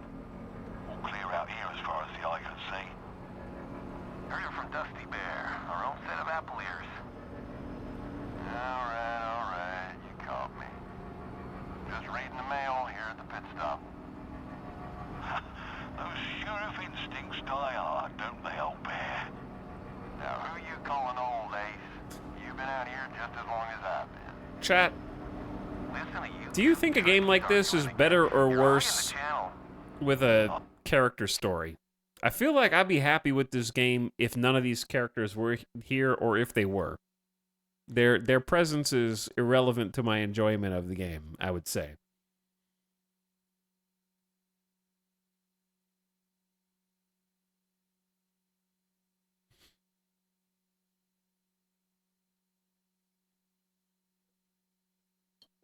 Depends on how good the story is. I feel like everybody who wants to play a space trucking simulator wants to play a sandbox.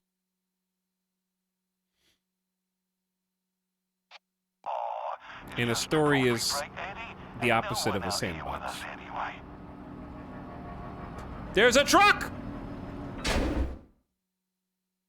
Where are the lanes? Where are they? Where are the lanes in this?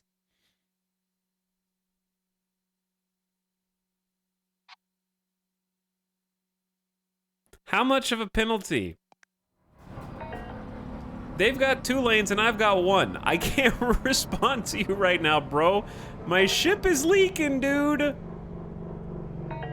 That's true. It's been pretty quiet today. Absolute shame.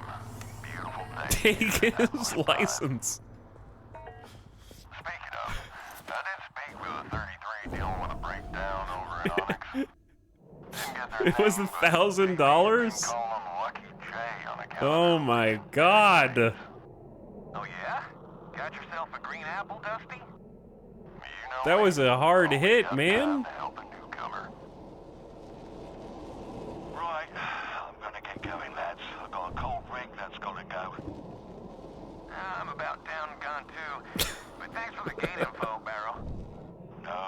mate. Keep the shiny side up and the greasy side down. Big H, boys. Safe travels. Okay, well, I promise I wasn't just doing that so that we could get to the beat up status of the other vehicle that we were doing before I died, and that this is just unfortunate.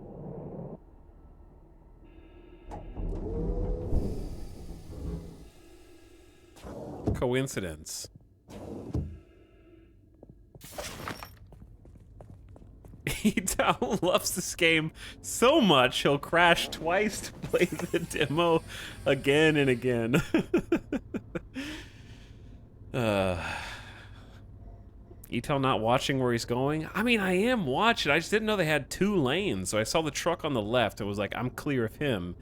And the perspective, the other truck looked like he was kind of behind him, and then it was actually off to the side. So, you know.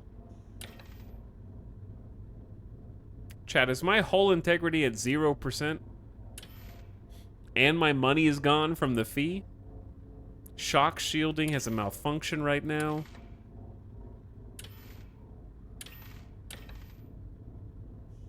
Okay, we need to do this carefully. Alright, we need to do this calm, cool, and collected. Nobody signals in this game. Nobody uses their blinker. I don't know where anybody's going until they start going that way.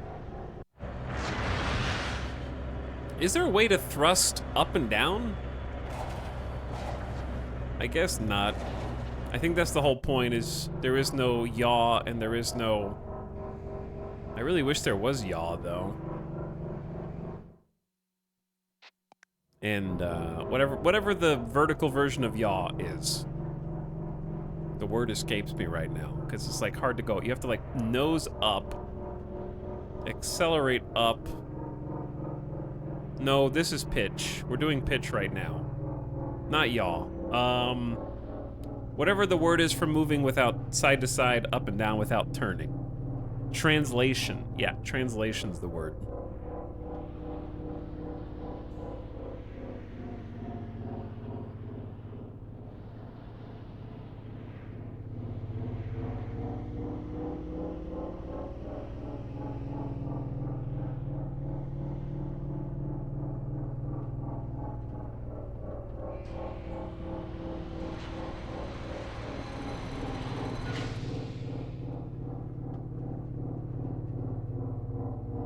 I like the rangefinder.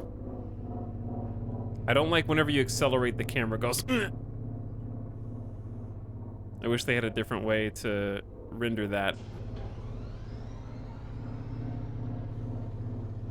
Then it going.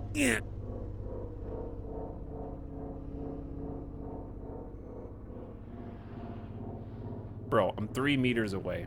Thank you.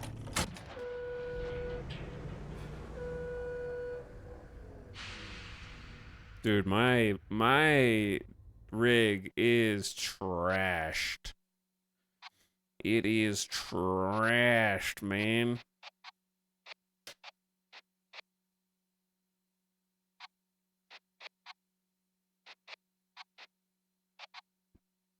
All right, let's try a similar one.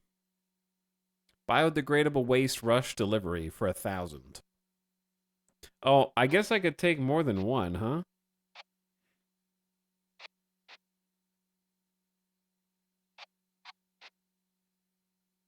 Can you take more than one? Like, this is Atlas Prime to Purity.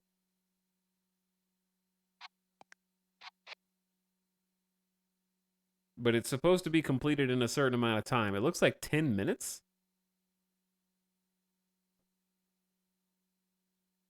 Is that a 10-minute job? It says it's expected by 1943. No, estimated time is 10 minutes. All right, I say let's just keep it simple and start with one right now. Okay, too many contracts. You can have up to one active at once. There you go. Pick up biodegradable waste from Bay PVS 3. Go to Purity.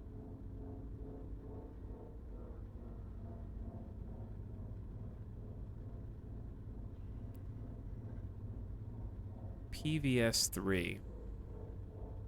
All right, first let's undock.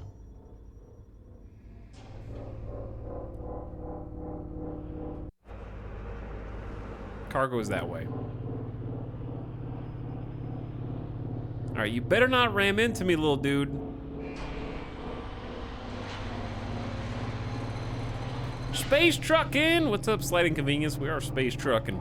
I already blew up one. Actually, I didn't blow the truck up, but I did blow myself up, kinda. The game just crashed.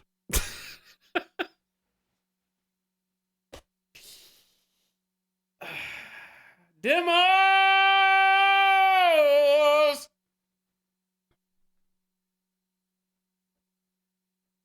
Dude, this game is so cool, man.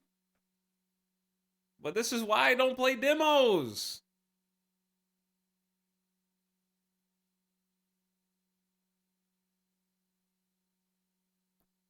Again. All right, this is the third try. This man is, I'm not allowed to finish the tutorial.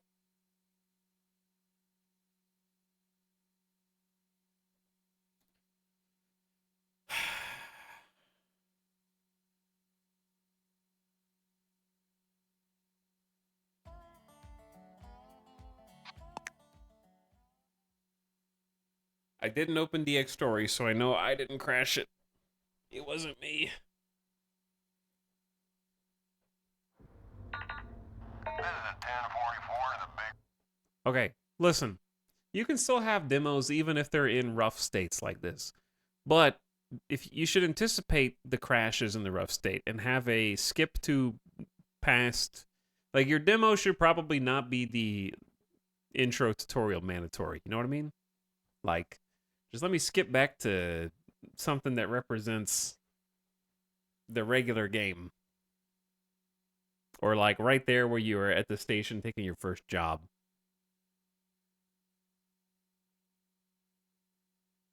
Yeah, a lot of demos don't have saves. Looks like you're leaking a whole lot of lung juice there, buddy. Might want to take a walk and patch those holes. Dude, it's weird how many times when I'm playing games, and not just on stream, but off stream as well, I end up playing the same part like 7 times.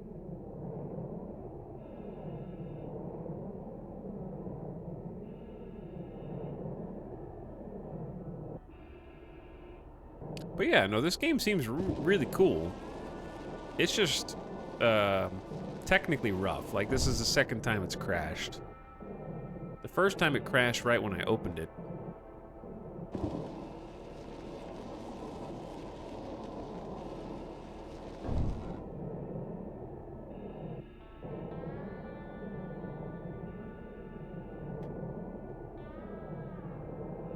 Because yeah, the actual gameplay seems really clever.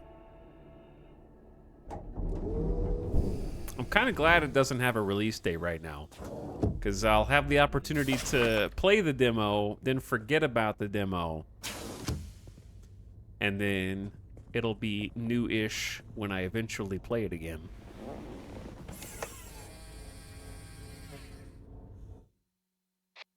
All patched up? Good. I guess you were heading Atlas Prime on a job. Well, just a quick heads up, but that gate's been real temperamental as of late. Lucky for you, the repair drones are busy fixing it. Where's the person that said he loves it so much he's gonna crash on purpose so he gets to play the demo 3 times? You were more right than you know, partner.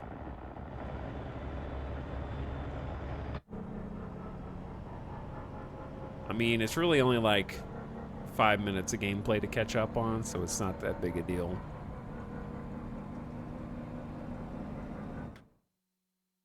If only I hadn't succumbed to freezing temperatures.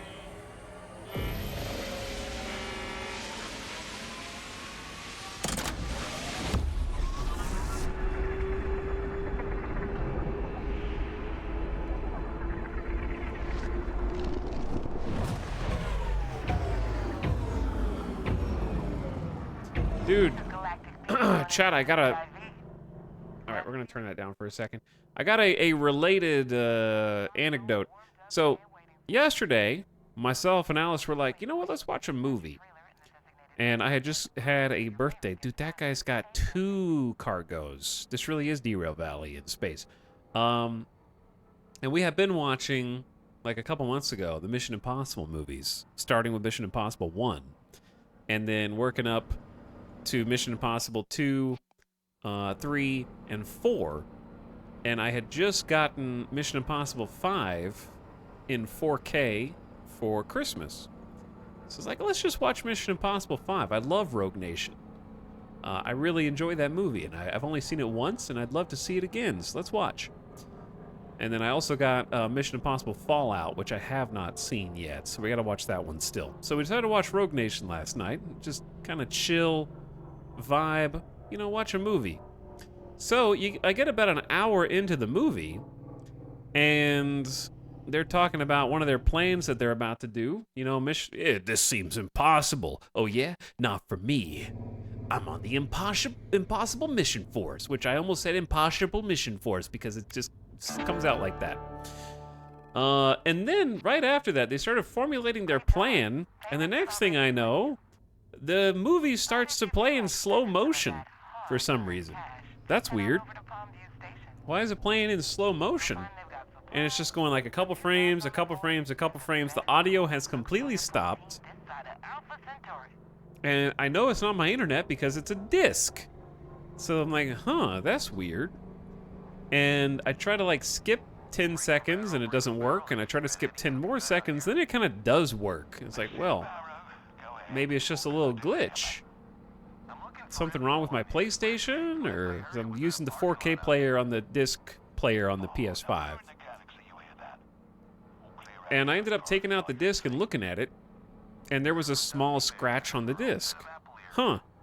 Where'd that come from? I don't know, because I literally just opened a brand new disc out of the package and put it straight into the PlayStation 5. It didn't touch anything. I didn't drop it. Nothing else happened to it. Okay. Fast forward back to the same exact scene to try to find out what happens in that 30 seconds of movie, and the stutter starts to happen again. Playing in slow motion. It ain't working. I don't know what's going on. So, end up just being like, well, I can read the subtitles even if I can't hear it, so we'll just read the subtitles for this 30-second movie that won't play. And then we'll just continue, because it seemed like the rest of the movie was working just fine. And so we did, and the movie played for another like 10 minutes or so, and it got to a pivotal action scene where the hero is doing something that is high stakes, high tension, and right in the middle of the scene... Oh, I accidentally forgot to respond to them.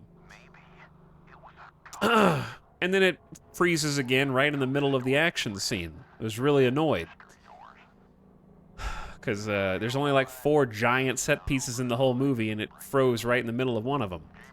So I thought at first it was the PS5, but then I did a little more research, and apparently 4K discs are just incredibly fragile, and I'm assuming the scratch that's on the disc is the culprit.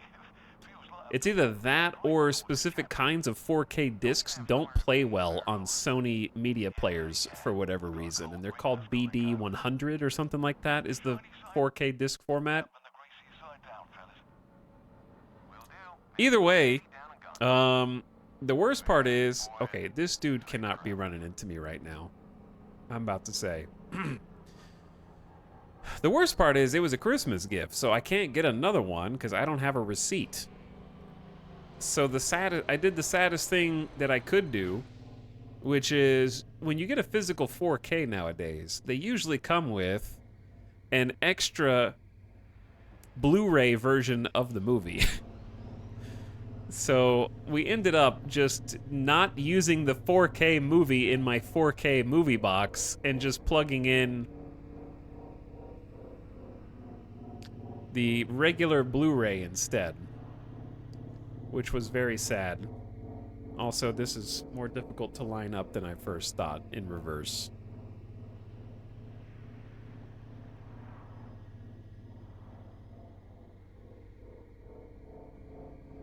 And just watching the rest of the movie that way I'm surprised they don't let you download a 4K version. Yeah, they let you stream a 4K version, but streaming 4K is always worse than a 4K disc because of bitrate. So if you have the disc, it's always going to be higher quality than streaming. I know that we're coming in at a janky angle here, but I think it's going to work.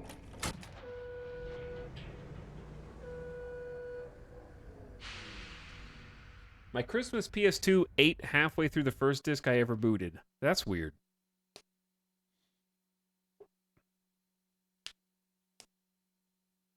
But yeah, apparently 4K is just incredibly fragile as a disc, like a physical disc, and it scratches incredibly easily.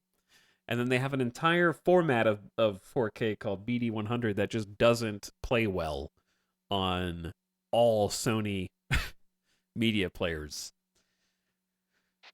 And it's like, oh, of course. Of course. I say all that to say, I watched that same scene of them planning how they were going to steal data from an underwater facility 4 separate times. Because one time I tried to take the disc out and like clean it with a microfiber cloth. I heard that that works sometimes, and it didn't. So I got to watch them planning the stupid heist 3 to 4 times in a row while trying to troubleshoot the scene. I've never had to troubleshoot a movie disc before.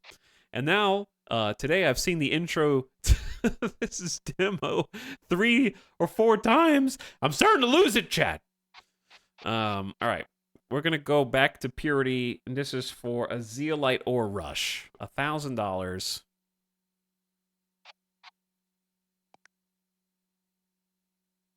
Here's the reward.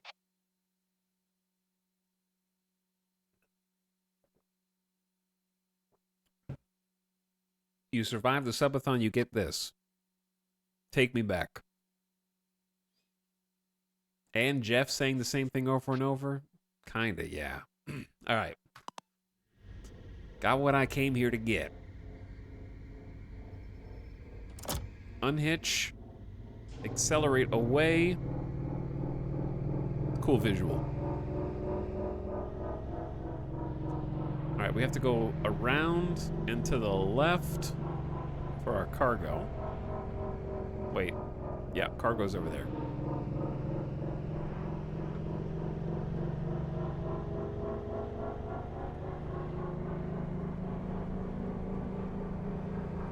Anyway, Rogue Nation is still a really great movie. Has some amazing set pieces.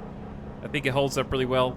It's got a little silliness also, but I think they kind of embraced a little bit more silliness after Ghost Protocol, or just with Ghost Protocol, I guess. Because Mission Impossible 3 was a hyper-serious movie. There are a couple laughs. I still like it as a movie a lot. But I think Mission Impossible is more of just a good action movie now, and less of like a... And they kind of want it to be more of like a drama, almost. Dude, I know. I just did that. I think it's best to just kind of come to a stop here, swing around.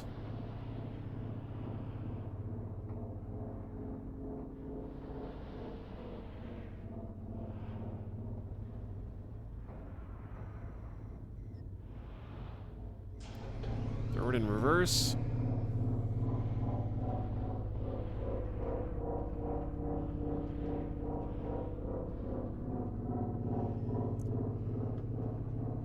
Careful with speed.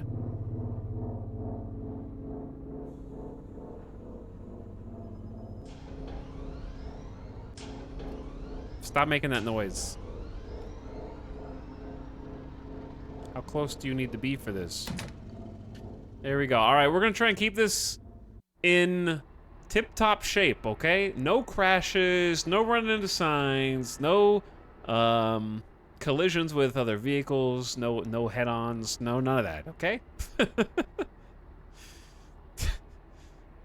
No crashing in the game or of the game. Important. By the way, Mostly Lost, thanks for the 66-month sub a few minutes ago. I appreciate that. Wrong way. There we go. And the Vomish with the Prime sub earlier. Load Bob also with the 71 months. Thanks, Load Bob and the Vomish. Very nice of both of you. We're going to Purity. Okay, Purity is that way.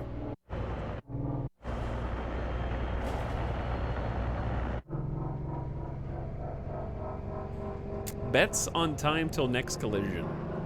Not necessary.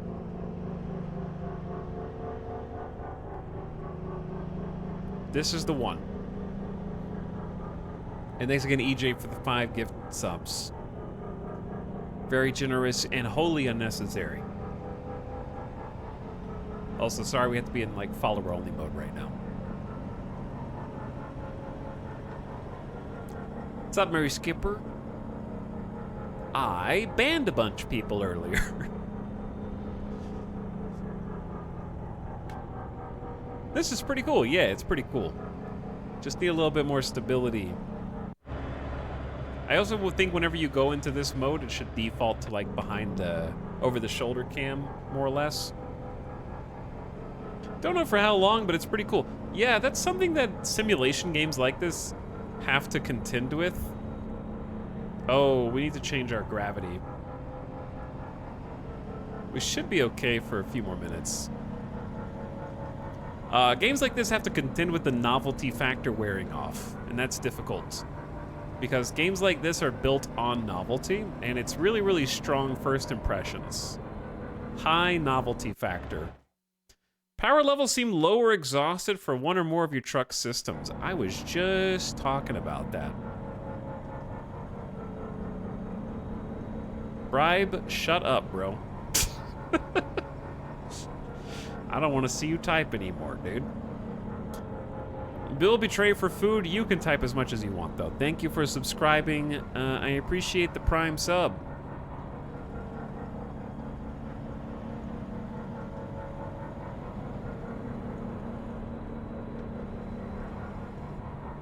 And welcome back for 56 months.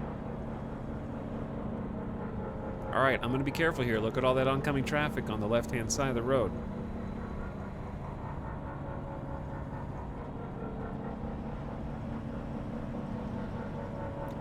Do not turn drive assist off. You mean like this? This will disable the truck's automatic stabilization system. This will save on fuel, but requires manual momentum correction to safely navigate a sector. This is just a Elite Dangerous button.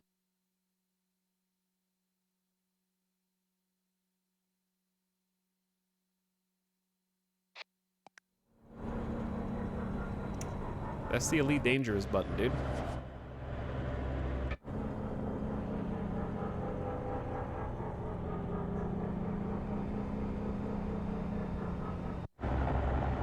Basically, all it does is make the thrusters automatically course correct for you to make it feel more like a video game. Easy steer. We don't need any of that. All right, let's get to Purity. Change our gravity. Our little core. Watch out for some rogue debris.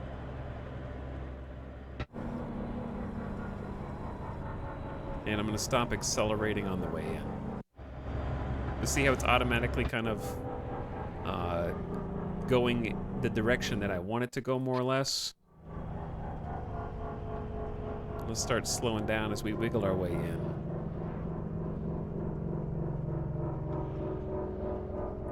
We got our cargo, so we're flying a little heavier anyway.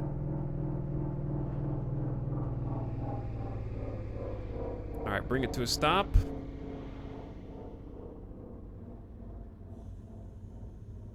How close you want me, boss? There needs to be some proximity indicator here, dude.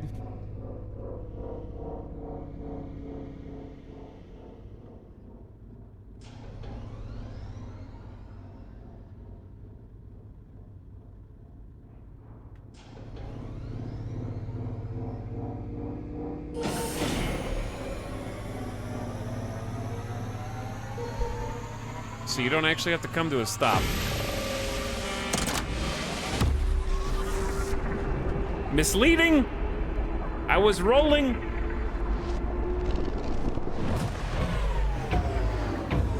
Welcome to Purity. What up? An automated checkpoint checkpoint inspection. Please be patient while security drones check for compliance. Do you like everything you have to see? Take a picture, it'll last longer. Thank you for your time. Get out of You my are clear face. to proceed. Have a safe trip. Alright, chat, we need to come to a stop here. Right in the middle of the jump gate exit.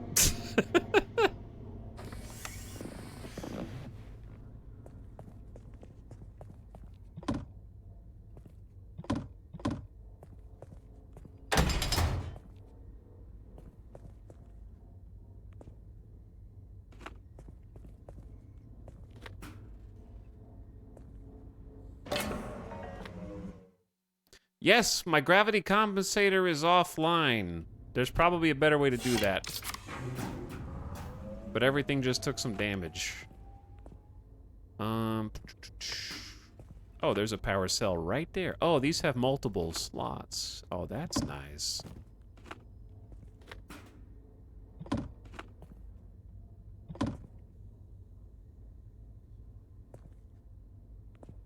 We got micro stabilizers, a bunch of plastic tubs, a cool case with a pack of soda.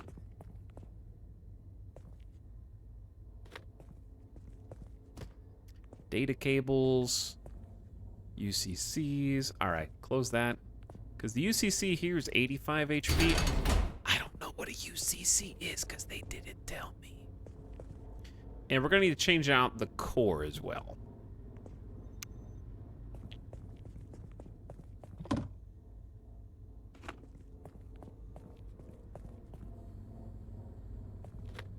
It has 33 power, but I feel like it's better to go ahead and just get on with it. From now on, I'm calling batteries power cells. It's a lot more legit. 100%, yeah, you sound official, like you're on business right now.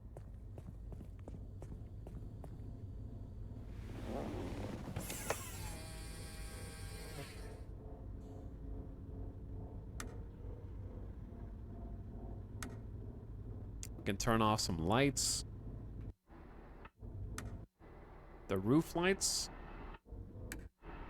Oh, it's, yeah, those. Aux lights.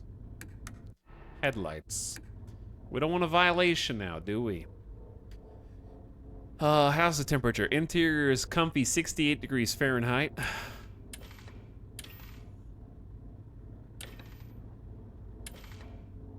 Hull integrity is good. So we can actually do this.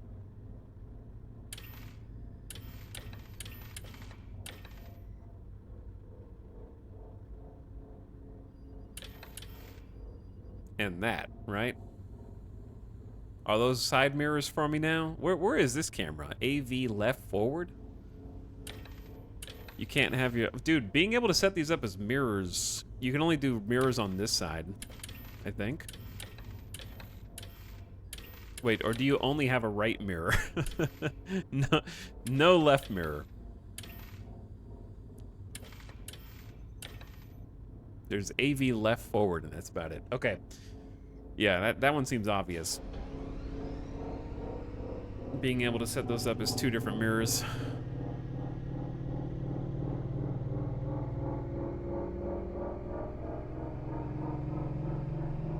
Good thing they don't check inside the tires. I mean, I rolled in here last time in a much worse state than I'm in now.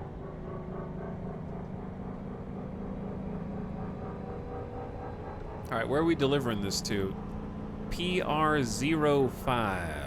1.3 miles that way.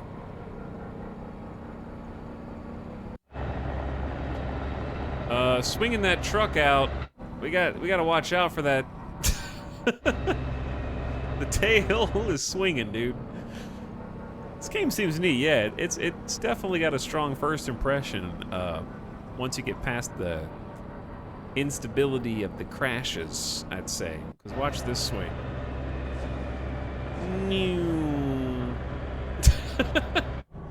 Ding ding ding ding ding ding ding ding ding. Was Tokyo Drift song?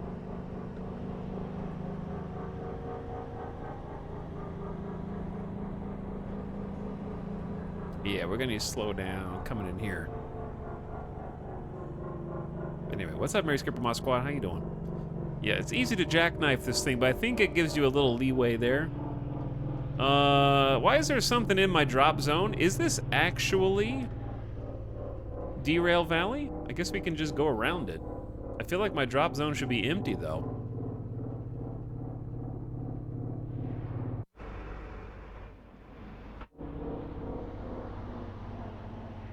I'm gonna bonk.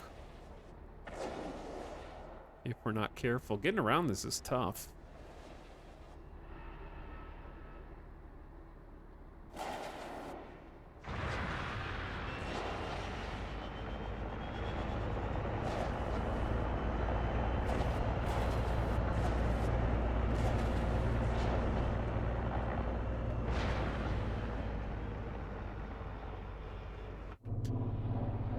Okay, what if we kind of like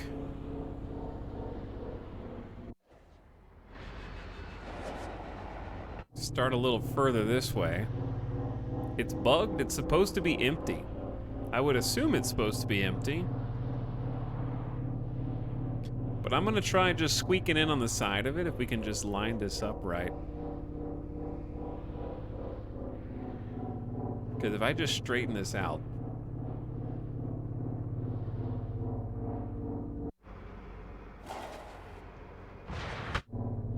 might be able to just make it in there.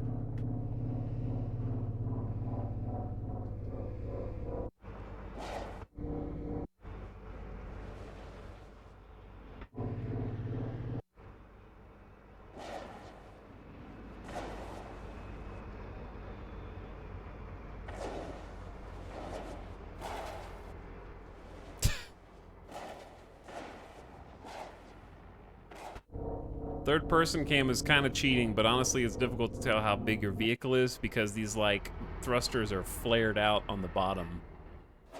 And that's the hard part. Because I can tell how big the the engine block is. It's the thrusters on the bottom side that's tough. All right, we got it. Good enough. They'll figure it out from there, I guess. Careful driving, $100. Early delivery, $7. Easy money. Yo, we got a skill tree. What do we got on this skill tree? Unlock jobs with tight deadlines, plus 5% XP for just-in-time jobs, plus 10% cash for delivering just-in-time jobs. Higher cab loads granted at way stations, plus 100 kilogram limit. Unlock jobs with perishable loads. Clearance for jobs with multiple trailers. See, that one seems important. Hazardous jobs. This really is Derail Valley. Sort of. Unlock new perishable loads. More XP and cash. Increase spacewalk efficiency. Unlock new perishable loads. New hazardous loads. Okay, what's over here? Unlock jobs with tighter deadlines. Unlock jobs with valuable loads. Unlock jobs with heavy loads. Better spacewalk. It's basically just a lot more XP and cash. Fragile loads. Unlock jobs with increased delivery radius. Higher cab limit. Multiple trailers. Oversized. Okay, lots of those. I don't know, dude. Let's go down the fragile. As the name implies, these loads are delicate and any damage to the cargo results in substantial deduction upon completion. However, fragile loads are a great moneymaker for careful drivers with a nice bonus for cargo delivered in pristine condition. Each level of certification will give you access to increasingly delicate cargo types. It's easy, chat. Just don't crash. I don't see what the problem is, dude.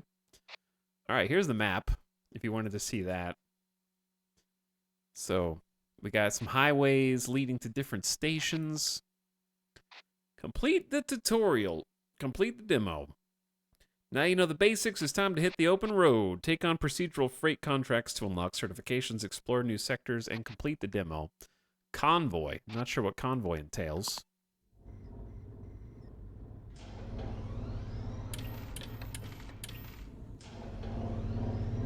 There's our docking computer.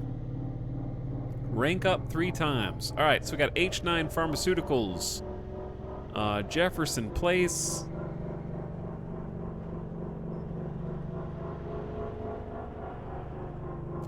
All right, let's just come to a stop out here and figure out where we're going to go next.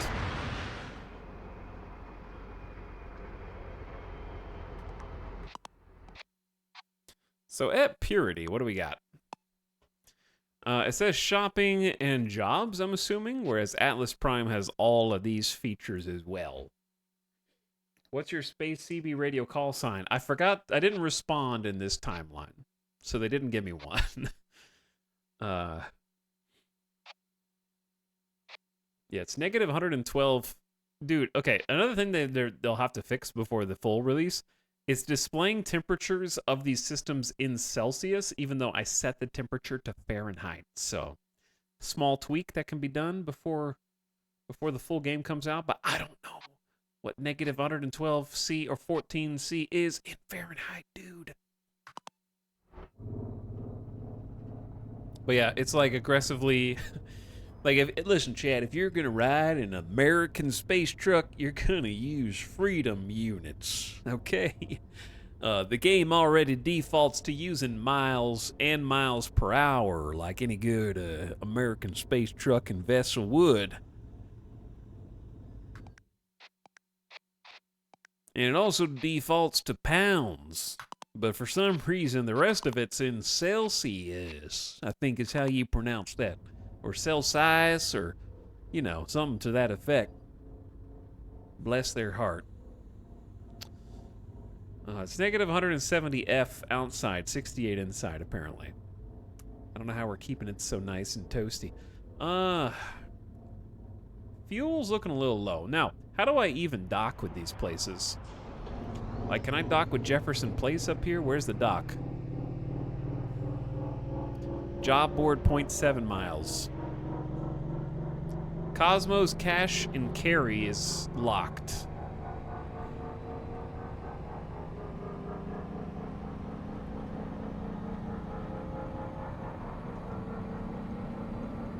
I need something to like guide me into the docking bay.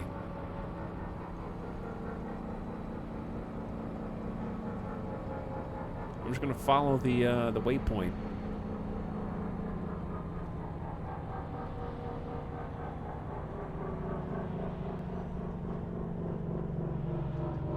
Okay, I mean, this is it. Got it. Okay, it is exactly on the waypoint. Fair enough.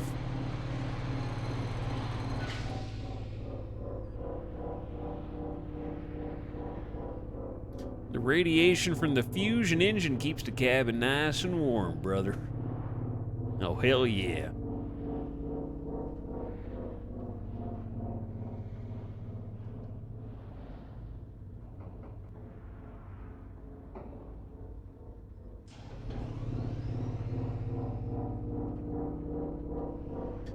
All right, nice and easy, chat. Nice and easy.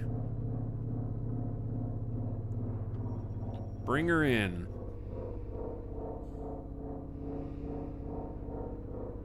See, I almost feel like this is when you want driving assist off. Because driving assist, I feel like is screwing us up. Nope, it'll come to a stop even with driving assist off. Huh. Because the coming to a stop is kind of awkward for backing in. All right, granite tiles, rush delivery. You know, isn't it odd that they have an expected delivery time for all of these? Yet, what happens if nobody takes the job? It languishes here. No one will be picking it up, so why are you in such a rush? You know, if you're in such a hurry, you should be paying extra.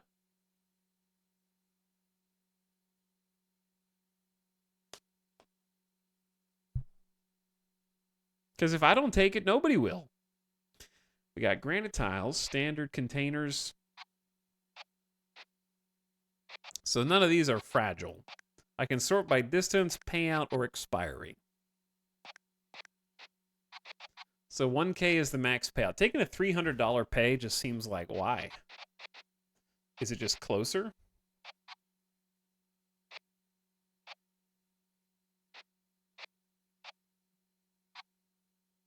I'm not sure. Because these are largely the same.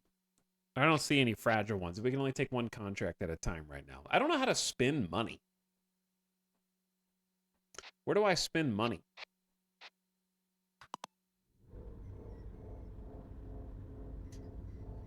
I think the places you can spend money are locked at the moment, because there was that shop right next to us. If you exit out of that menu, how do you get back into it? New question. There was a paint shop? Okay, well, I don't really care about that. My truck is fine the way it is right now. Chat, give me 1 sec. I'm going to take a very quick BRB. Try tab. Tab. Take a very quick BRB. 1 sec. We need some space, truck, and music, dude.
Monkas?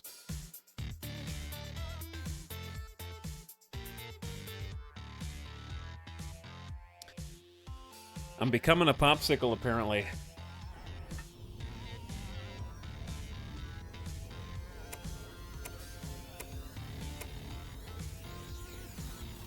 Alright, hot.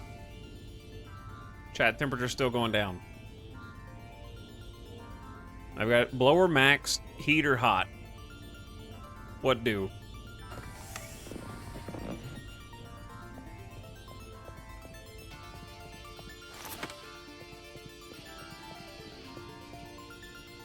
It's still going down.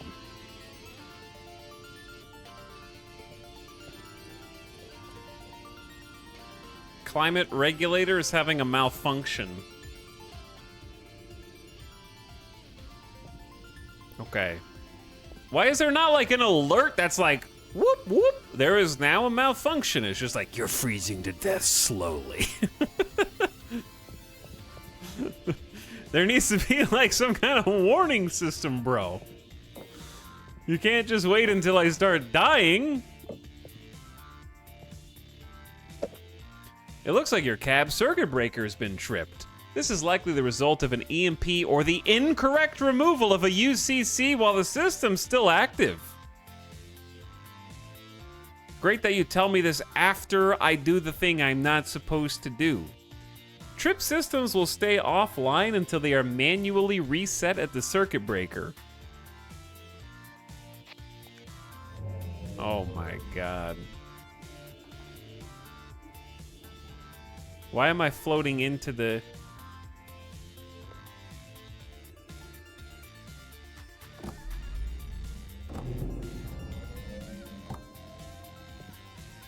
I don't know if shock shielding actually works. Also, I can't see anything back here because someone...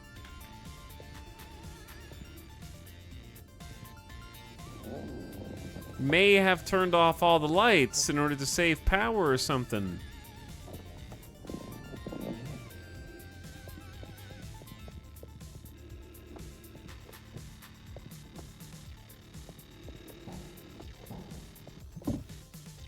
Okay, we got air filters, we got power, and we got UCCs, but there's already UCCs that are like damaged over here. I'm gonna use a fresh one.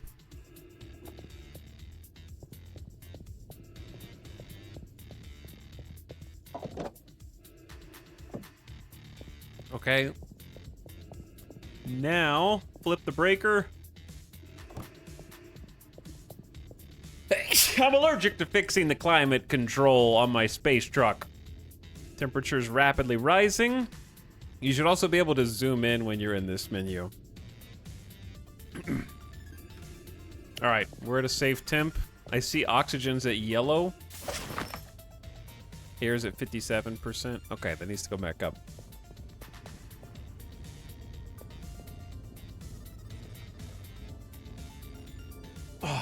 Fixed.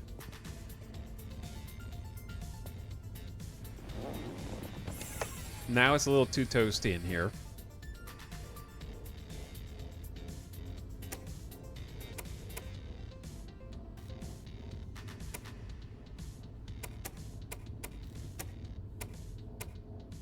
All right, let's keep it on a nice, reasonable 68. That's pretty good. And then I guess we can just put all of these in their proper case so they're like stowed and don't just fly around for no reason.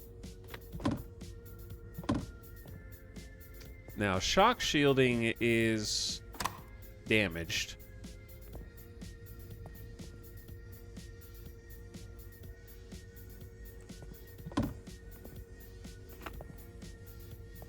Chat, am I supposed to know what this is?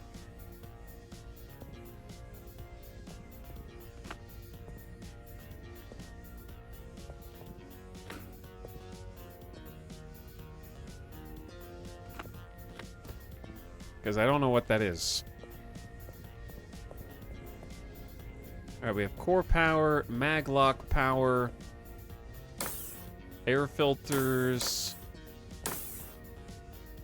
climate control, oxygen generator. Oh, that's how you get the job board back. Suit charger's good.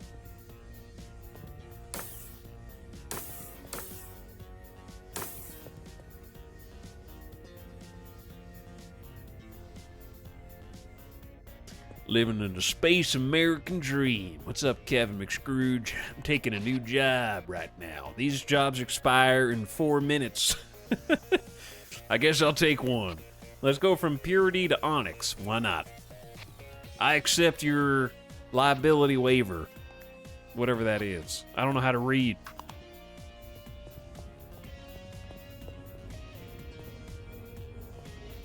Okay, we good? Oxygen's at 44%, but otherwise we seem good.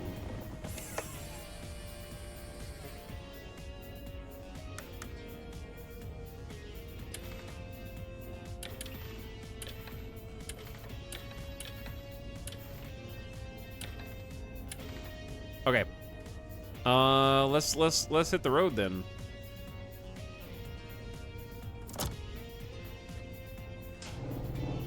All right, we'll unhitch. We gotta go pick up some cargo. I'm light as a feather right now. It's just me and my cab. I don't know where Onyx is. I just took the job because it was there. What's up, Trev? Thanks for the 5 months. Who says, have you played Dredge? I actually did a full playthrough of Dredge on Twitch. I haven't played the DLC, but I did play the base game. Saw the credits. We beat the game. It was great. I really liked it. A lot of fun to play. Thanks for subbing, though. Aku also says, E. Hi, Aku. Jeff, are you alive?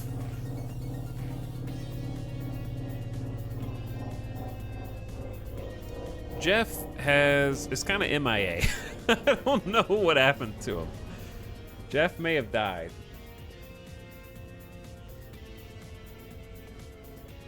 Let me see if I can bring him back. He was hanging out with us. He got squished? He might have got squished.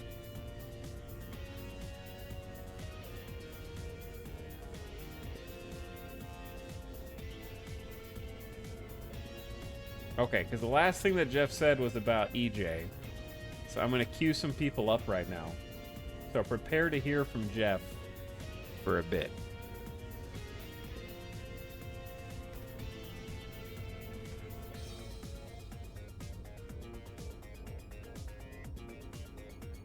Maybe he'll stop doing the like 10 years thing.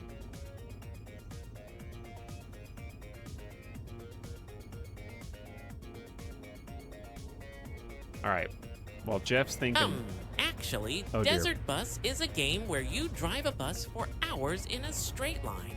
Mostly Lost Resub doesn't really have anything to do with that. But hey, did you know Desert Bus is actually a spin-off of Penn and Teller's Smoke and Mirrors? Pretty cool, huh? That was 59 words. You're not supposed to be using 59 words. All right, where are we going? Onyx.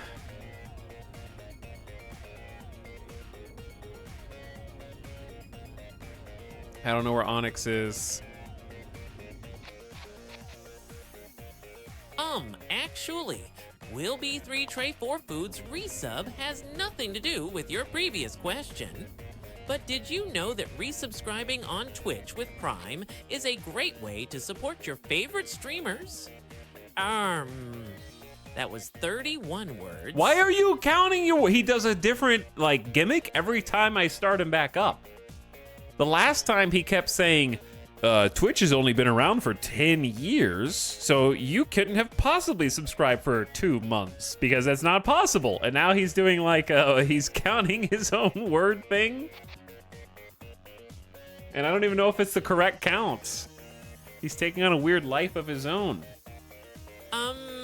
Actually, Peppa Vroom Vroom doesn't really make any sense. But did you know that Chaotic Kiwi's resubscription is a testament to their dedication as a viewer? That's pretty impressive. That was 38 words. Why are you counting? Okay, chat, I don't know how to find where I'm going, dude. Do I just go back to Atlas Prime and read the signs? I don't know where Onyx... They didn't tell me where Onyx is. And I don't think I can go here because I'm not allowed to go to Emerald Junction. It's green? Oh, it's green. Sorry. I'm dumb. I was looking over here. Actually, just saying E doesn't provide any context. But did you know that Aku, whose Tier 3 resub, shows their commitment to supporting their favorite streamer at a higher level? Dear. That was 35 words. I'm gonna have to turn Jeff off and back on again. Has anyone counted the words to see if that's actually that many words or if he's lying?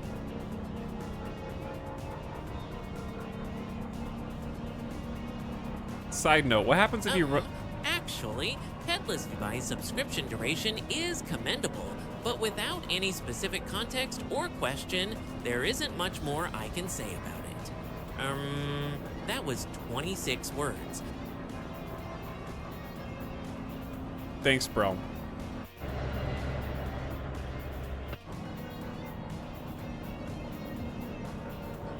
Alright, I'm not gonna ram into this dude unless he throws on his brakes. Oh, this is the highway right here. Oh, this is it. Oh, I'm going crazy then.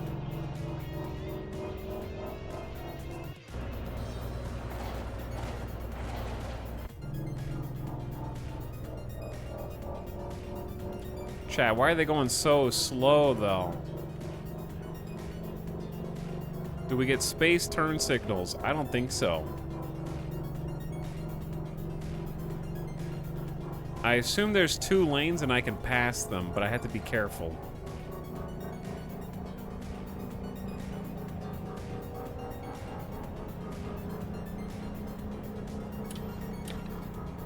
Oh dear.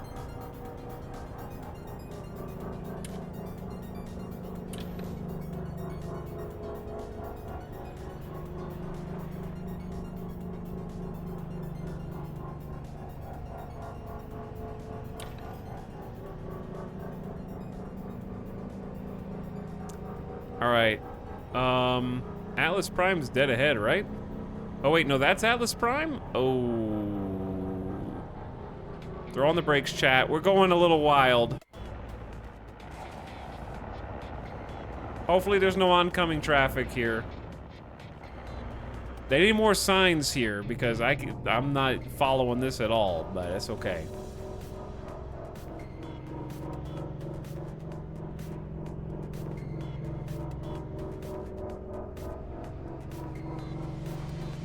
How do they go through here so fast?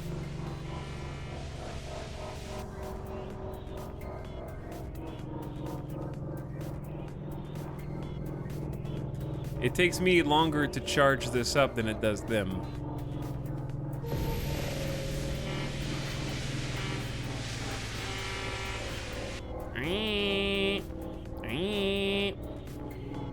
Alright, let me through.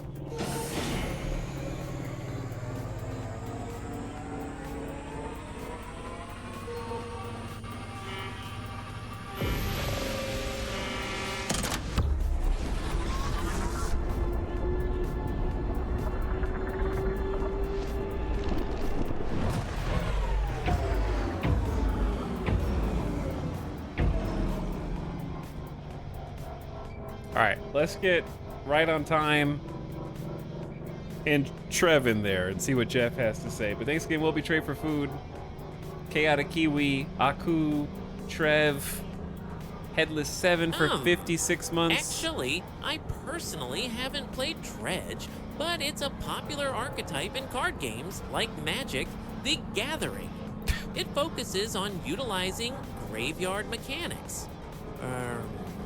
That was 34 words. Stop. Okay, I don't know.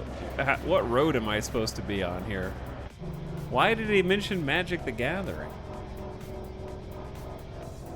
Dredge is a popular archetype in Magic?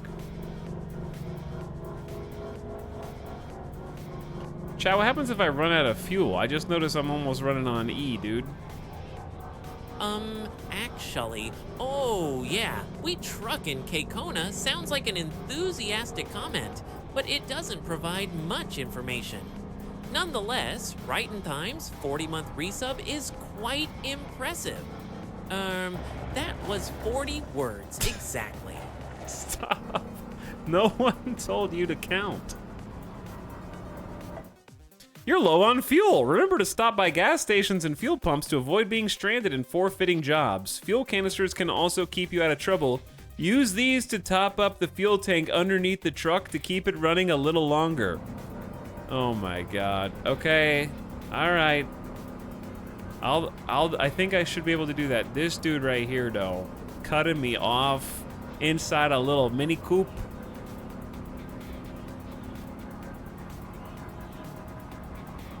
We got low fuel right now, but that's okay.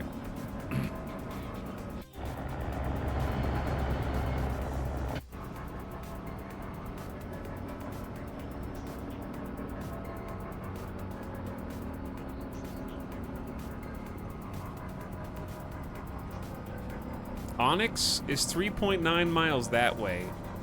I'm going the wrong way, chat. These are highways that actually don't have exits. They just take you to one place, is what it feels like. Because I don't need to go to there's Auto Essentials, the upgrade shop, and it's locked. Okay. Yeah, it's kind of just like taking me, I guess New Liberty is toward Onyx, so we'll just stay on this. Is it illegal to go across in a straight line? Why did they make them round? It's funny because after playing so much X4, where everything is maximum efficiency in the design of their systems, where it's like just a straight line, like the Las Vegas Strip, and all of the places you want to stop are along that straight line. This one's like a big curved freeway.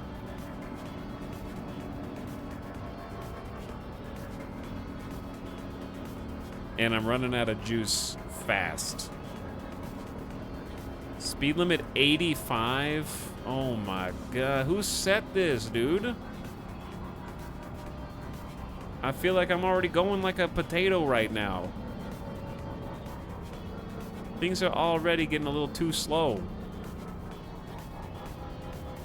85 miles an hour in space, man. Feels like 2 miles an hour in space. Yeah, that's what I'm saying.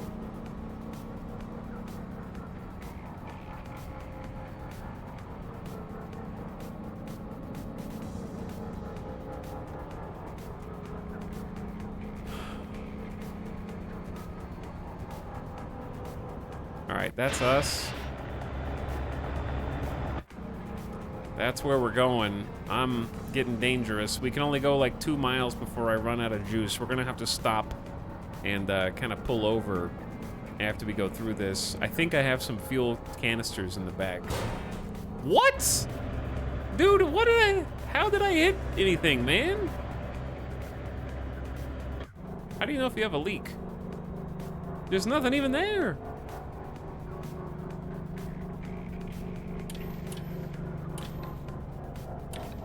Trailer 93%, hull 86. What?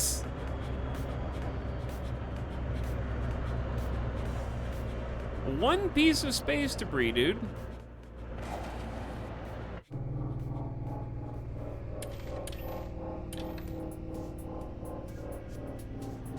It hit like the underside, like it got flung at me. They need to clean up the space around these warp gates. I was going 85, but there's not enough time to dodge.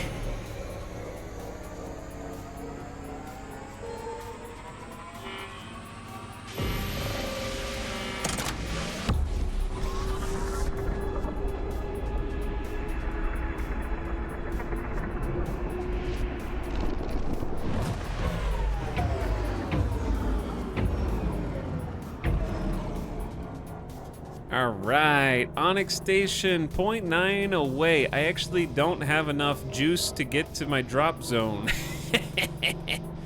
So we're gonna pull over here away from the gate just in case.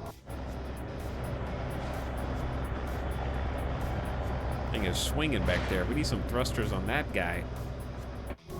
All right, we should be like able to come to a stop now.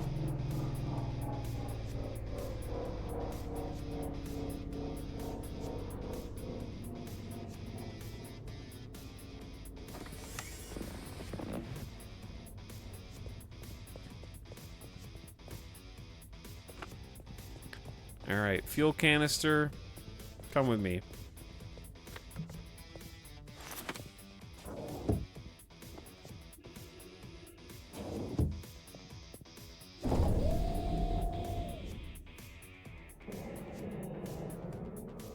We'll top it up ourselves. They said on the underside, right?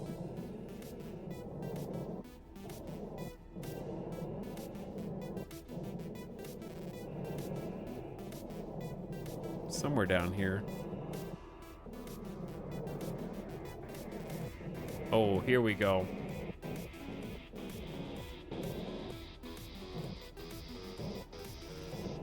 Hold up, hold up.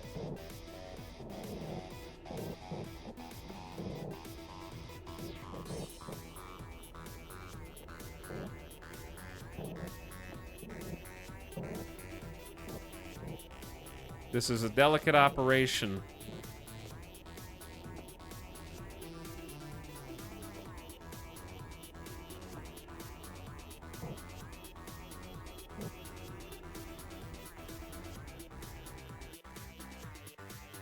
Goodbye, game. It ain't ready, chat. It ain't ready. Seems cool, though.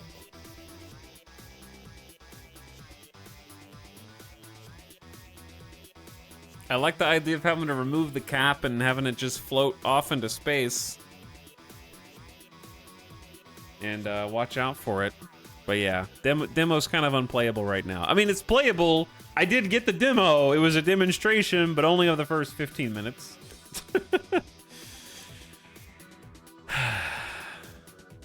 It's playable for like 10 to 20 minutes.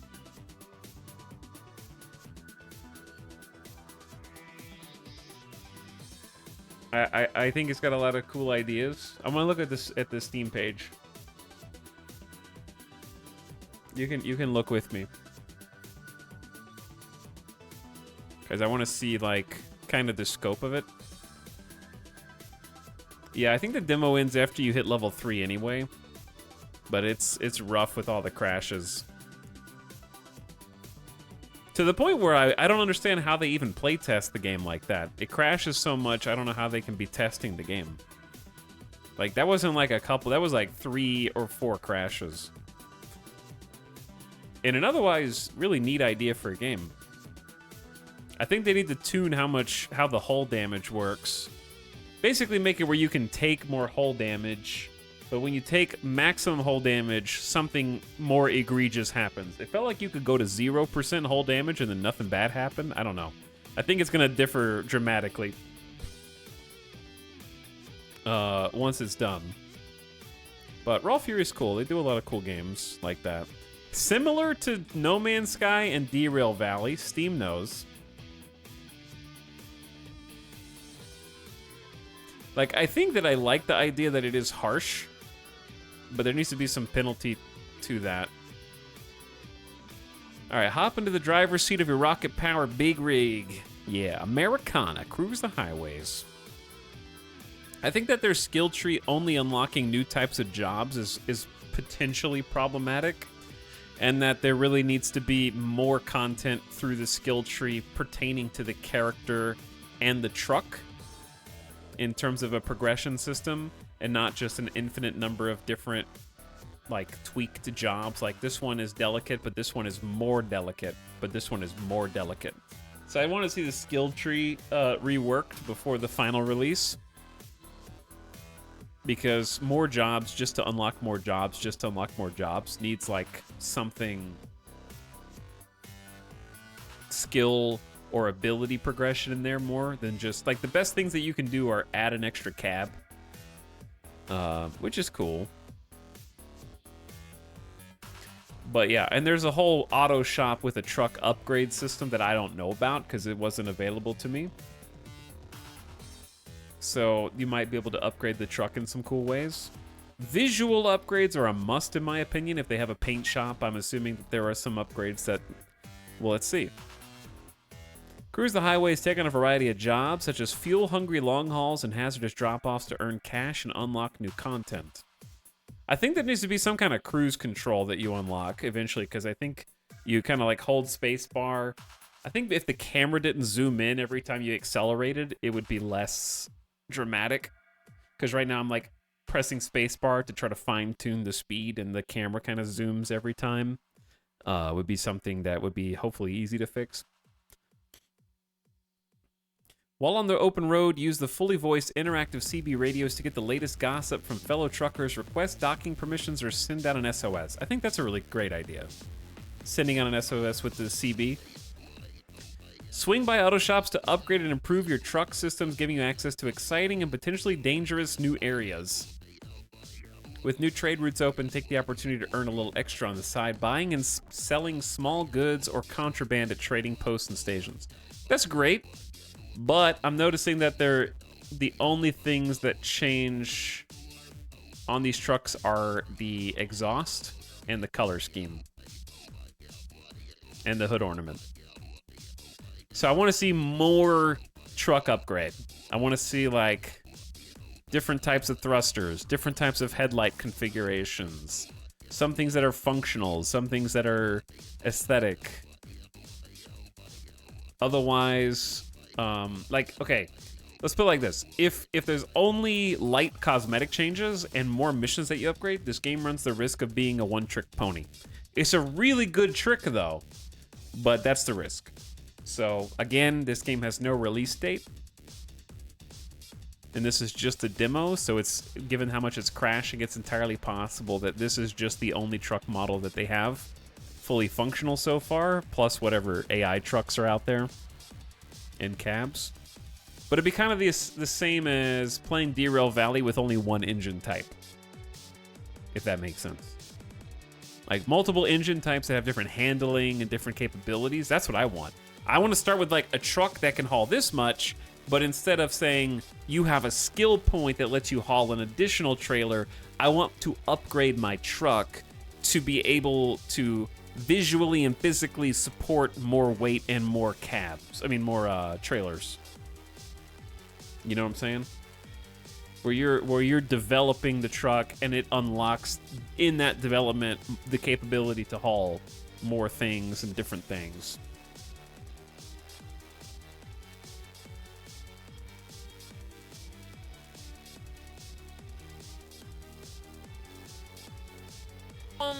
Actually, Gluten Pail's 63-month subscription is truly remarkable. It's a testament to their dedication and support for the streamer. That's quite an achievement. That was 37 words. Stop counting. Okay, I reset Jeff so he stopped counting how many words there are or aren't. 4, 5, 6, 7, 8, 9, 10, 11, 12, 13, 14, 15, 16, 17, 18, 19, 20, 21, 22, 23, 24, 25, 26. That was only 28 words. That was not 30. That was like 28 or 29 words if you count the hyphenated 63 month. Yeah, that wasn't 37 words. He just lied. He's lying. The AI is deceiving us. I just counted them. But yeah, I like the idea of setting your route and having to plan whether you want to take shortcuts through dangerous territory. I think that's a really great idea. I think the game feels good. I like how slow the truck is to make adjustments. How heavy everything feels is really nice. Did seem like there was a tangible weight difference when you had cargo versus when you detached it. But yeah, like these trucks with the 3 cargo is going to be fun. I think they just need to work on how the acceleration feels and take that, like, the camera zoom when you accelerate and the sound effect that, I know it sounds like nitpicky, but it's very important because it's the whole game is driving the truck. I'll show you what I mean by loading it back up one more time. And then we'll check out another demo. Because this one crashed on me 3 times.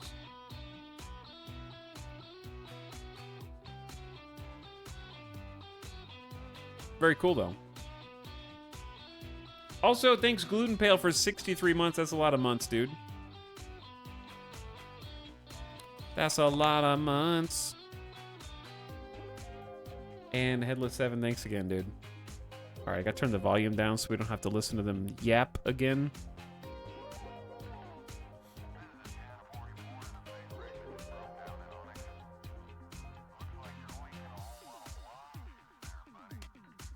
More truck models? Yeah. Is it counting his words or the words of the input? I mean, the input is only so-and-so resubscribed. So it's like 5 words for the input.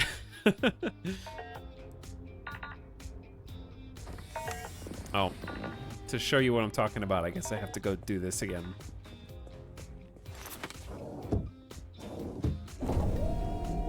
Briefly.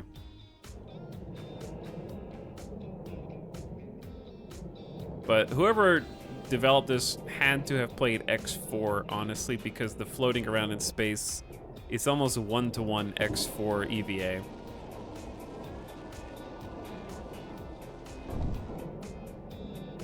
I would say X4's feels a little better and also has a better FOV, but this one's pretty damn close. I think if the FOV were zoomed out a little bit and it had a little more free floating, that'd be good.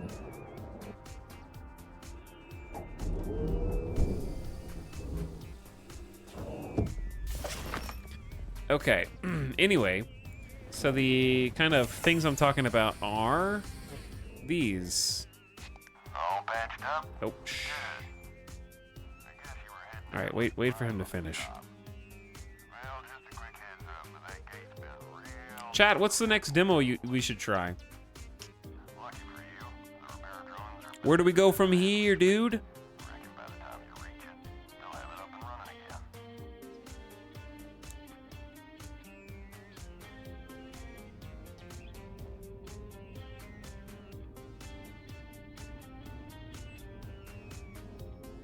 Okay, anyway, this is what I'm talking about, right?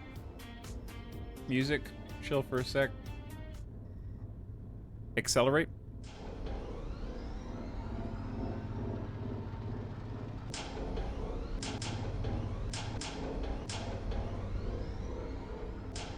Like if you're making fine adjustments that like power up, there needs to be more than one sound effect / a dynamic sound effect that adjusts.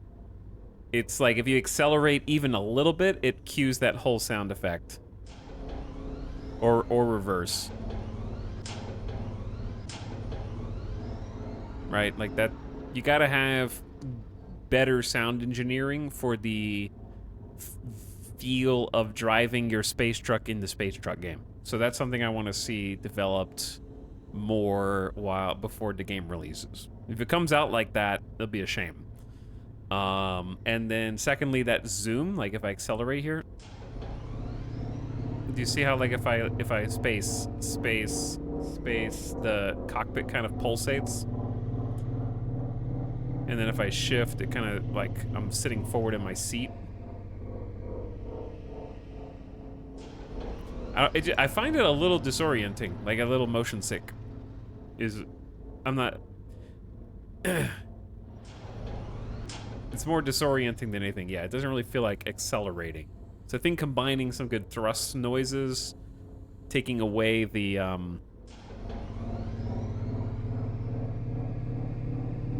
zoom in, zoom out would be helpful.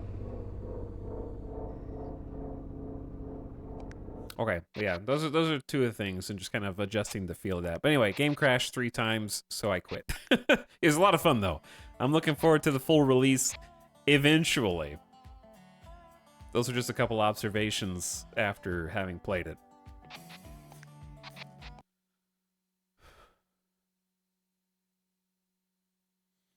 Okay. Very, very neat concept for a game that I will add to my wish list. There you go, devs. I added to the wish list. Cool concept for a game. I would love a Space Derail Valley. That would be very, very happy. That would make me very happy and be very exciting. All right, next fest. What we got? What's next on the next fest, chat? What's the other heavy hitters? I'm not gonna do Balatro because Balatro literally comes out in 2 weeks. So, whereas the last game has no set release date, Balatro I can literally just wait and play that in 2 weeks. And not worry about it being a demo.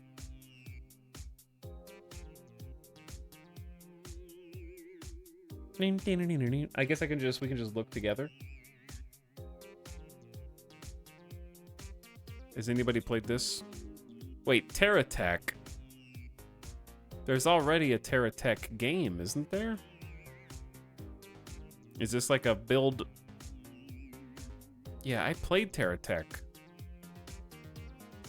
They must be taking the engine and trying to pivot it into a different game to get like a new release. Open world PvE survival game. Explore, mine, build, craft to battle your way through natural hazards and dangerous enemies. Play solo or up to 6.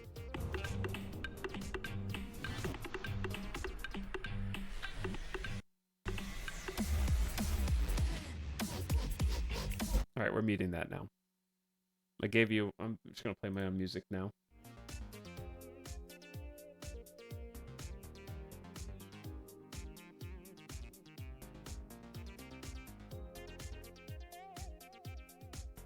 I don't remember TerraTech being exclusively a car game. I thought you built a bunch of stuff in it. Oh, they are building. Okay. But I thought you could build a bunch of different vehicles in it.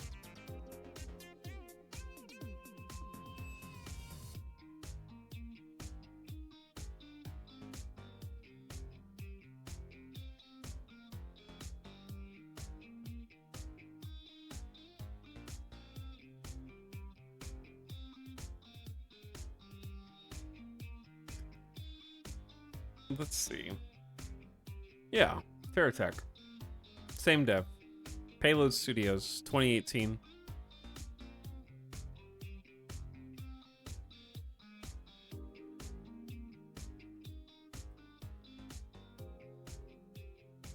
$17,000 reviews. Yeah, they're kind of doing like a different game with it. What else we got? Dungeonborn. Nah, I'll just play Tarkov. Chat, why does every one of these dungeon Tarkovs have the same slow, sluggish combat? You know what I'm saying?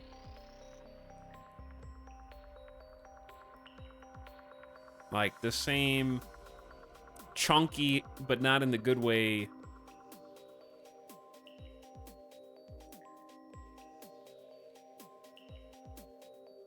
Yeah, like Dark and Darker and Dungeonborn.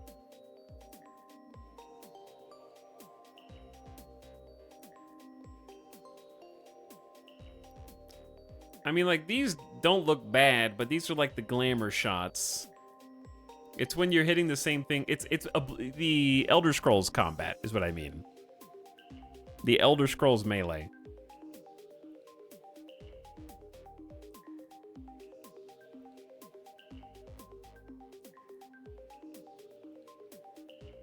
Like, if these games had the combat of Mountain Blade, we'd be talking. Or if they had the combat of even Chivalry or Mordhau, we'd be talking. But they're closer to like Elder Scrolls, I think, than Mordhau or Chivalry. Oop, wrong button, sorry. Yeah, I mean, it's definitely like dark, like trying to get Dark and Darker.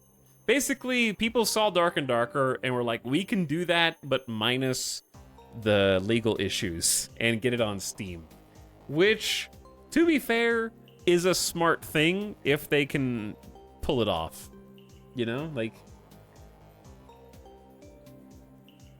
if they get there first, then they get there first. I don't know what to tell you.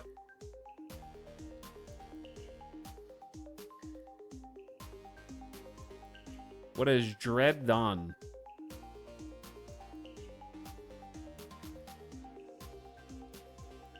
Kinda looks like Project Zomboid plus a Flash game plus tower defense. Which isn't necessarily a bad thing.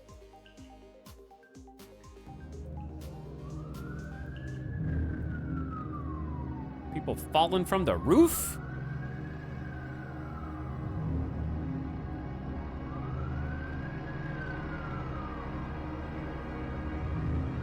Kind of just like a horde game. Tower defense. I thought that was a saw trap.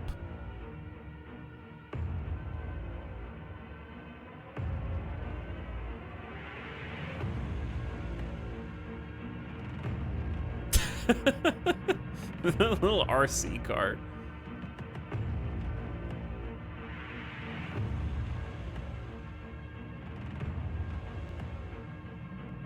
This is like a World War Z game.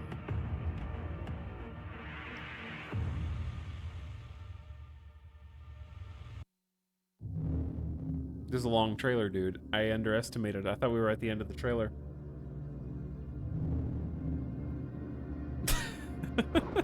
Like, push. What are you... What is happening? Why are they pushing each other and doing sit-ups?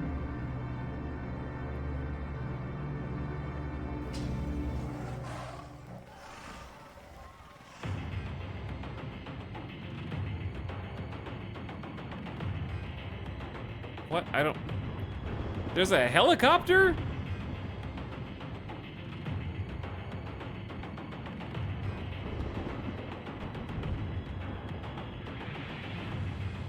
Do you build a base, or are you defending a temporary objective? It kind of looks like a temporary objective. Plants versus Zombies. Well, now you've got plants and chickens and stuff.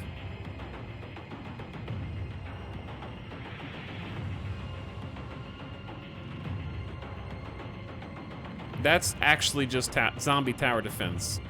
Okay.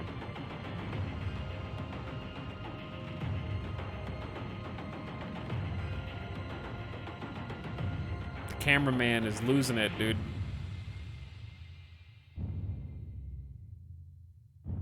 Dread Dawn.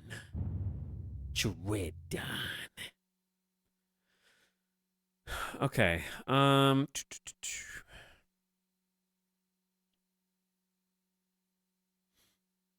I mean, maybe we can try it. Let's see what else there is. I'll put that. That's on the top of the list currently. Lightyear Frontier, I already know I want to play, but it comes out in March, so I'm just gonna wait because I would rather just play this full game because I already know I'm gonna like it. So I don't need the demo to tell me that because that looks cool. Same for Pacific Drive. I already played the demo for this, and it comes out in 2 weeks, a little over 2 weeks. All right, that's on the to-do list again. There's some stuff coming out. That's good. Stormgate. The next-gen real-time strategy game set in a new science fantasy universe. Has this not already... I thought this already released.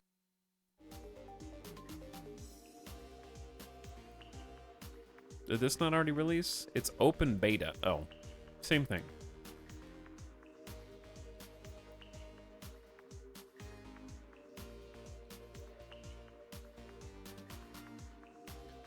Nevergrave, The Witch and the Curse. Looks kind of like that game I never played.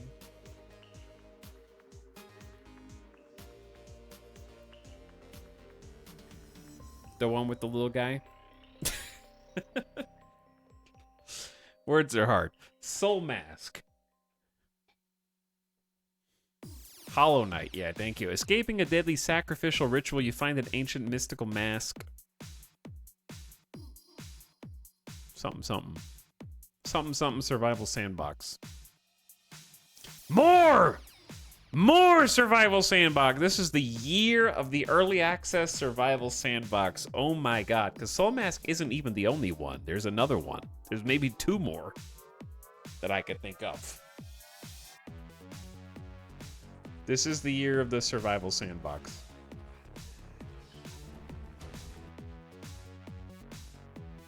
I'm looking for gameplay.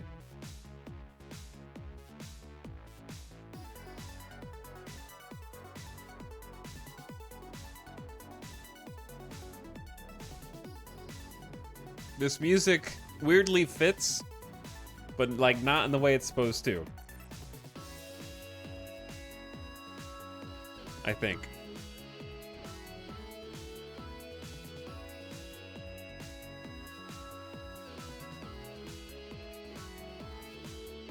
All right, I don't know about this one. Very combat focused, it seems like.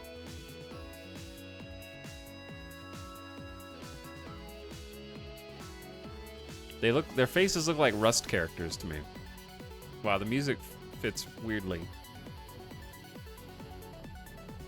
Star Trucker, that's the one I just played. Dungeon Stalkers, a PvEVP dungeon crawler. Is this the competitor to Dungeonborn / the other one we just talked about? Gaming, oh, this one's got anime boobs. Sorry, very different, very different. Just massive torpedo anime unrealistic boobs. Just unbelievable. Literally.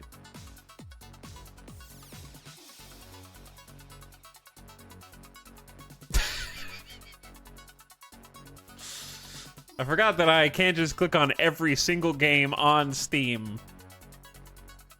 My bad, I forgot. Millennia. Oh, it's the next Civ-like attempt.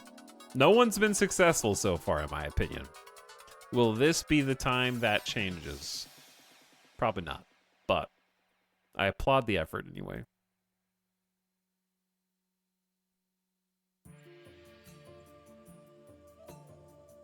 Just remake Rise of Nations, but different, you cowards. I don't want... Stop trying to copy Civ.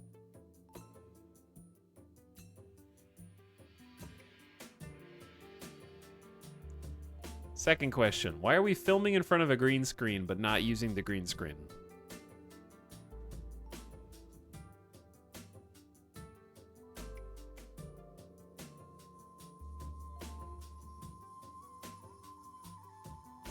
Oh, this is the Paradox one.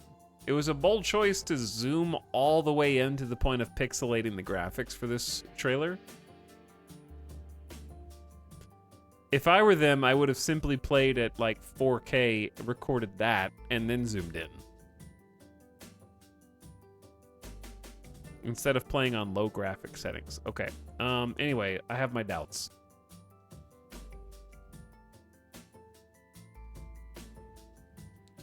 Rotwood is the next in line of the Don't Starve graphics inspired games.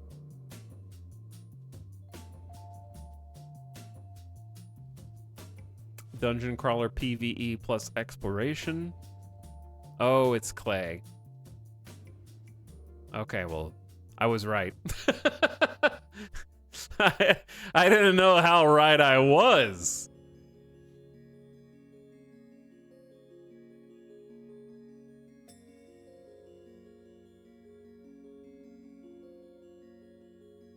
It's like...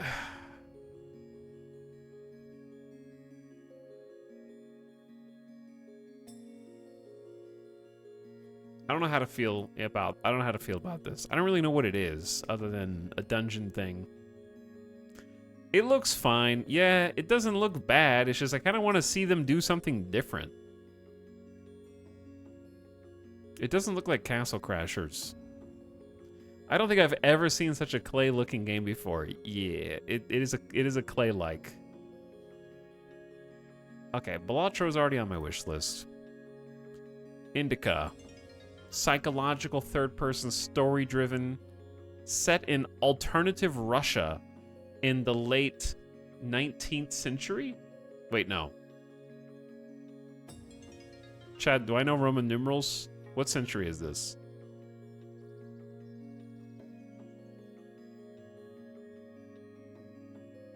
It's 19th? Okay.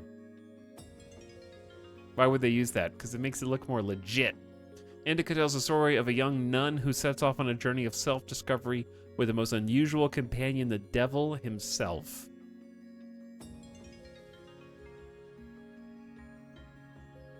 Oh, I watched this already. It was interesting. The trailer's worth watching at the very least. I don't know about the gameplay, but it's like, I like weird. This is weird. This is weird. Place more distant from adventure than a convent.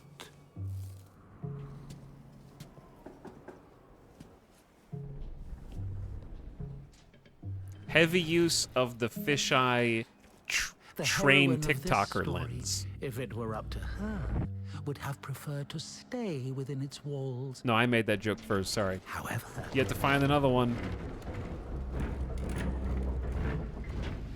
destiny had something different in store for her. Open it.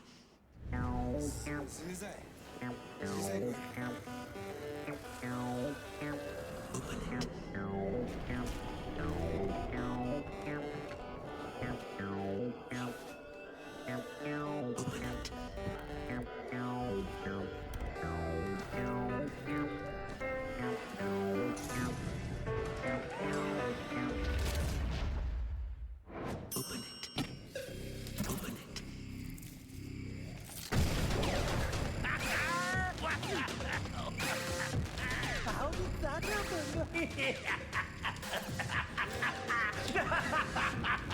First, you got pushed out of your house, and then out of the monastery. And if, by chance, you were to kill someone and go to jail, sooner or later you'd get pushed out of there as well. So where now? Huh? Huh? So many options.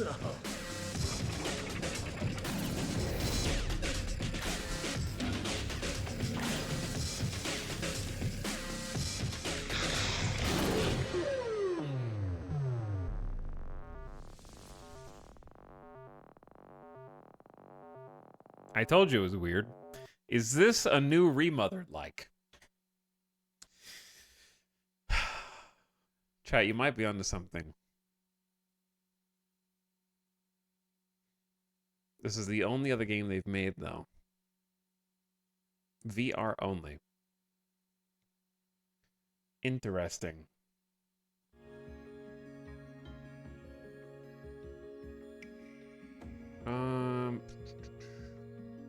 Okay. Homeworld 3, I just never ever got the nostalgia for Homeworld that everyone else has. There were like, I feel like there were like 2 good Homeworld games that are now very old, and then the rest of them that tried to recapture that magic and that failed. Taking fire. I just don't trust Gearbox to publish anything.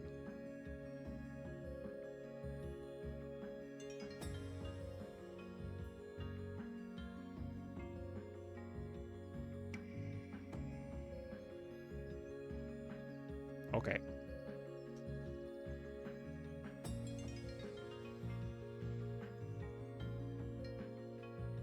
Old man hates gaming. I've got demo that I want to play that zombie demo.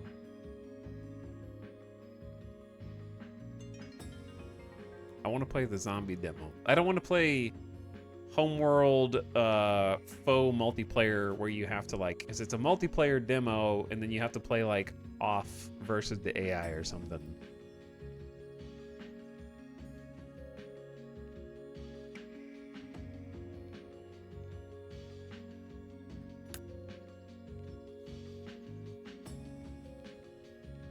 Like, Homeworld came out in, like, an eternity ago.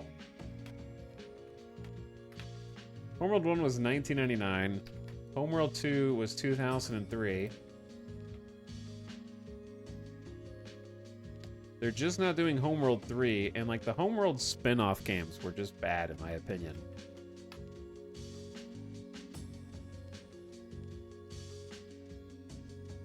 Just my opinion.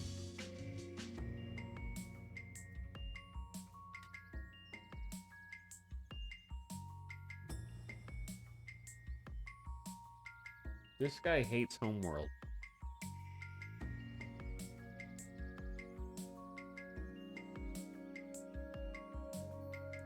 I don't know. I might try it out when it actually like comes out.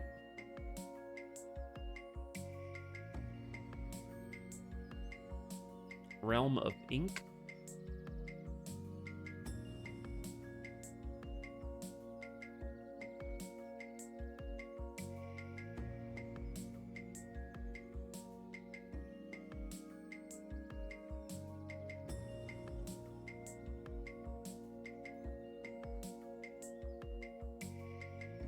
What does this remind me of? Don't say, oh, it's Hades.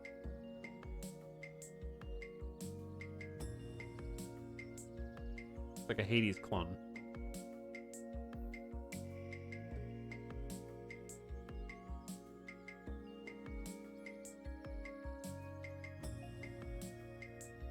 Bold choice.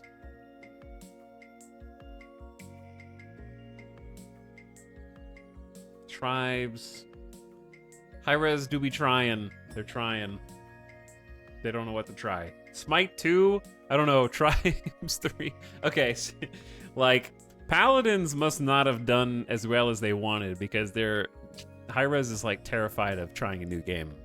So they're gonna remaster the ones that were successful and just hope for the best.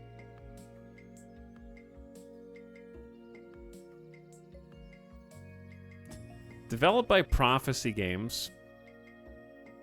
Did they, like, sell the rights to Tribes?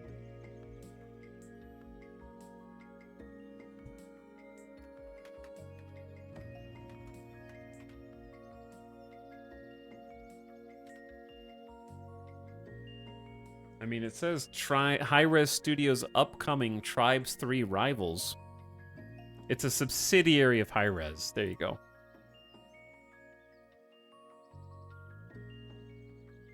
Let's not get misinformation from chat.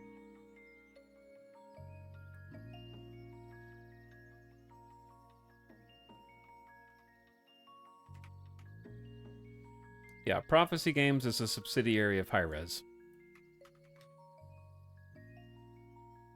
Prophecy Games was founded in late 2019 as a subsidiary of Hi-Res Studios. There you go.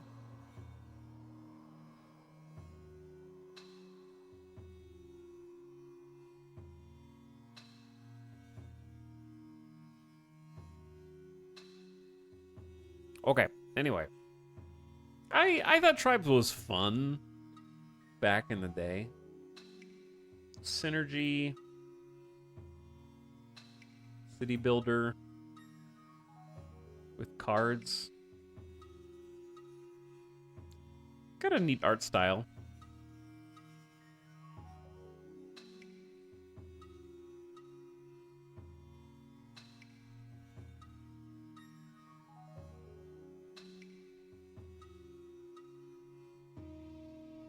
Music is this, chat? Oh, you're allowed to listen to this music. You're allowed to. I'm gonna say it again. I just don't think I like city builders. I think I want to like city builders and have for my entire content creation career, but I can only name like 2 that I think are good.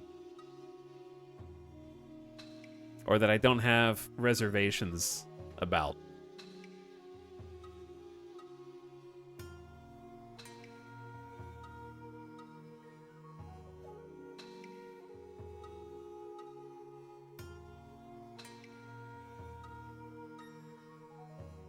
Children of the Sun.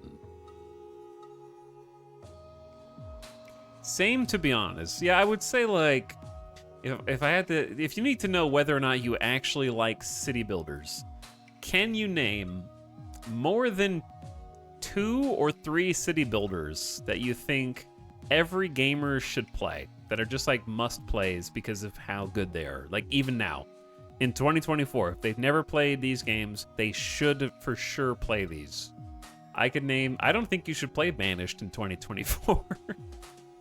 If you didn't play it already, you should probably just continue on.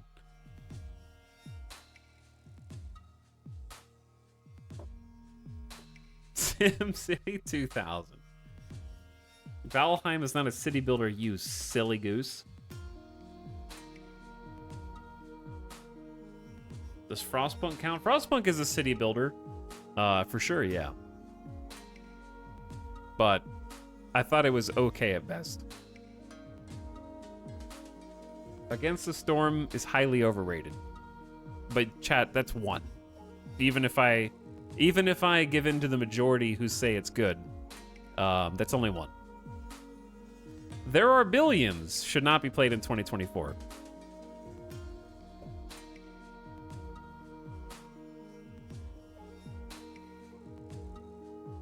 You can't say that about games you don't play. We did an entire stream, you fake fan.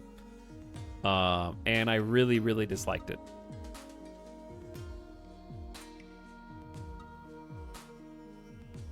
After a full stream, I gave it a shot. Timberborn? Timberborn counts, yeah. Timberborn's fun. It's okay. You think that's a must-play that every gamer should play, though? City builders have short shelf lives for some reason. That's because they're puzzle games in disguise. City builders are just puzzle games with extra steps, and that they can all be solved. Frostpunk is a solvable game. Timberborn is a solvable game. Against the Storm is a solvable game. It's just a puzzle game that has like random elements.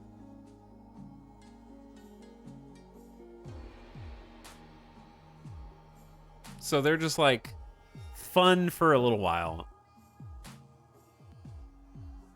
Is Dwarf Fortress and RimWorld are colony simulators, which is different than city builders. Like Anno is a city builder.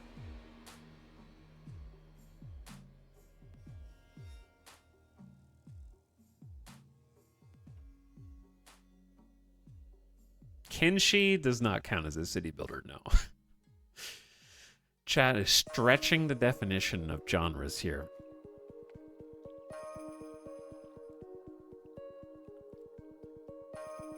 All the Sims games are city builders.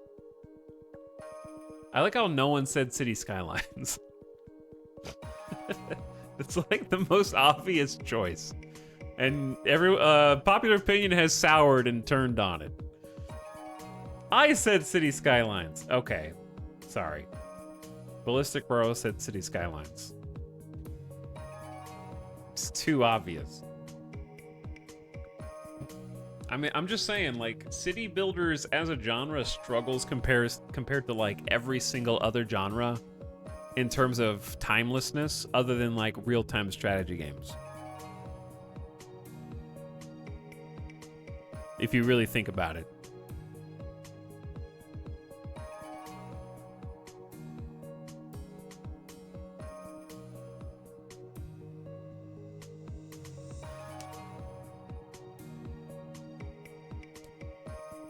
Whereas I feel like story-based campaign games have a certain timeless quality to it. Like, for example, there's very few games I'll play multiple times, but I played The Last of Us through like 3 times. Highly unusual. Like, certain games that are solvable for me, even like, for example, I would say Death Stranding is like my favorite, one of my top 2 favorite games. I'll probably never play it through again. So I don't even think that it has to be something that's infinitely replayable when I say something is solvable. But I don't know. I would recommend... I feel like I would be more likely to recommend an experience type game to someone who hasn't played it before over any city builder. Unless they specifically were looking for a city builder. Like, if they weren't looking for it, I would never be like, you should play Banished. If they were like, I'm really looking for a worker placement city builder, I'd be like, oh, well, have you played Banished?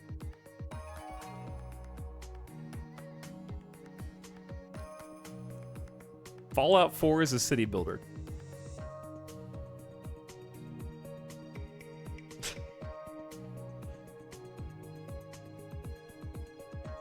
But yeah, I just feel like Synergy is probably going to be really cute and really fun, but I can already see that it's like a puzzle game, actually.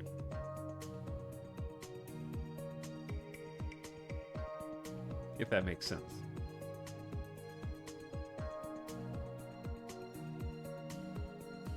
I feel like there needs to be innovations in the genre. I think is what I'm getting at. Like, I don't think Synergy is doing this, but I think that there are still... The number of games that are still copying Banished over, like, a decade later is too damn high.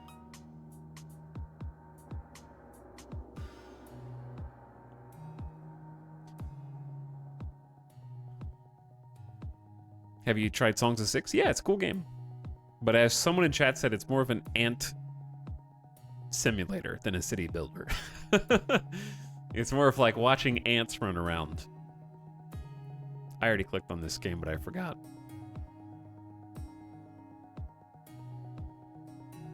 Backrooms online co-op horror.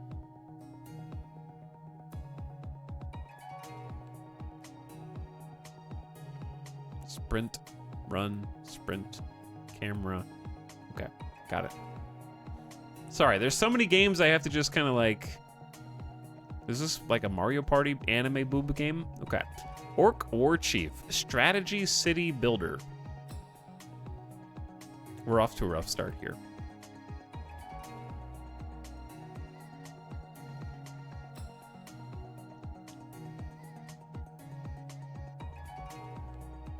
Accept strangers, decline strangers. I feel like Banished did that first.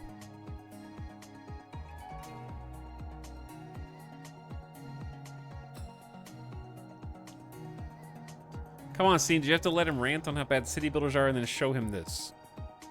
I guess I shouldn't be in the Star Trucker category anymore. If you're a VOD watcher and you just clicked on the chapter in the VOD break of Games Plus Demos, we've kind of been in this Steam Next Fest thing for like an hour now. But yeah, I am gonna try Workers and Resources. To me, Workers and Resources doesn't look like a city builder. It looks like a, whatever the genre is of, hold on, I need to go to my Steam library. The same category of game that Captain of Industry is. You know, like Captain of Industry isn't a city builder. Logistics games. Yeah, like a logistics game.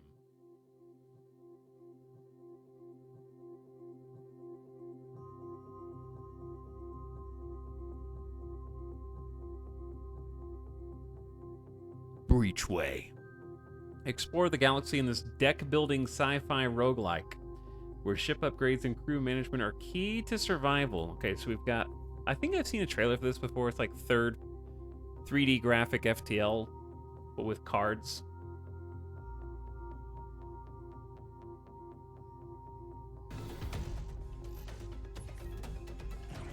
How was Space Trucker? Really cool game, but it was very unstable and crashed 3 times. So we had to give up. But I think I was almost done with the demo anyway. It's probably not a very long demo. You don't get to do that much stuff, but it seemed cool. Yeah, you shoot off like individual guns. There's like the laser, like FTL. Okay, so it's like a FTL-like. Because those are like direct.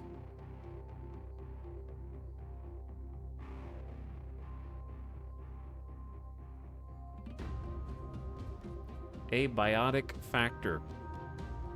Is this not out?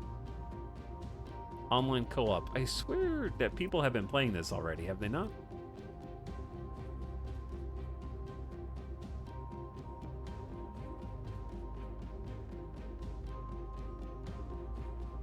Survival crafting for 1 to 6 players set in an underground research facility. They released their demo early. Oh, okay. Do people like it? Because I saw them play it like once and then I never saw them play it again.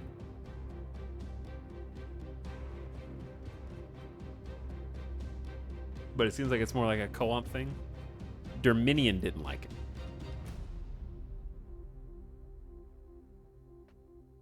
Splat did a video on this, I think. You could probably say that about many of the things on this list. That is that dude's job. Chat, does he know about Enshrouded? Shut up, Ultralord fan. Who are you a fan of? Because it ain't me.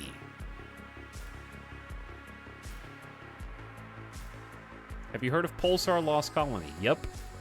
Like 10 years ago when I made a YouTube video on it.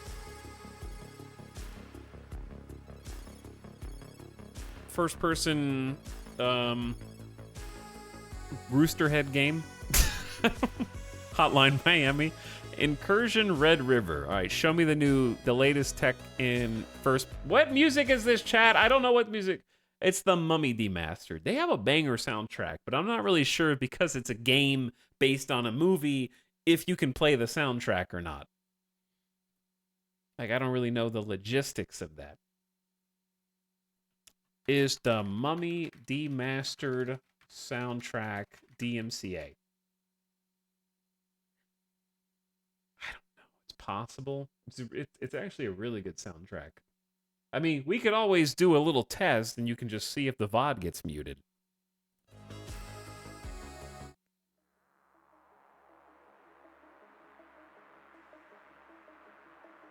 It's kind of a risky way to do it, but, you know, live on the edge.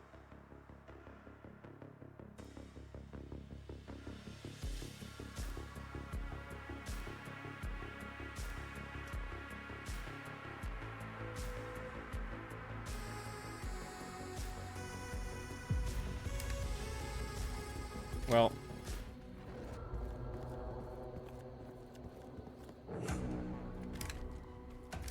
here's what sucks about games. Oh my god, it's Tarkov.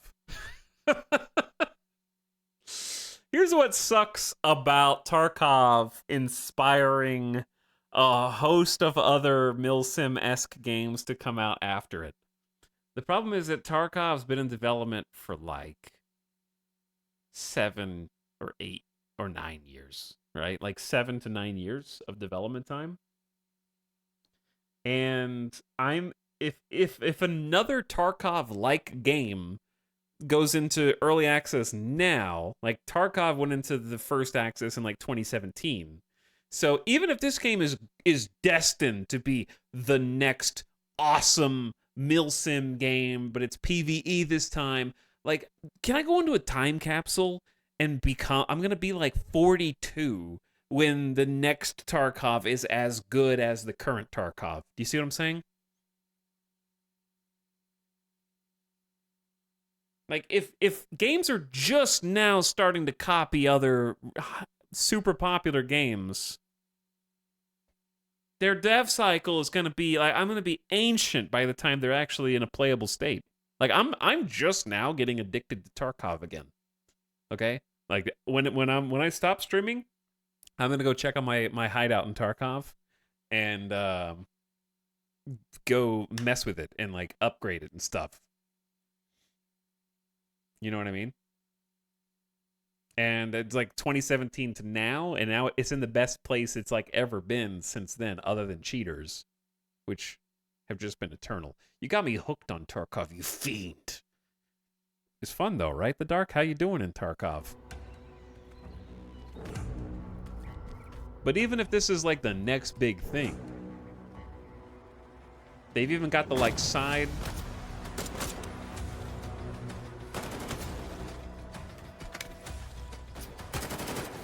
They unironically might have the same gun sound effects. I don't know.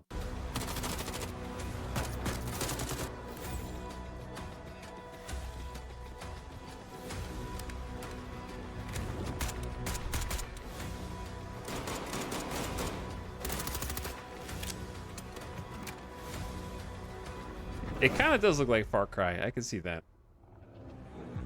Smile if you are messing around in Tarkov inventory while watching the stream.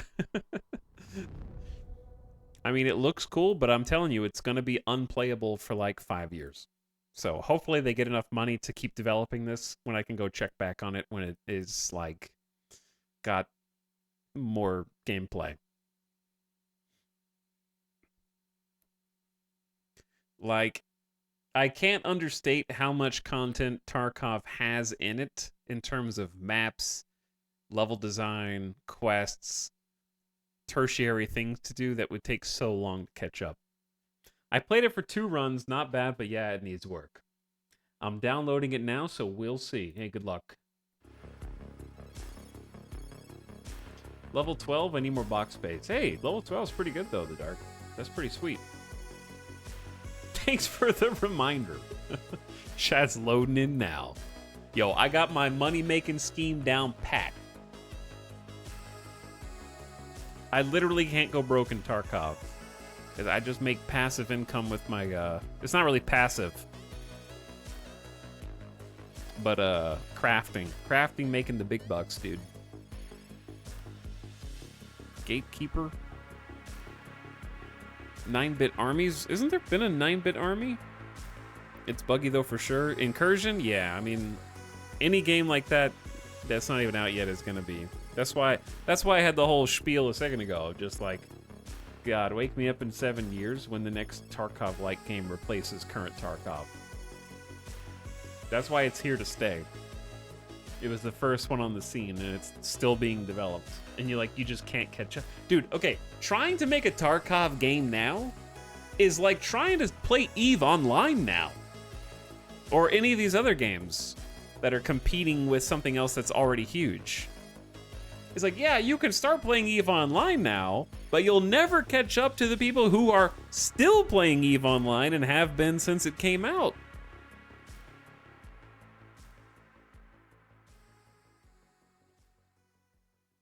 What is EVE? Wikipedia is your friend. That's kind of a long explanation. It's a online multiplayer space sandbox. You can start playing when old players die. A miserable pile of Excel sheets. A full-time job. All those things. It's funny how quick devs jumped on Battle Royale, but are so late to the extraction shooter party. That's because it's way easier to make a Battle Royale than a milsim game. Like, just in terms of Tarkov, for example, right? Let's just see. Actually, EVE Online is a complex and immersive space MMO where players engage in political and economic activities. While there are elements of spreadsheet management, reducing it to just that is a shallow oversimplification. Shut up. So, did you know? Are you done? Okay. Thanks, bro.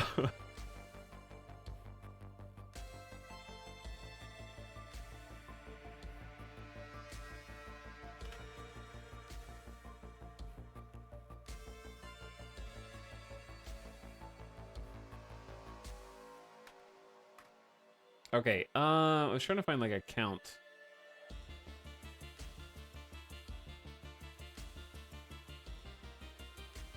Okay, to prove a point, chat, in Tarkov, there were over 1,600 individual items in the game.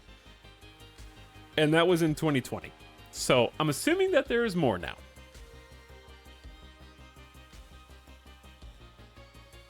And trying to make all of those from scratch, integrate them into an economy, crafting, it's hard, man. Making games is hard.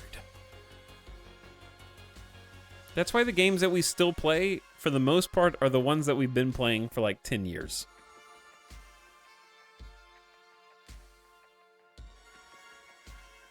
Yeah, battle royales are like, the circle is closing, you have to pew-pew the other guy. So, I think that's one of the reasons, if I had to guess. That arm has seen some things.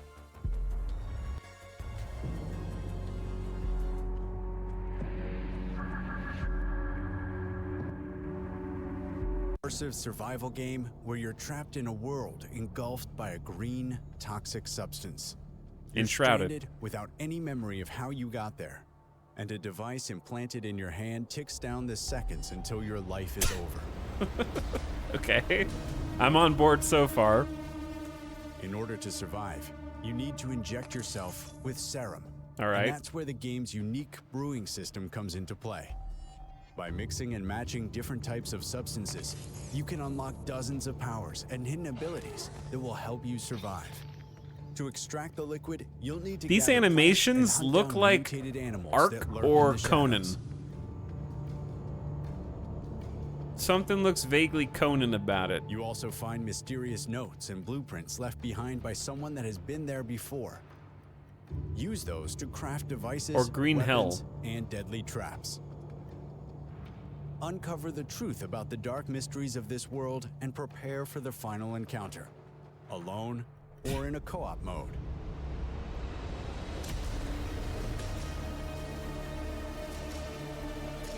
I mean, I think the environments look cool, and I think the idea is good. It's interesting, at least. But it seems like it's very combat-focused with questionable combat. Serum. Life is in your hands. This is apparently their first game, published by the people who published Medieval Dynasty. Interesting. They do be publishing some janky games. I played the demo, it felt pretty rough, says Geras. Geras.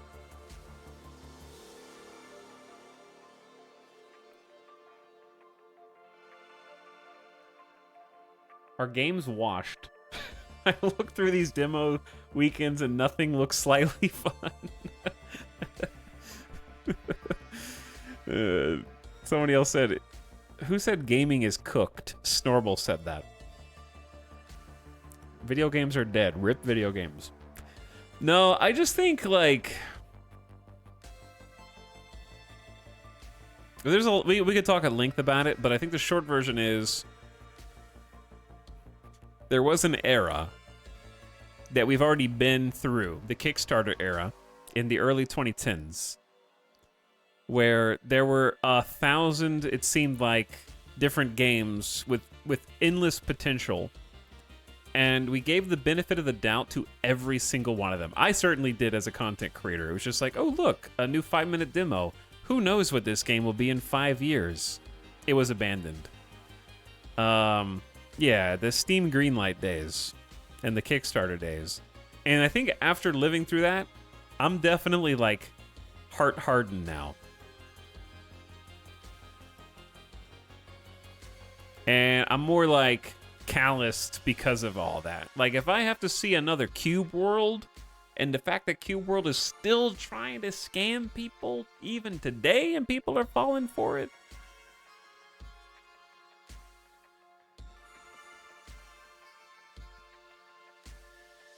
That's crazy to me. So now when I see stuff, it's almost like you have to earn it before I give you the benefit of the doubt.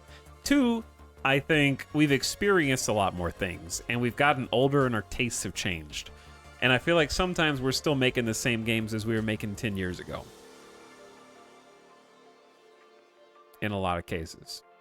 Like, true or false, chat, would you say that playing a survival game in 2014, it was easier to appeal to you than it is in 2024? On average? Would you say that your expectations have increased in the last 10 years? There are certain genres where we have more expectations. Certain genres that we don't. Like, I think racing games, I don't think that I would hate playing, like, Burnout again. You know what I mean? I could play Burnout and be like, oh, this is still pretty fun. Or I could probably even play, like, Midnight Club 2 and still be like, damn, this is a good game. Or Need for Speed Underground or something and be like, oh, wow, this still holds up. But if I played a new driving game, I don't go like, all right, listen here, bud. Here are all the features I need in my racing game. Like, you either want a simulation game or you want an arcade game or something like that. You just want new.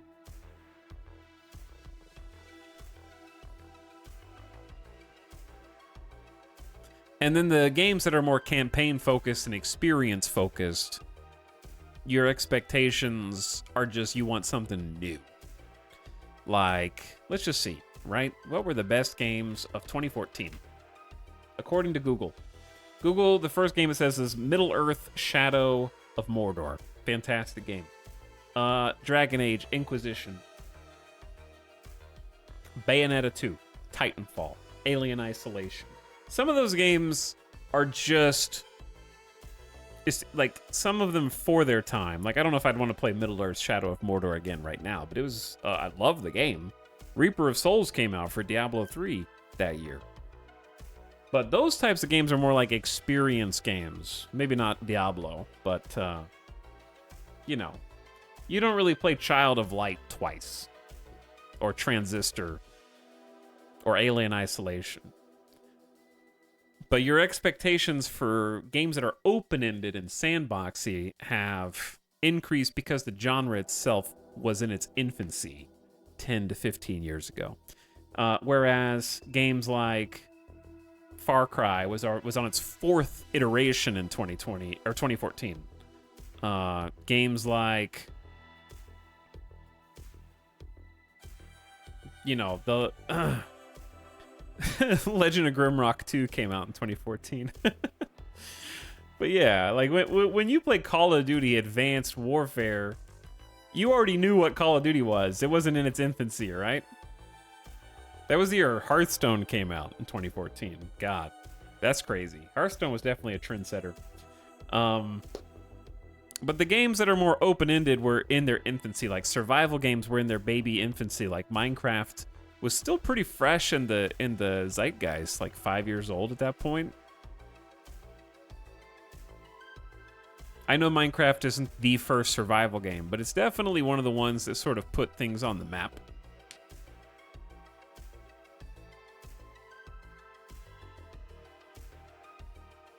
Among some others in those early 2010s. I remember playing Project Zomboid in 2011. That was a survival game that was like, whoa, this is crazy. what's this game gonna be in 10 years? And now it's like 14 years later, and it turned into a really great game. My point is, like, we were creating genres back then that are just now being sort of like duplicated. And so our expectations of where those genres should be at have changed. Whereas you know if you buy a new Call of Duty, you know exactly what you expect out of that.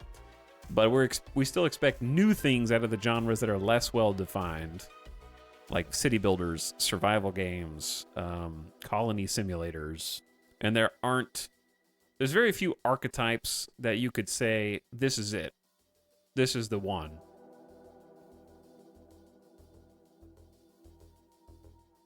The genres are maturing. Yeah.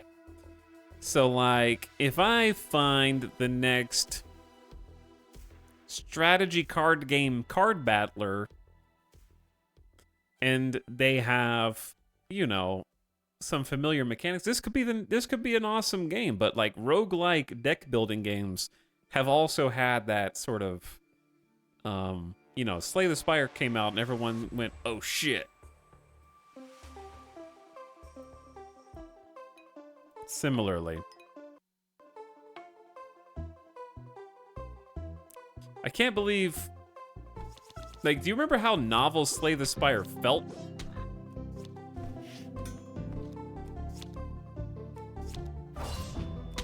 I mean, the animation style for this is cool.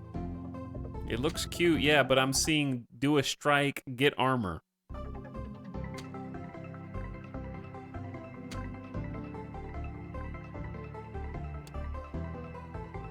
And choose one of 3 cards. But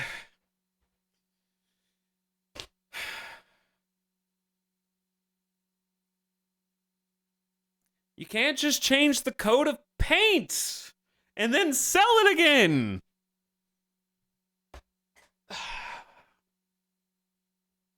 They don't want to break the formula, or they want to modify it slightly like Monster Train. But there's dice in this one. Where are the dice? I've seen 1 dice so far. Okay. I like rolling dice.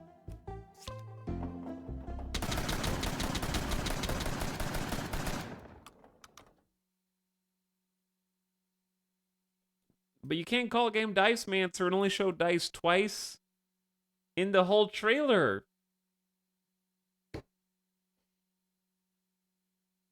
It's Cardmancer. Cardmancer with dice. Really good graphics. I mean, not graphics, art style. But everyone's wearing the inspiration on their sleeve, and so, Chad, it's not that gaming is like, what did you say? Cooked? Gaming is not cooked. It's just that how do I put this? I would say that it's probably statistically provable that there are more people developing games than ever before, and more people playing games than ever before.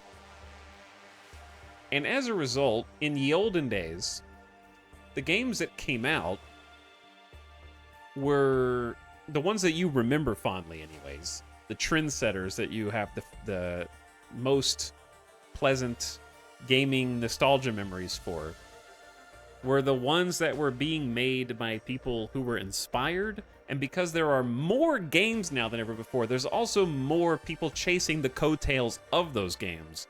So there's like I'm sure there's some kind of bias where when we see those copycats, because more people are making games than ever before, therefore there's more people that are just wearing that inspiration on their sleeve.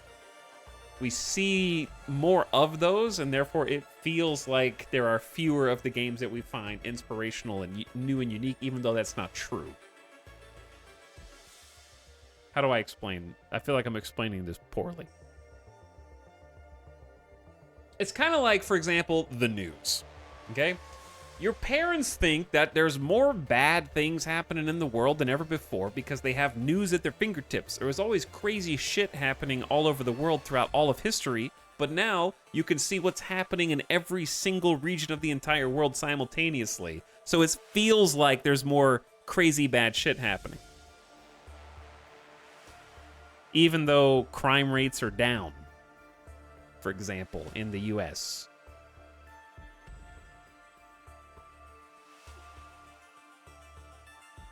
Good analogy. Yeah. So it's just like there's more games and they're all at our fingertips now. So it feels like there's more derivative copycat games. And it's difficult to get out of that. This is a trend in all media. Everything is more these days, so we're overwhelmed by it all and can miss the good stuff. Yeah, that's true.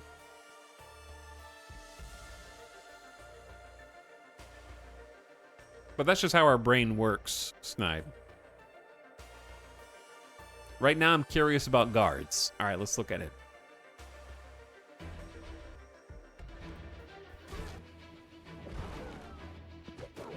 There's also more... This is a VR game. Kind of has like a VR look.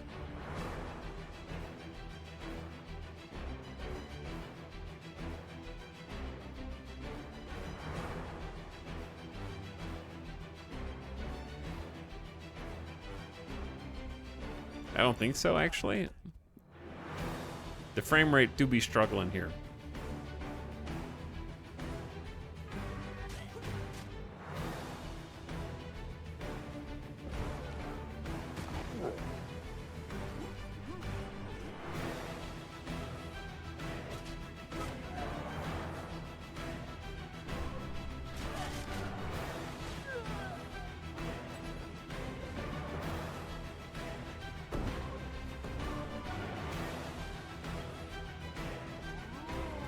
Okay, so there's this other thing where game development tools are more accessible than ever before.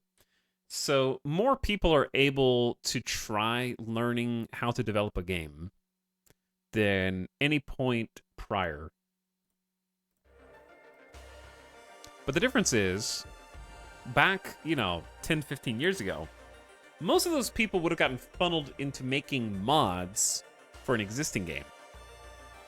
Right? The way that Counter-Strike became something that existed. The way Dota became something that existed. The way even like Chivalry. Chivalry was also a mod, was it not? Before they turned it into like a real game. And because it's now easier than ever to make a game and then sell it on Steam for money, we sort of had like a baked-in Steam greenlight before, where the most popular mods would rise to the top, played for free, and then money would be invested in them to convert them into real full paid products. Or free-to-play games that are heavily monetized in the case of like Dota and games like that. So we always saw the best games because the best games were what everyone was playing, and then we played what everyone else was playing. Yeah.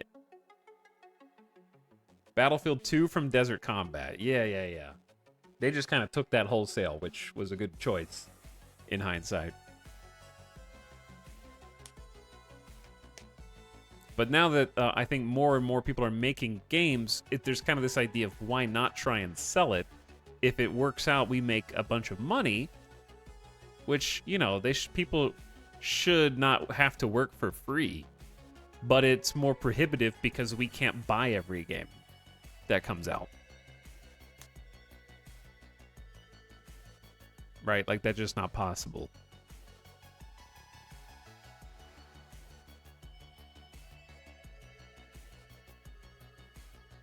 So the marketplace contributes to that, I think, a lot. And how it feels. When we have to be more picky because we're like, oh, I've already played something like this before. I'm not going to buy this. Whereas back, 15 years ago, I was happy just downloading a mod for a game I already had and then playing that in multiplayer for hours. Like, I remember playing the stupid, was it the Half-Life Matrix mod? I played that for dozens and dozens and dozens of hours. And there's still plenty of games that have mods like that. The Specialist, that was sick. I loved that. And then some of those dudes would go on to make something more permanent.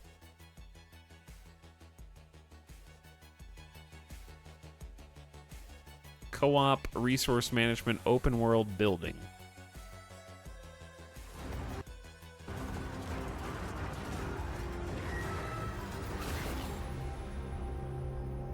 Remember when DayZ was just a mod? DayZ is a great example of that too. I feel like it was a different era.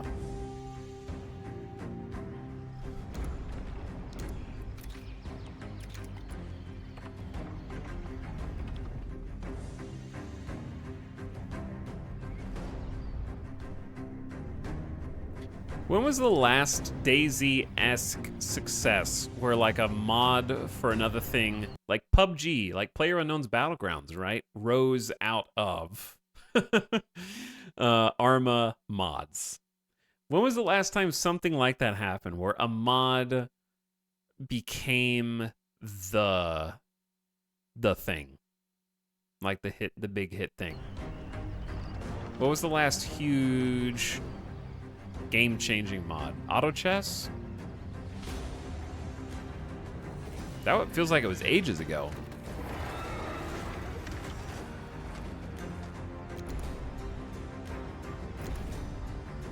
Yeah, I forgot auto chess was like a phase gaming went through for a while. That was like, I can't believe how much of a phase auto chess was. Like, that didn't have any staying power. That's crazy. Talk about a flash in the pan. Yeah, it was just a novelty. Like, we haven't played something like this. It scratched the itch in everyone's brain, and then they just moved on. It's so weird. It came and went so fast. Yeah. Winter survival.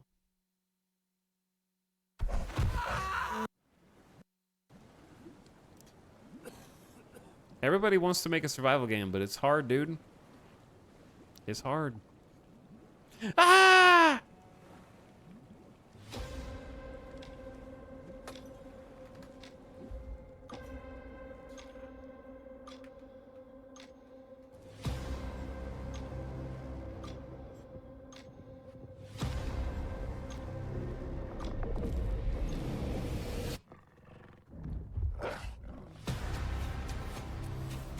I don't. It's bold showing progression bars.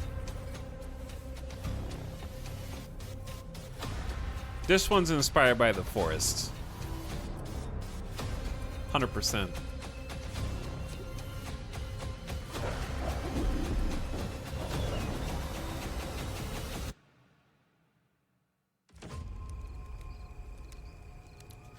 Looks a little rough, but they all do.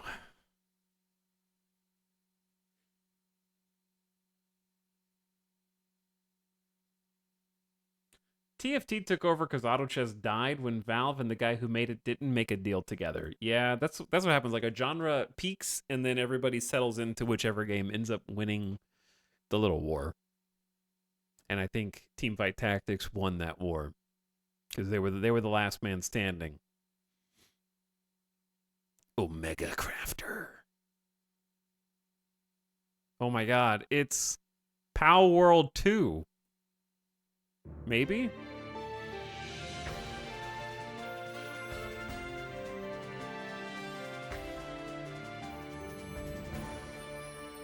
Terrible name for a game, I'm sorry.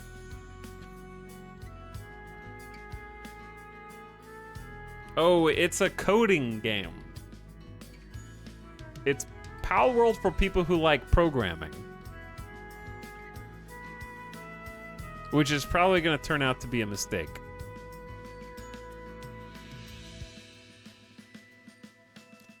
It's unbelievable to me. They're like that this is in development now. Like, they're okay. What I'm trying to say is this had to have been in development before POW World became successful. It's one of those like ants versus the other insects movie thing.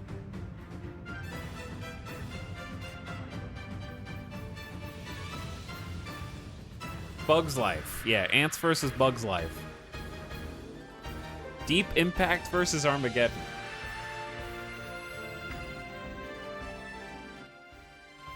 I wish these devs the best, but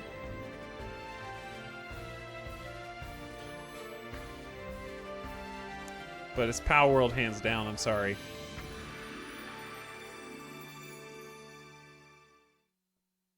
They got an uphill battle to climb here, man. What happened to Planet Crafter? Presumably it's still in development, but it's been ages. Yeah. I just assume everything that comes out in early access is never actually going to release. All right, someone in chat said this game was good, or they liked this demo. Oh, hello there, Survivor. Not watching that one. Fed up with fleeing, hiding, and paradise. Yeah. Well, you know.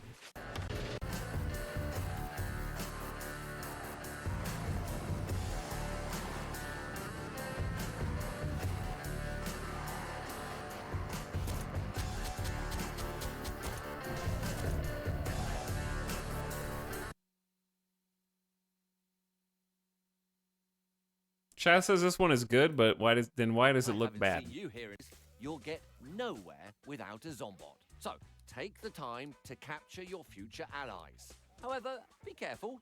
If it's red, it's already taken. Oh, and don't try with the animals. That won't work out well. Once you have a few Zombots, you need to be prepared. Having a Zombot is good, but proper protection and a weapon is much better. After all, this paradise is still untamed. And even if you think you're invincible, you're not. So, if you don't want to end up like your Zombots, analyze the situation before jumping into the fray. Maybe if you prepare well, you'll end up like me. Well, anyway, have you cleared the area? Collected everything that might be useful? It's time to turn this little clearing into a cozy little retreat. Build yourself a cabin somewhere to maintain your Zombots and the means to defend it. Your camp will be your new home, so don't neglect it. Once you've moved in, it's time to get to work. Adventure doesn't wait. Put to use what you learned doing odd jobs at the weekend. Leave the keys to your house with your Zombots. They'll hold the fort while you're away. And as for you, it's time to set out for adventure.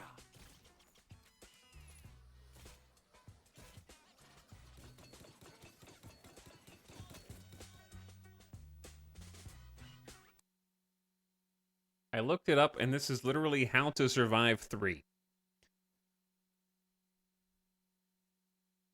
Well, they did make How to Survive, so I assume that tracks.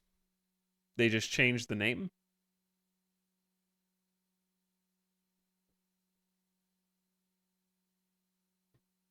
I'm assuming.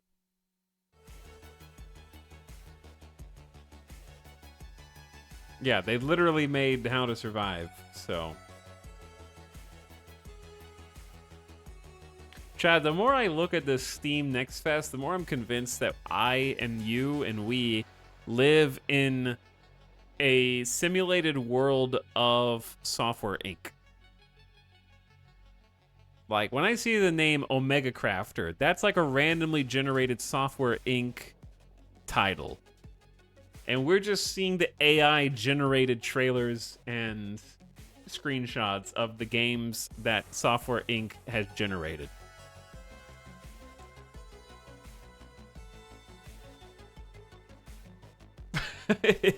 It's in my coding to type Omega lol.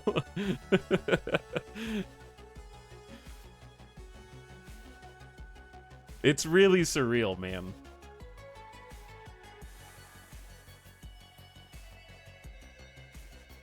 See, like, games like this I wish I liked because it looks really cute. Pure creativity, I need progression systems, unfortunately, but I'll watch the trailer because it looks cute. Hi, I'm Friedemann.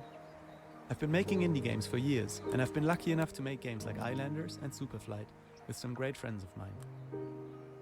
Today, I want to introduce you to my first solo project, Summer House. Summer House, at its core, is a game about creativity. You can build a neighborhood of tiny, beautiful, lived-in homes in a variety of settings: the sea, the city, or the mountains. There aren't really any rules, and you can't win or lose the game.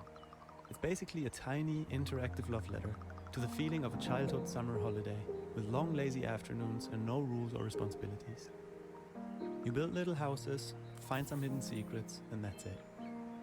If small games with relaxing, creative gameplay are your thing, please be sure to wishlist Summer House on Steam and try the demo. Thank you.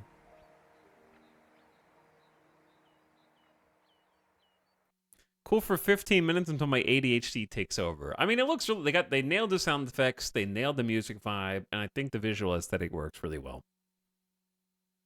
So, I wish them success.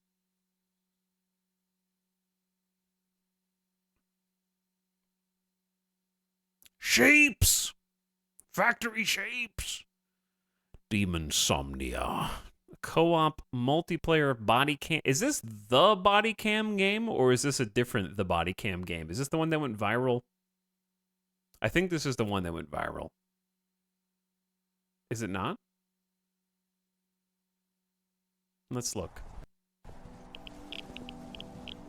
Unrecord is the body cam game? Oh, Unrecord is the body cam game. So this is a different one. 2 concurrently developed body cam games.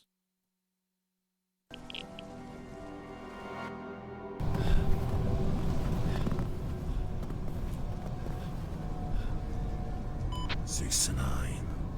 69. Guys, where are you? The voice. The voice. Okay, just imagine you go up to like a demon and he's just staring you in the face from 3 feet away, and you just go 69. Stares 69. Dude is just like, nice. It's so much worse than the trailer seems. I mean, that was already like Batman talking to me.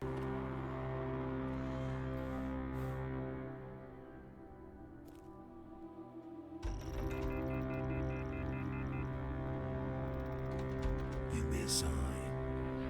Give me a sign. Okay, you got what you asked for. Why are you running away now?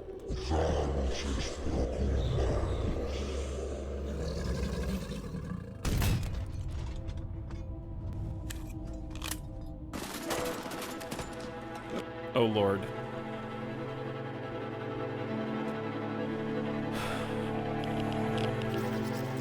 Box?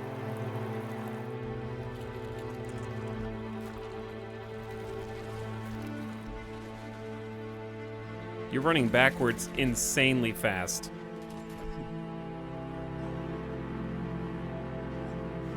This game has it all.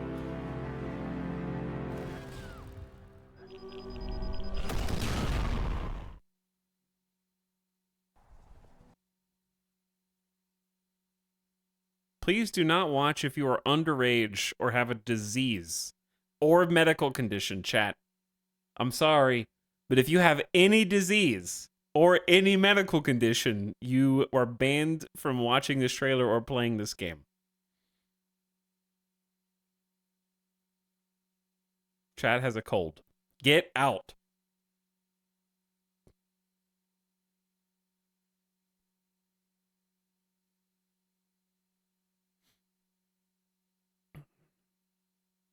I like how it's similar to Lethal Company and Bigfoot. Realistic graphics, rich content, multiplayer. We are on Discord. Okay. You heard it here first. Like, on the one hand, I really want to play this now. On the other, I feel like downloading a game that's currently in demo form to try to get people's interest and then doing it specifically to shit all over it is in bad taste.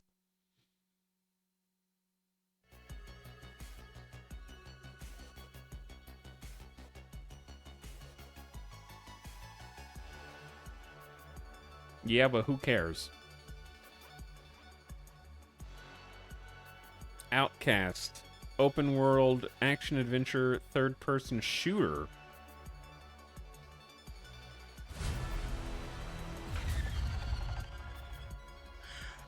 I speak again. Yes!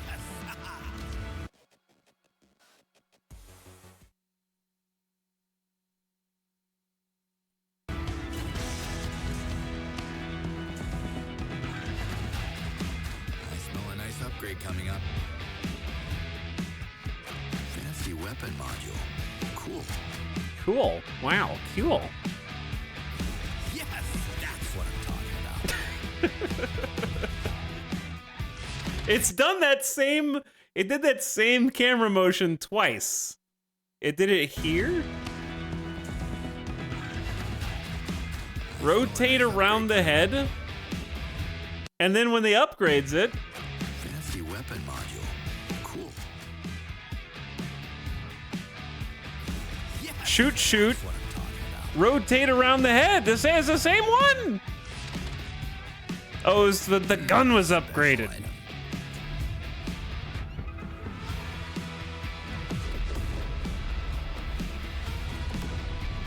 Woo! That was great. Starfield vibes. This is awesome. This is crazy. Woo!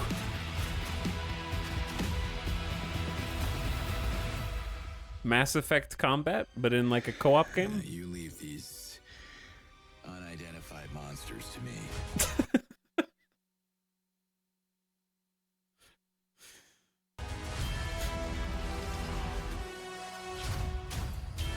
The music shift.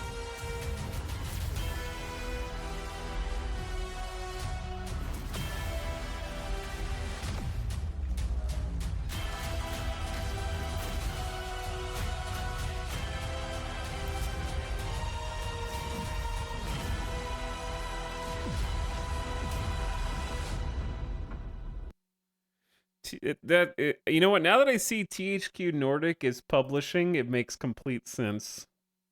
This is from the developer of Who Wants to Be a Millionaire, chat. Okay? I'm not trying to talk shit. I'm simply stating a fact.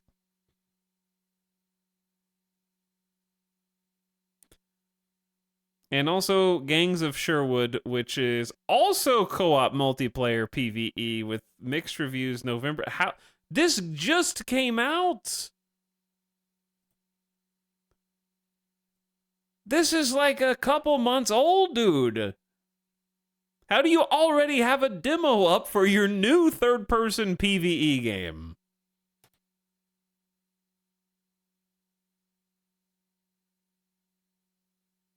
That releases in March? That's not even like 6 months? Okay, something's fishy here, man. Something is sketchy. Let's see the quotes. It will be a glorious return of the epic sci-fi open-world adventure and an intriguing prospect for new players.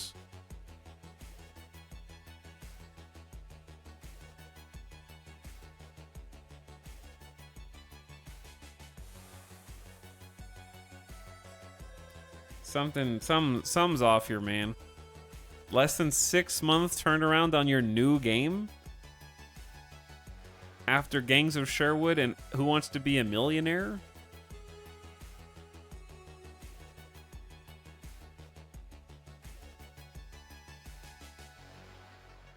Something weird. Okay, show me more.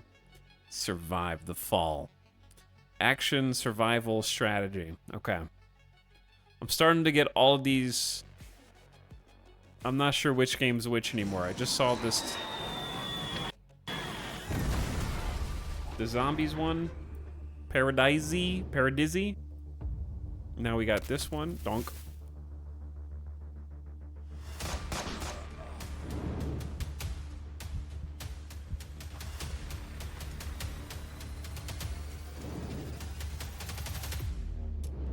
Something's weird here, too. Like, that mouse is superimposed. That's not a real mouse.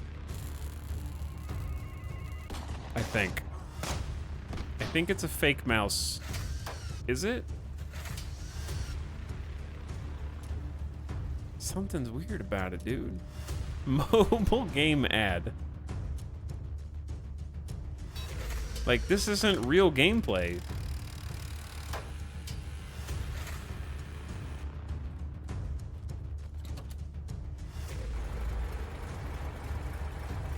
Like, these graphics are real, I guess. I don't know what the hell's going on with this one, man. Angry Bull Studio. Build and Discover America. They are simultaneously developing a mixture of real-time strategy game genres combined with a country-building simulator and strong economic elements, all based on the history of the United States of America. The whole history. Hold on, now I'm intrigued.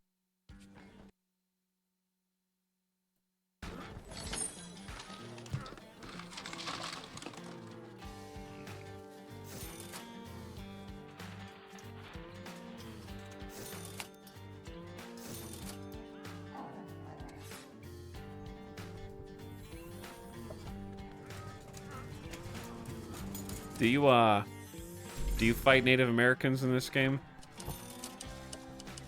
Missouri has joined. It's the same mouse movement, yes. Or, yeah, it's the exact same mouse movement.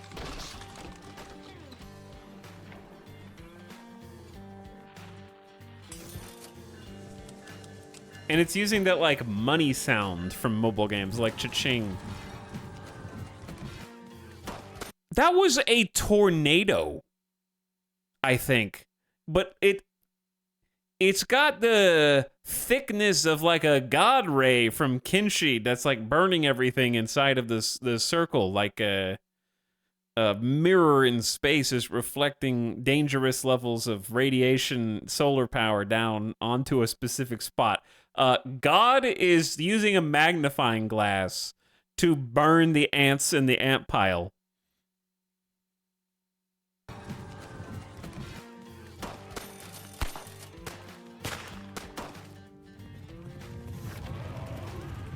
There's no way this is real gameplay on any of this.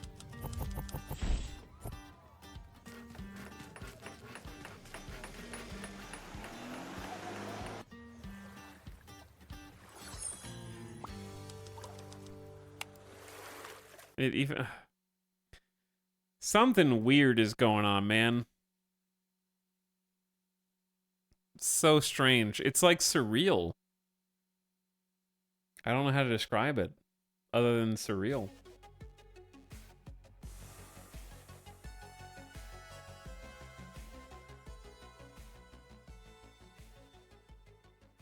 Spirit City Lo-Fi Sessions.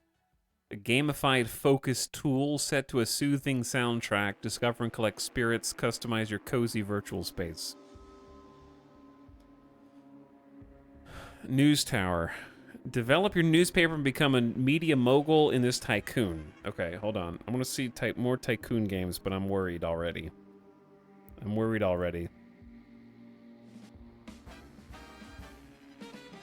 So, you're probably wondering what a guy like me is doing in a place like... Hey, so you're probably wondering, well, every story has a beginning. I'm gonna go ahead and tell you right now what my story is gonna be.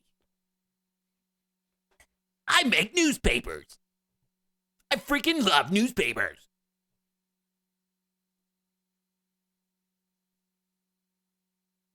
This. Well, every story has a beginning. It was November 1929 when I bought my first newspaper. It was a rag. I'd never run a newspaper before, but that was just a detail. All you gotta do is stick to the rules. And rule number 1 is you have to print every Sunday. First up, I hired myself some fancy telegraph operators to listen out for the lowdown. Ha! It was electric. Whoa, we got one! But oh boy, it's a felony! Thank God for felonies! Let's go get 'em, people! I sent my bestest reporter, Rose. But nothing comes easy, right? Damn it, Rose got roughed up again? That's another 3 days sick leave. Gee, some people get paid for doing nothing around here. Still, I was prepared to do whatever it took to bring you the news, even if I got on the wrong side of the mafia. 'Cause all the time I had it in my mind, we gotta print every Sunday. So I hired myself the best team of copywriters, picture editors, and fancy pants designers money could buy. I was a runaway success. I ruled. And you want to know my secret? Well, It's evil. I was trying to keep it together, but yeah, that's just evilly tell. Like it's just immaculately spot on. I know, he knows. The voice is killing me though. Like, okay, here's my thing, right? If you want to make a tycoon game or a simulation game, okay, have some balls and stop being like desperately afraid that your game looks boring and then try to dress it up with these like high intensity, crazy action. We gotta go crazy. We gotta make sure that nobody clicks off of this trailer. Okay, we gotta appeal to the tubers. We gotta do zoom ins. We gotta do action. We gotta go cut to the next thing. There's gotta be a crazy story. Like, it's just show me what you do in your tycoon. I already like tycoon games. Just show me what you do in this one. And I'll like it. Probably. from home. And maybe even pamper them a little bit. Which is important, because they don't get to go home a whole lot. Unless it's permanent! Hold the front page! You call that grammar? Nobody works sloppy on my watch! You're fired! As one reporter returned, I'd send out another. Sports reports, politics, entertainment, whatever it was, we had it covered. The world was our news story. Nothing was out of bounds, just as long as they were all back in time to print every Sunday. Getting to this point hasn't been easy. Attacks come in all shapes and sizes. But I'm protected by the most professional of lawyers, whose friendship with the mayor does not compromise them or me in any way. And of course, the world's best security firms. In 3 years, I became the most influential newspaper in the whole region. Now, I am the news! What? It's Sunday already? Well, what are you waiting for? Let's print this! It does look like turmoil.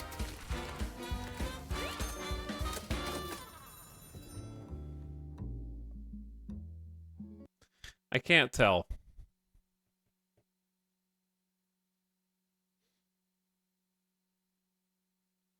I can't tell.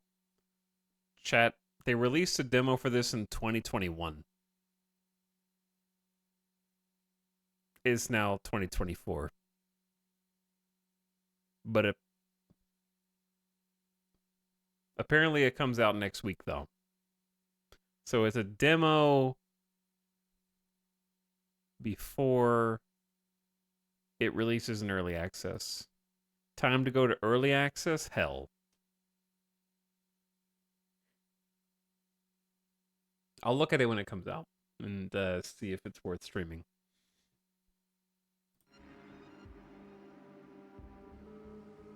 Northern Land got sponsored by this game? Okay, I take that back. I'll look at it if they paid me.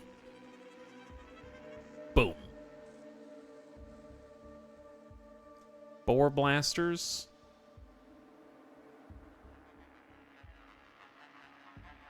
They already got free advertisement. I watched the trailer on stream.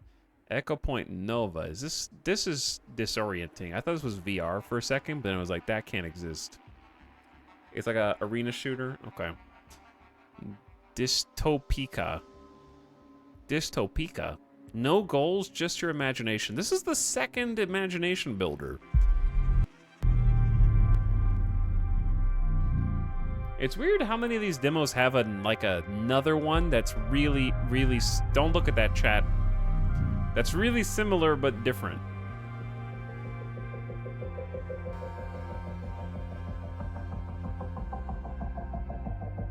I looked. Ban that guy.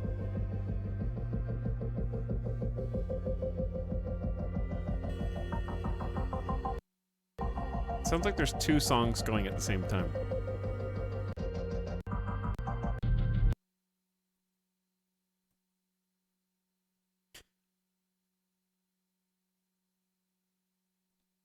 Chad, am I crazy? Okay. I want to sound cynical for a minute. I feel like some of these games start out really ambitious before they're announced. And then when they get further along and they spent like 90% of the development time making like the building system, then they're like, oh shit, it would take us like 5 extra years to attach game mechanics to this. I will now release it. It's actually just an imagination-based creativity thing. You're not supposed to have any structure or gameplay. I actually made this really cool. I spent so long making this cool tool, and now I need the monies. So I'll make it a Zen thing now to appeal to the creative crowd.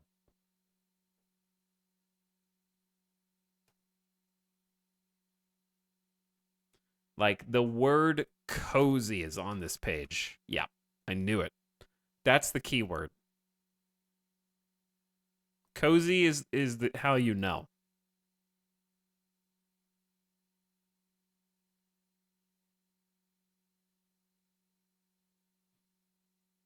Isn't there already a backpack battle game? Is a second backpack battle game? Rusty's Retirement. An idle farming game that sits at the bottom of your screen. Okay, that's funny. I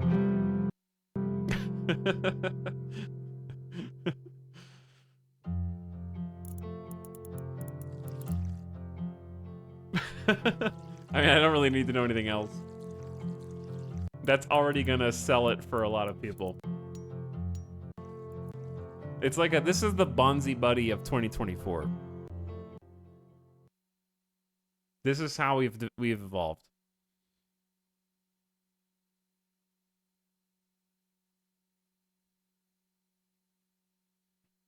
Copycat. Okay, I have to watch the cat trailer.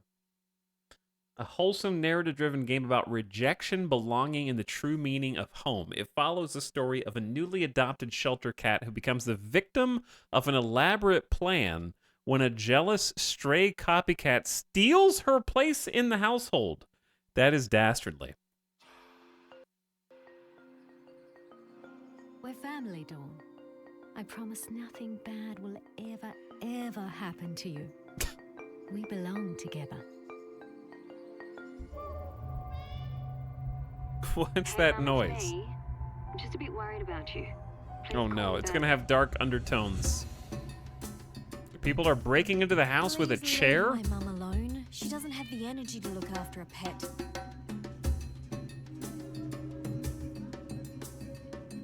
Leave or stay? Q or E?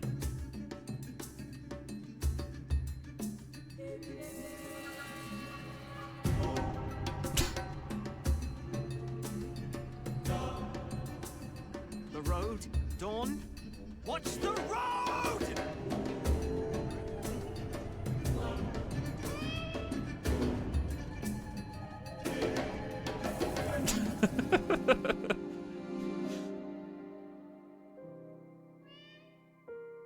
Real question, why can't the pet owner just have 2 cats and then they can both live there?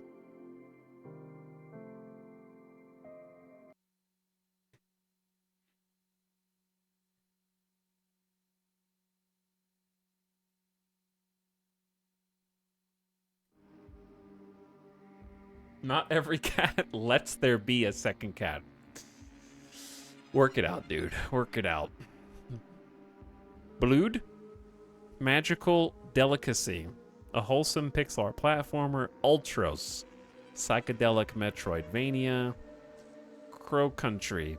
The year is Resident Evil 1. Until then. Story game. Crown Wars. Single player RPG. Oh, I saw Nomak playing this. I think.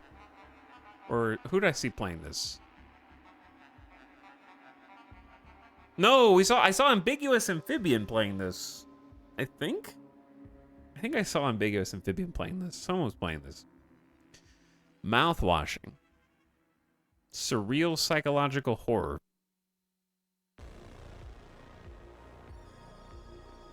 Nimrods. Monomyth. Dungeon crawling game. Pepper Grinder. 2D action. Artifact Seeker. Vampire Survivors? Supermarket Simulator. No way. This is gonna be janky as hell. Why are they always so janky? I guarantee you.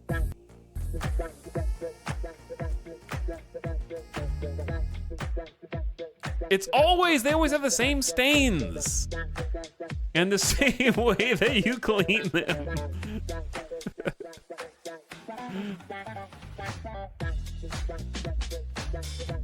And the same people graphics.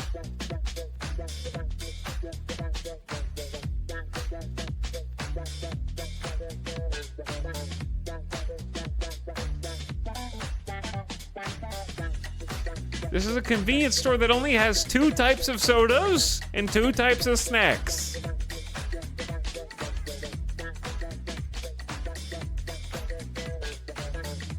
This is the worst convenience store. Yeah, you may as well just play Big Ambitions, to be honest. You did not show off enough of what makes this game, other than you stock shelves. Yeah, I feel like you're hiding. The cheapest is maybe a Freudian slip there. Okay, where were we? Down here?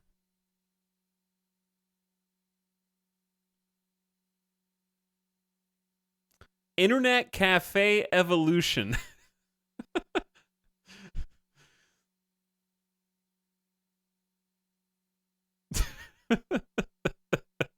Okay.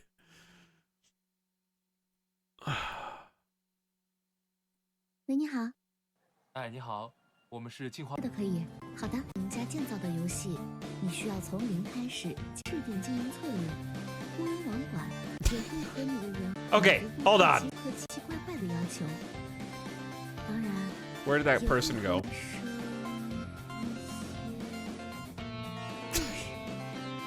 Why did they say it like that? Why did they say it like that? Hold on. You'll also listen to the voice acting.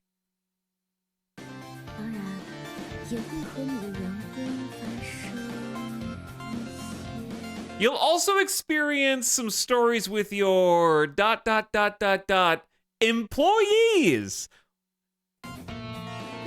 What is that supposed to imply exactly?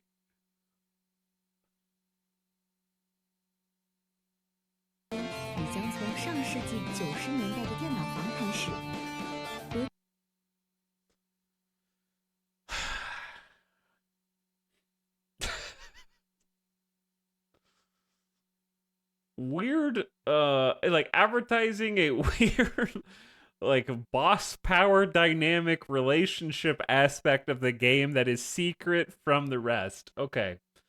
Anyway, good lord. Horror shooter.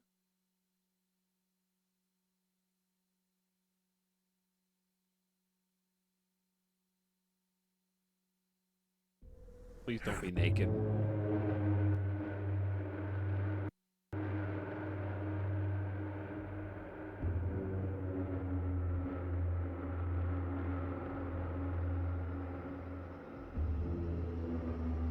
This looks like,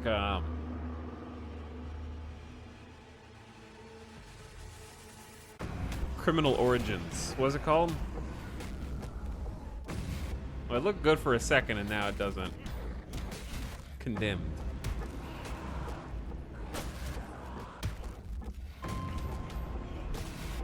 There's so much blood, but like, it doesn't feel like the melee does anything. The problem with this is horror games really struggle with, like, the visuals in this are great up until you start fighting something. Or if something starts fighting you. Horror games, like, work so hard on nailing ambiance like this, and then it always falls apart when you actually encounter an enemy. This looks like the fast typing keyboard training game. The House of the Dead?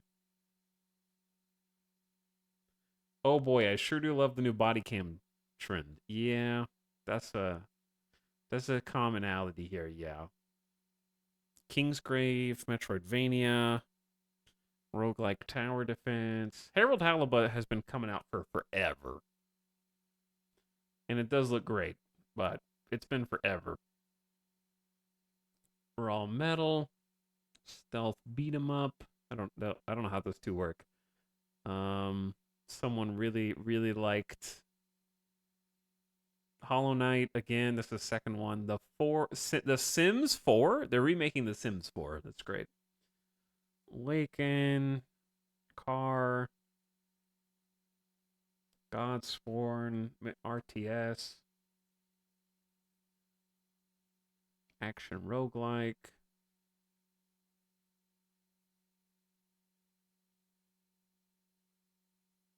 Chat, hold on. How many are there? Oh, shit.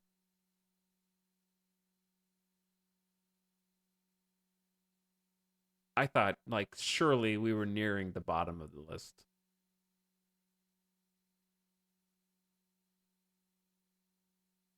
I was wrong. Has anybody actually gone through this whole list?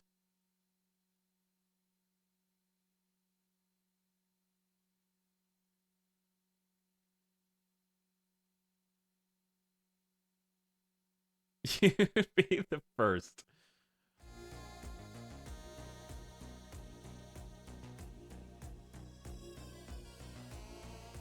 Train Planet.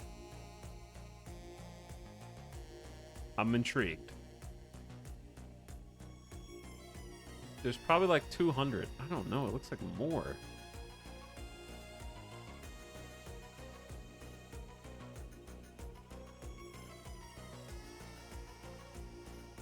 Right now, I'm just trying to find the bottom of the list, man. Also, can I just say screw Steam for making me click show more? Like, dude, your whole job is to show me games, bro. They used to do an unlimited loading. Like, it used to just scroll down and it would go infinitely, and now you have to keep clicking show more like every other shitty website design. It drives me crazy. I hate that. I hated unlimited scroll. Why would you admit to being stupid in my chat? They change the list every time you go back to the page. Yeah, I think it goes in a different order every time you go back here. There's 1,500 games. Look at the filters. Oh, there's 1,300 matches. How? There's no way that these are all... Okay, listen, the first problem with this is there's no way that those are all new demos. These gotta be like old demos that have just been out, but they're just included because they have demos and they haven't released yet. They keep adding games.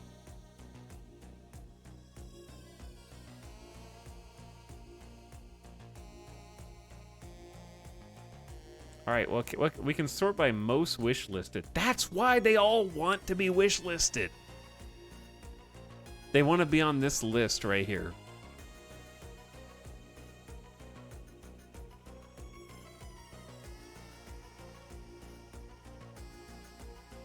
Winter Survival is one of the most wish-listed. People are still hungry for a new survival game, man. They want one that's actually going to have staying power.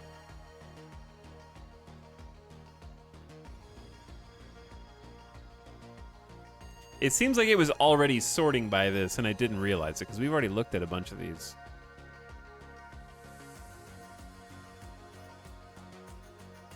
Daily active demo players. Dungeonborn. Not surprised by that. People still want a multiplayer game that's new as well. That's in that kind of hardcore... But yeah, people are playing Soul Mask a bunch.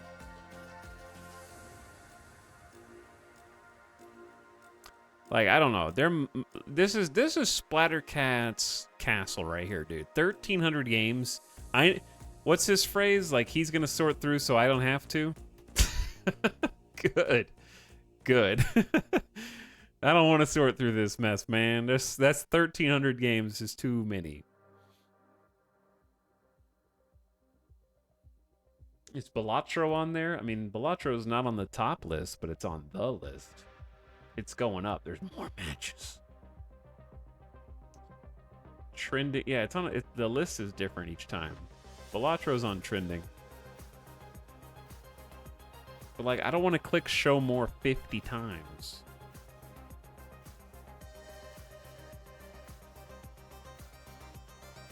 All right, chat. Let's find the perfect game. What's our perfect game?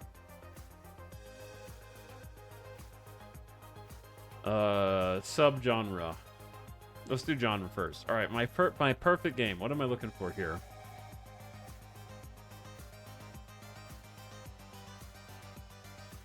A 4X grand strategy game. RimWorld like. I don't think that's my perfect game. Let's keep it generic. Let's go sandbox. And then subgenres. Immersive sim.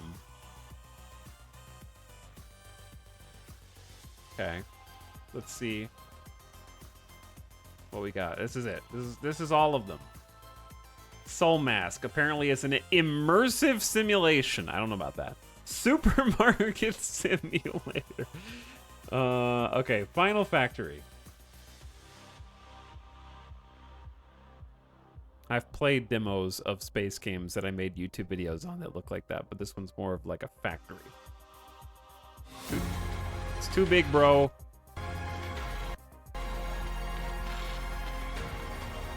Oh, you have asteroids that can delete your factory as well? This is too much. Chat's brain would melt if I streamed this. Geometry Wars, that was a sick game. That was a fun game. And guess what? Because Steam is a piece of shit, it just forgot what all of my genres were. I don't want to have to middle mouse button to open new tabs, dude. I just want it to be in the same tab. It used to remember this stuff back before they updated.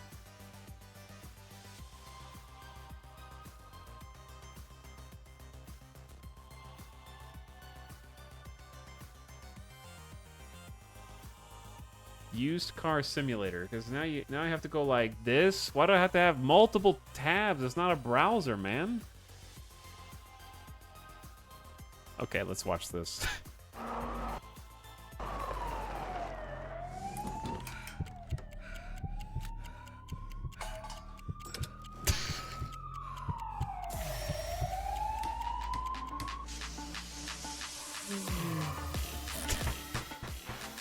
Who made this? Have you seen this car? With like a big ass picture? What the hell's going on? That paint job!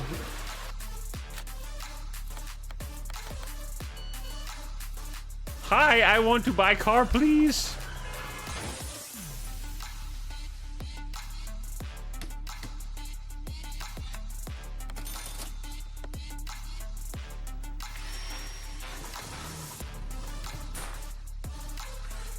The Pacific Drive we have at home, dude.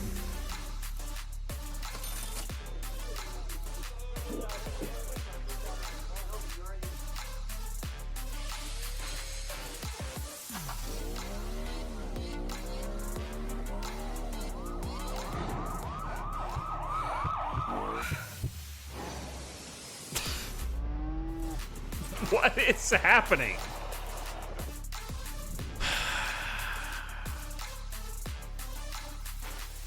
This is awesome. Oh my lord. My summer fever dream. It's not gonna be that cool when you actually play the demo, chat. Cal changed my mind. This is the best game.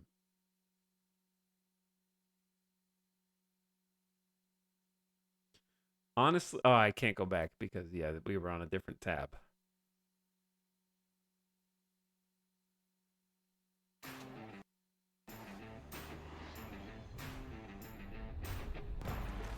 I mean, everyone else is doing a best of the next fest. Maybe I should just do a worst of the next fest.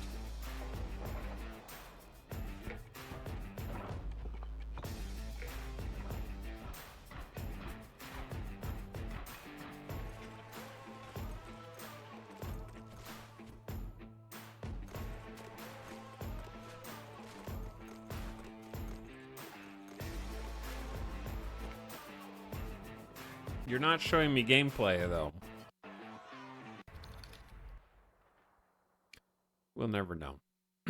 Okay. Hand poser for like art, 3D anatomy, gym manager. That can't end well. Especially with that cover art.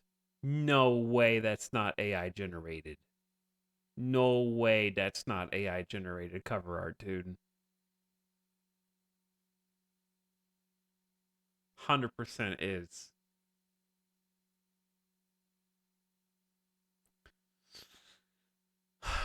Restaurant builder.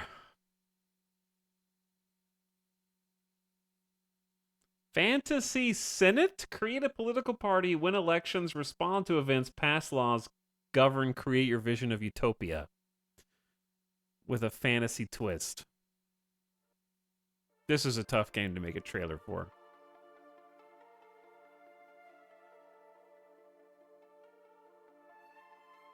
Make choices, perform actions. Campaign. Win elections. Propose laws.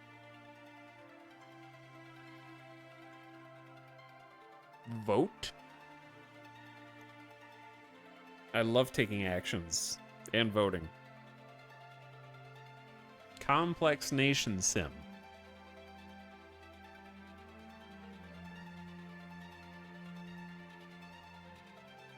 Manage foreign relations.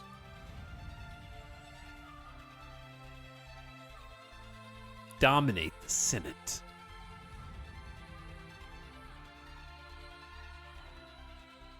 I feel like it's not going to have enough to do, is my first instinct. There's only like 2 actions per event. Oh, wait, did I not? Oh, well, all right, chat. Anyway, that's all.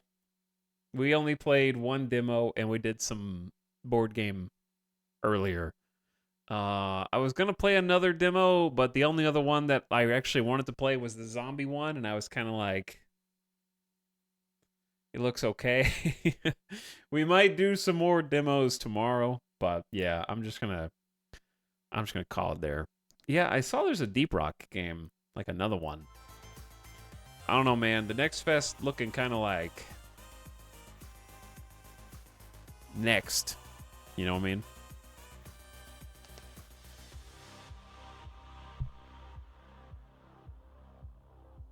I don't know.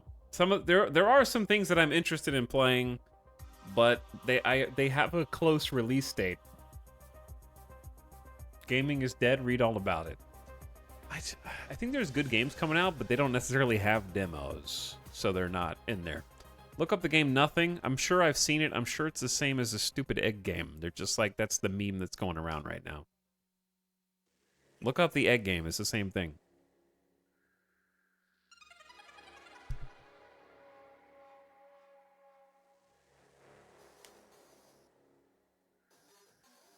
Anyway, chap.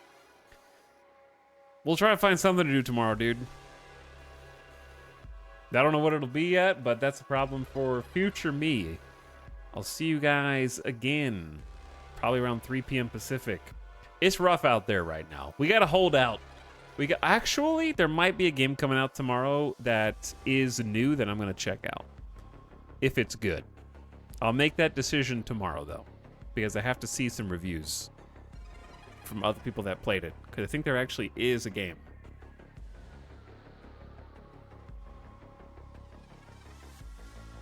No, Helldivers doesn't come out till Thursday, I think, or yeah, I want to say Thursday. And I don't know if I'm going to play that because it's like a co-op game. You should play it if it's bad anyway. No, because it just ruins my day. I'm not going to ruin my day just so I can have a shitty stream and say that I did something new. Not that I think today was a spectacular stream, but I also don't hate myself. So, you know. I enjoy watching trailers and laughing at things and poking fun, so to me that's fun. Hopefully you had fun with that too. Thanks, dude man. You're welcome, dude man. I enjoy just like hanging out, watching videos, and doing some React streamer content. So that's a good time. But I hope you guys have a wonderful rest of your Tuesday. We'll see you for something tomorrow, so come back for the Wednesday. I am going to send all of you into the void. So good night. Go into the dark abyss where you belong. Also, I'm going to turn followers only mode off. I had to have that on because we got attacked. And I had to ban a bunch of bots who were trying to scam chatters. It goes without saying, don't click on links or talk to or communicate with or DM the people who spam in the chat when the bot attacks come. It should go without saying. But yeah, we'll turn that off for tomorrow. It was on 1 minute follower only mode. It just needed to be like that small barrier of entry to protect the channel. By the way, Alvatir, thank you for the 11 months. I appreciate the sub earlier. I think Jeff got you, but I'll get you too. And good night, everybody. Thanks for hanging. Should be some streams at least like Wednesday, Thursday, Friday, but we'll see. There's not a lot going on right now. We'll see how it goes. We're kind of just treading water at the moment, to be perfectly honest. Sometimes it's like that, especially early in the years, like January, February. Things are starting to spool up, though. There's some games coming out this month that I'm very interested in, so we kind of have to get there. All right, gamers. Midas is hungry. I'm hungry. Thanks for hanging with me. Thanks for chatting. Hope we got some laughs out of it. Saw some funky games. Maybe you want to try some of them. Maybe you'll play some of them. Maybe you'll enjoy some of them. I'll catch you tomorrow. Come back at 3 p.m. ish Pacific. I'll see you then. Good night, gamers. Sleep tight.